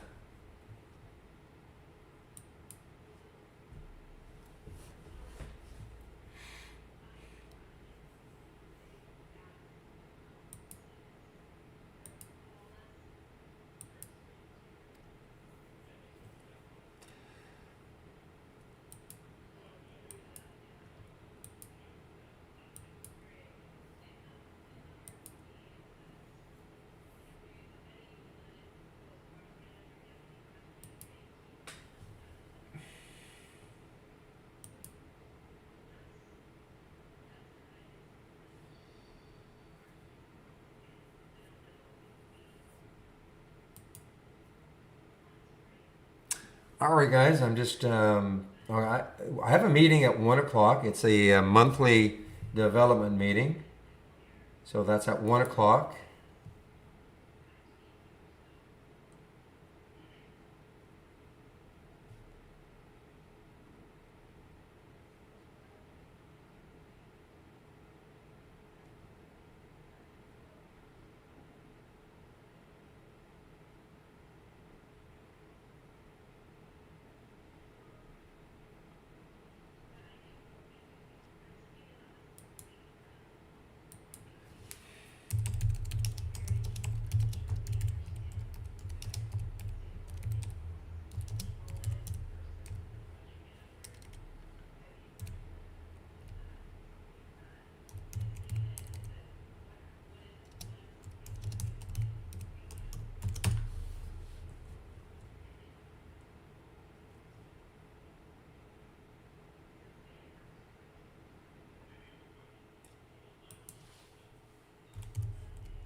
Well, Nokia, of course, had a move earlier today. Yeah,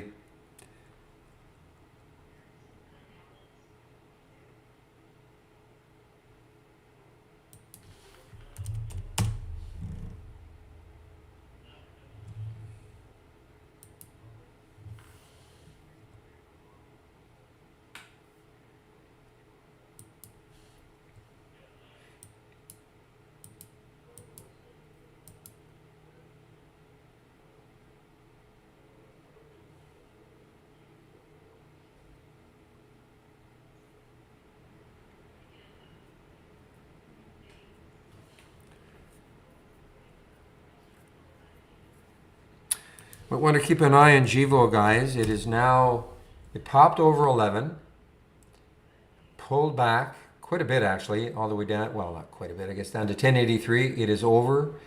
A little bit of a flag here, but if it can get over 1113, it could have another run.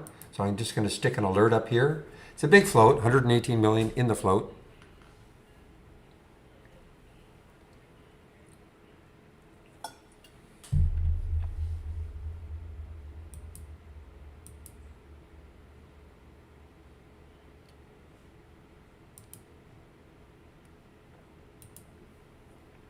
You're right, this is a news halt. ADMS, a news halt.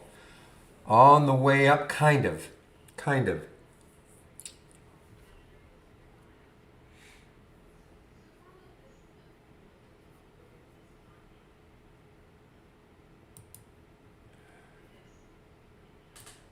This is what we're talking about right there. ADMS halted because of news.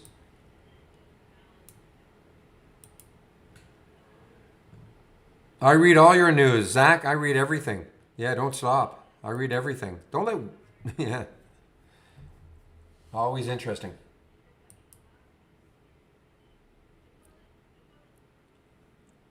There you go. Lots of love for Zach.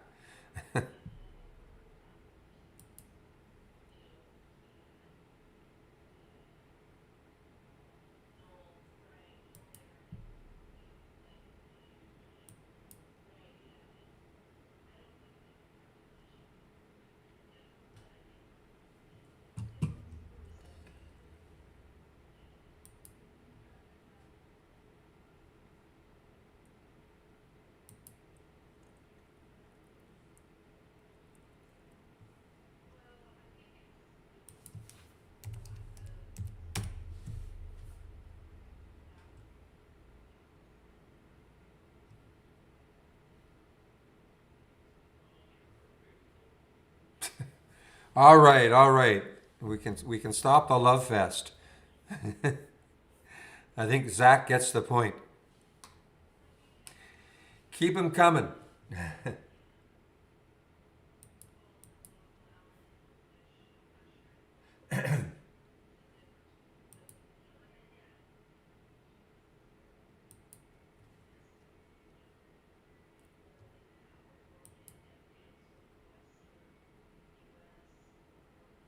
Keep an eye on GVO, guys. It's challenging.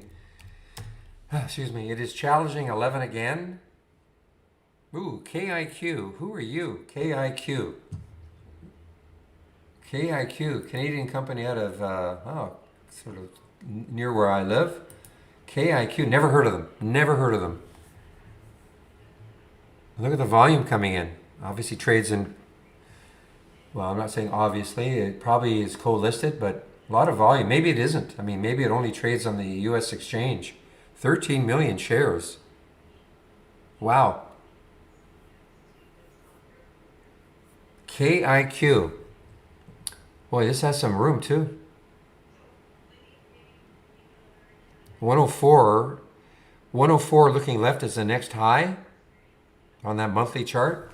It got right to that point and it fell back. I'm going to stick an alert here just in case it continues. 106, I'm going to stick an alert for KIQ at 106 just in case it regains one and then starts to fill in this void.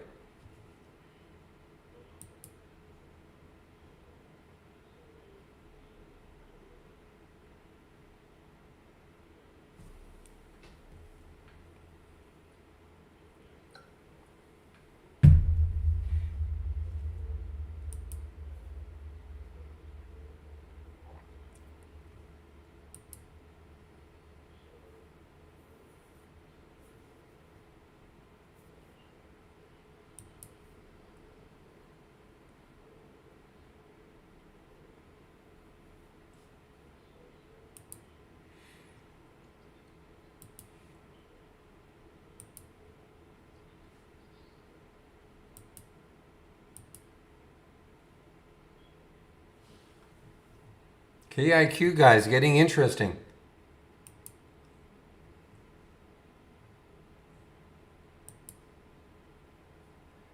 It's not a low float, 45 million in the float, but look at the volume. I mean,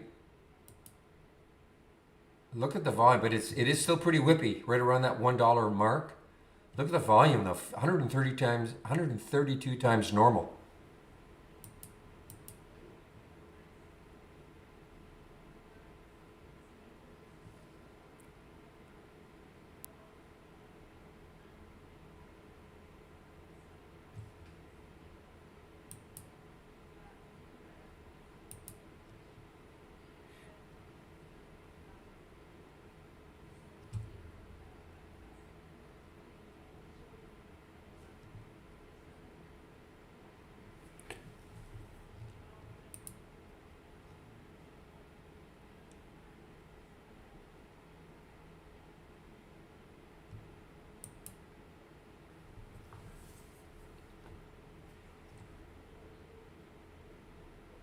Keep an eye on this KIQ, guys. I mean, this has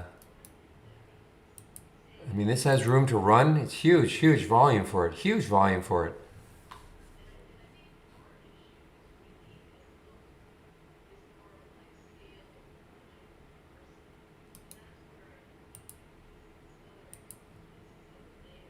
Look at the volume that came in the 15-minute.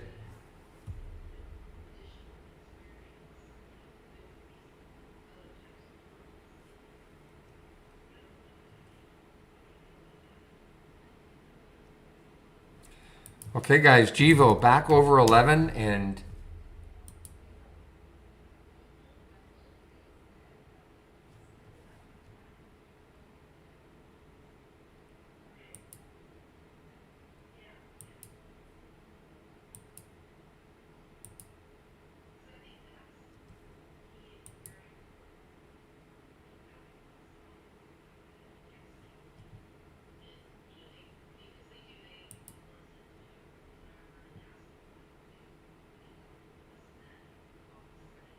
boy, lots of games right now with, well, not games, but right around that $1 level. So you have a big topping tail in the 2-minute. Excuse me, a bottoming tail on the 2-minute for KIQ, trying to figure out its direction. I mean, it's up 43%. Where did this, wow, 70 cent stock on Friday.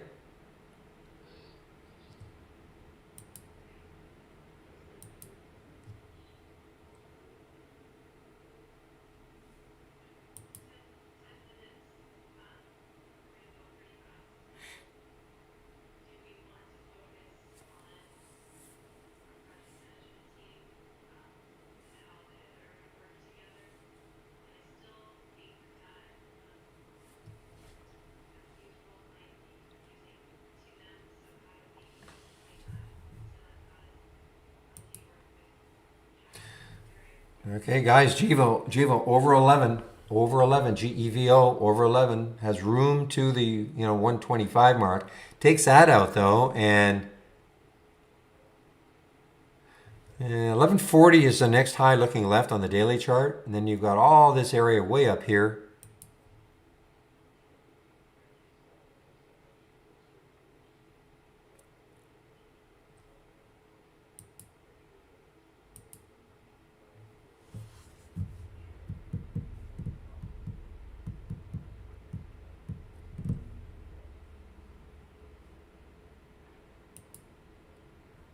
All right, I know a lot of you are following this one. SNDL, what did it get to last week? Got up to 137 last week. Nice day, definitely a nice day. Huge float, almost 750 million in the float. But it has traded over 1 billion shares. Man. But, so it has traded the float.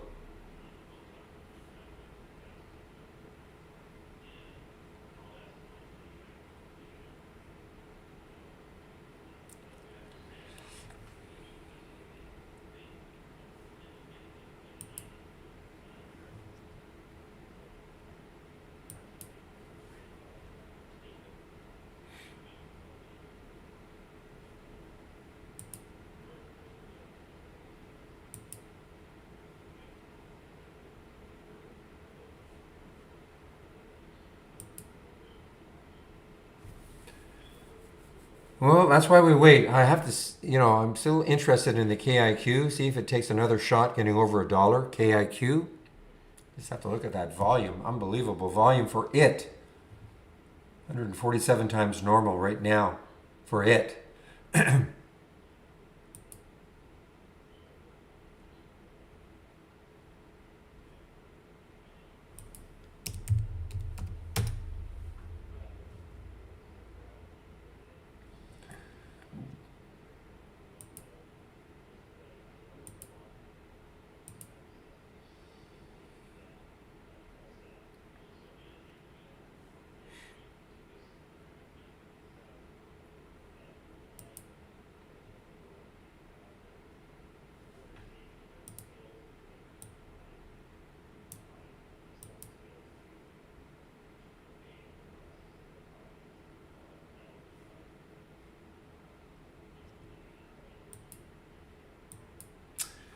Accidentally deleted the default layout on TI.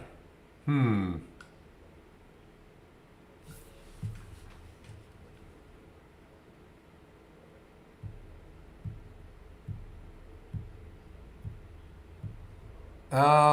sure there must be a way. I'm not sure though.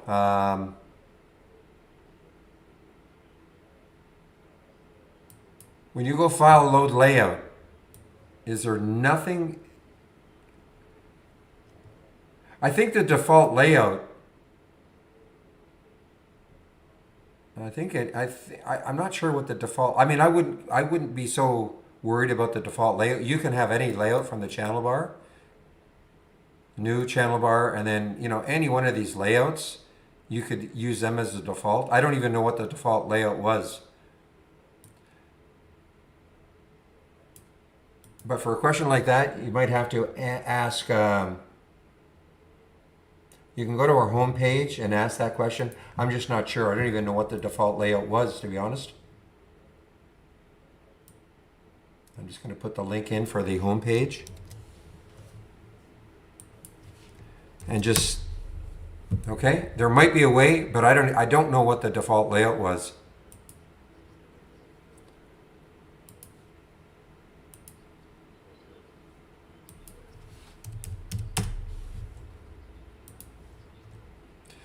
Meanwhile, BCRX on the move again. BCRX on the move again. What sort of resistance is there? So if you look left on that monthly chart, 1288 is the next high looking left on that monthly chart.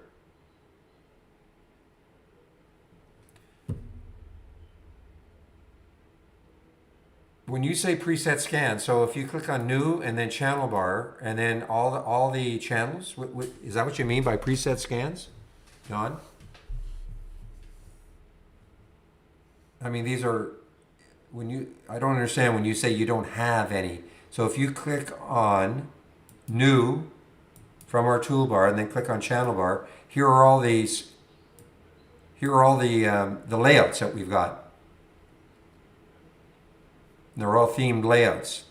Are you saying you don't have this channel bar?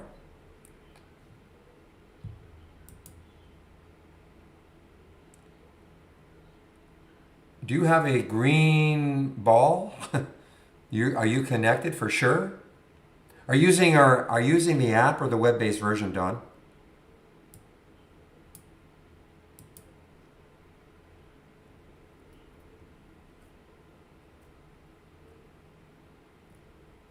Do you have a toolbar that looks like this?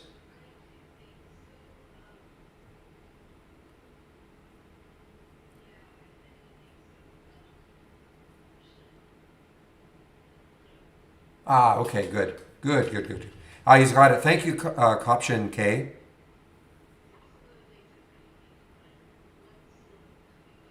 So somebody said if you're on a PC, you can find it in the folder backups under trade ideas. Okay?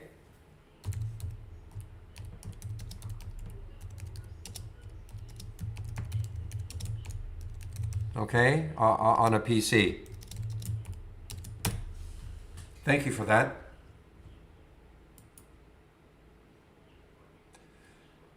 Yeah, now look at it. Remember it had the bounce? It had that nice bounce. Looked like, okay, but now look at it. Look at Solly now. I mean, there's no. I mean, the next area 940. It's like that news. I mean, it's gone negative. It's like that news is completely and utterly now discounted.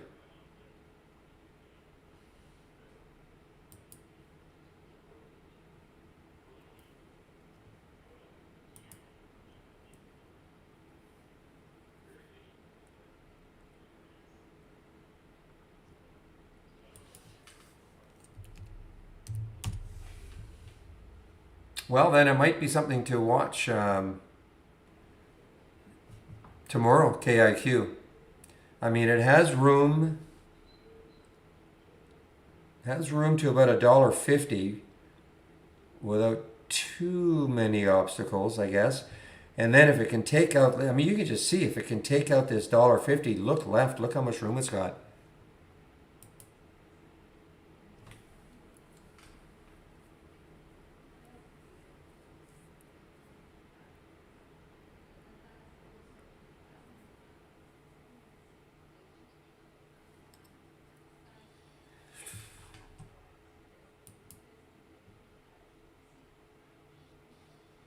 Meanwhile, BCRX just continues its surge here.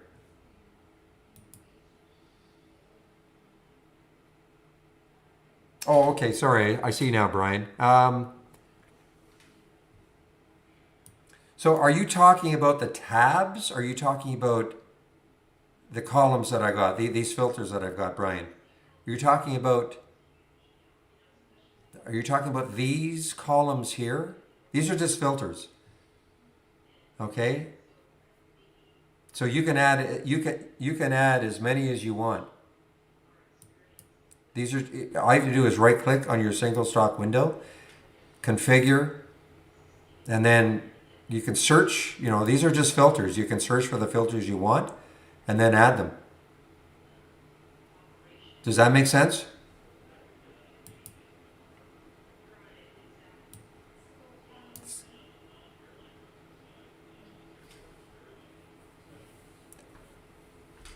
Yeah, so these are just filters, okay? You can add as many as you want. This is just what I like to see, but you can have whatever. All these are filters.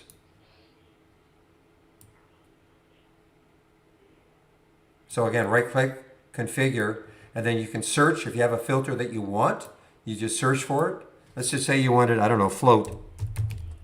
You don't have if you didn't have the float, you wanted it. So here are your shorts or your floats that you can add. I already have it, of course, but then you would just show the column and then you would add it. Meanwhile, DVAX has gone crazy. It looks like it wants to take out 10.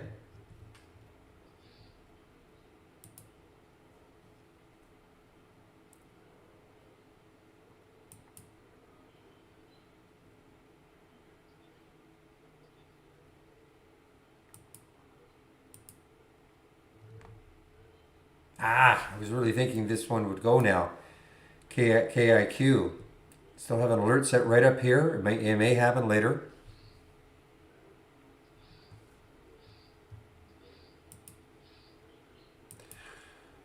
Well, there we go, guys. A breakthrough 10 now for DVAX, and the next high is looking left, way up here at 1250 or so.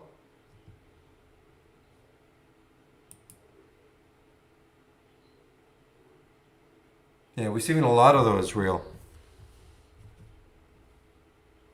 Yeah, forget technical analysis for some of these. I mean,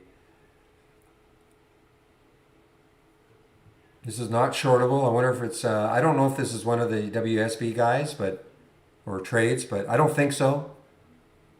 But it is not shortable for us at Interactive Brokers. The big red dot, not shortable.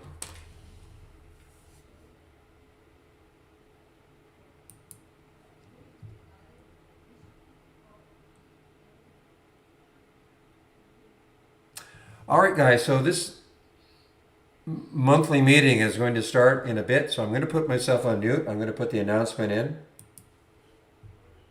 So on mute in a meeting.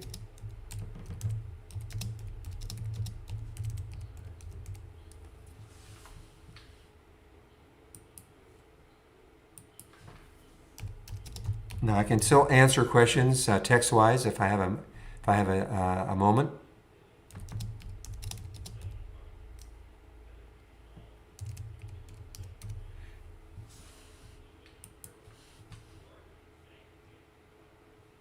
So I'm going to put myself on mute right now.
All right, guys. Well, I'm back just in time to shut her down. A long, long meeting today. Are there any questions? First of all, I'll hang around if there's some questions. Otherwise, I will shut it down. Hey, good. How are you?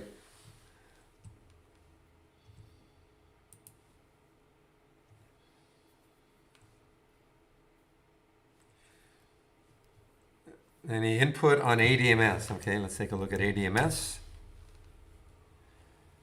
Not really. I mean, I got halted because of news, right? And I obviously it opened, and I guess the news wasn't good, so not really sure what I can say. I mean, it says jumps on Go Covery's expanded FDA approval, but obviously it looks like a good headline, but it obviously is not met well. I mean, it's almost what it was up to 921. That's a big pullback percentage wise. So I have no other input on that.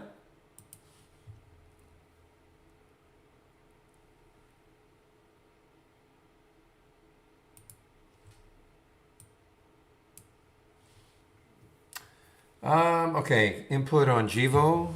Well, is it over 11? Is it still over 11? Yeah, I mean, look, the longer it hangs over 11, I mean, last week's high or Friday's high was what, 1140? What did it get to today? 1125? Look, this is a story stock. You know, I think this is something that the White House might have tweeted out here, okay? And so this is a story stock. I have no other, information on it other than that. But, holding 11 is good. Maybe tomorrow, if it can keep moving and start approaching these levels again. And well, okay, any input on, I mean, AG, this is just, Wall Street bets, guys. I mean, this is all to do with these guys. I have no special input on this either. I mean, if you believe that they're going to pump it again, great. If not, but, these are very emotional plays right now. So I know I'm not shedding any tremendous insight on something like this, but I mean, you have to understand why it went up, okay? And can it keep going because of their enthusiasm? That's all I can say.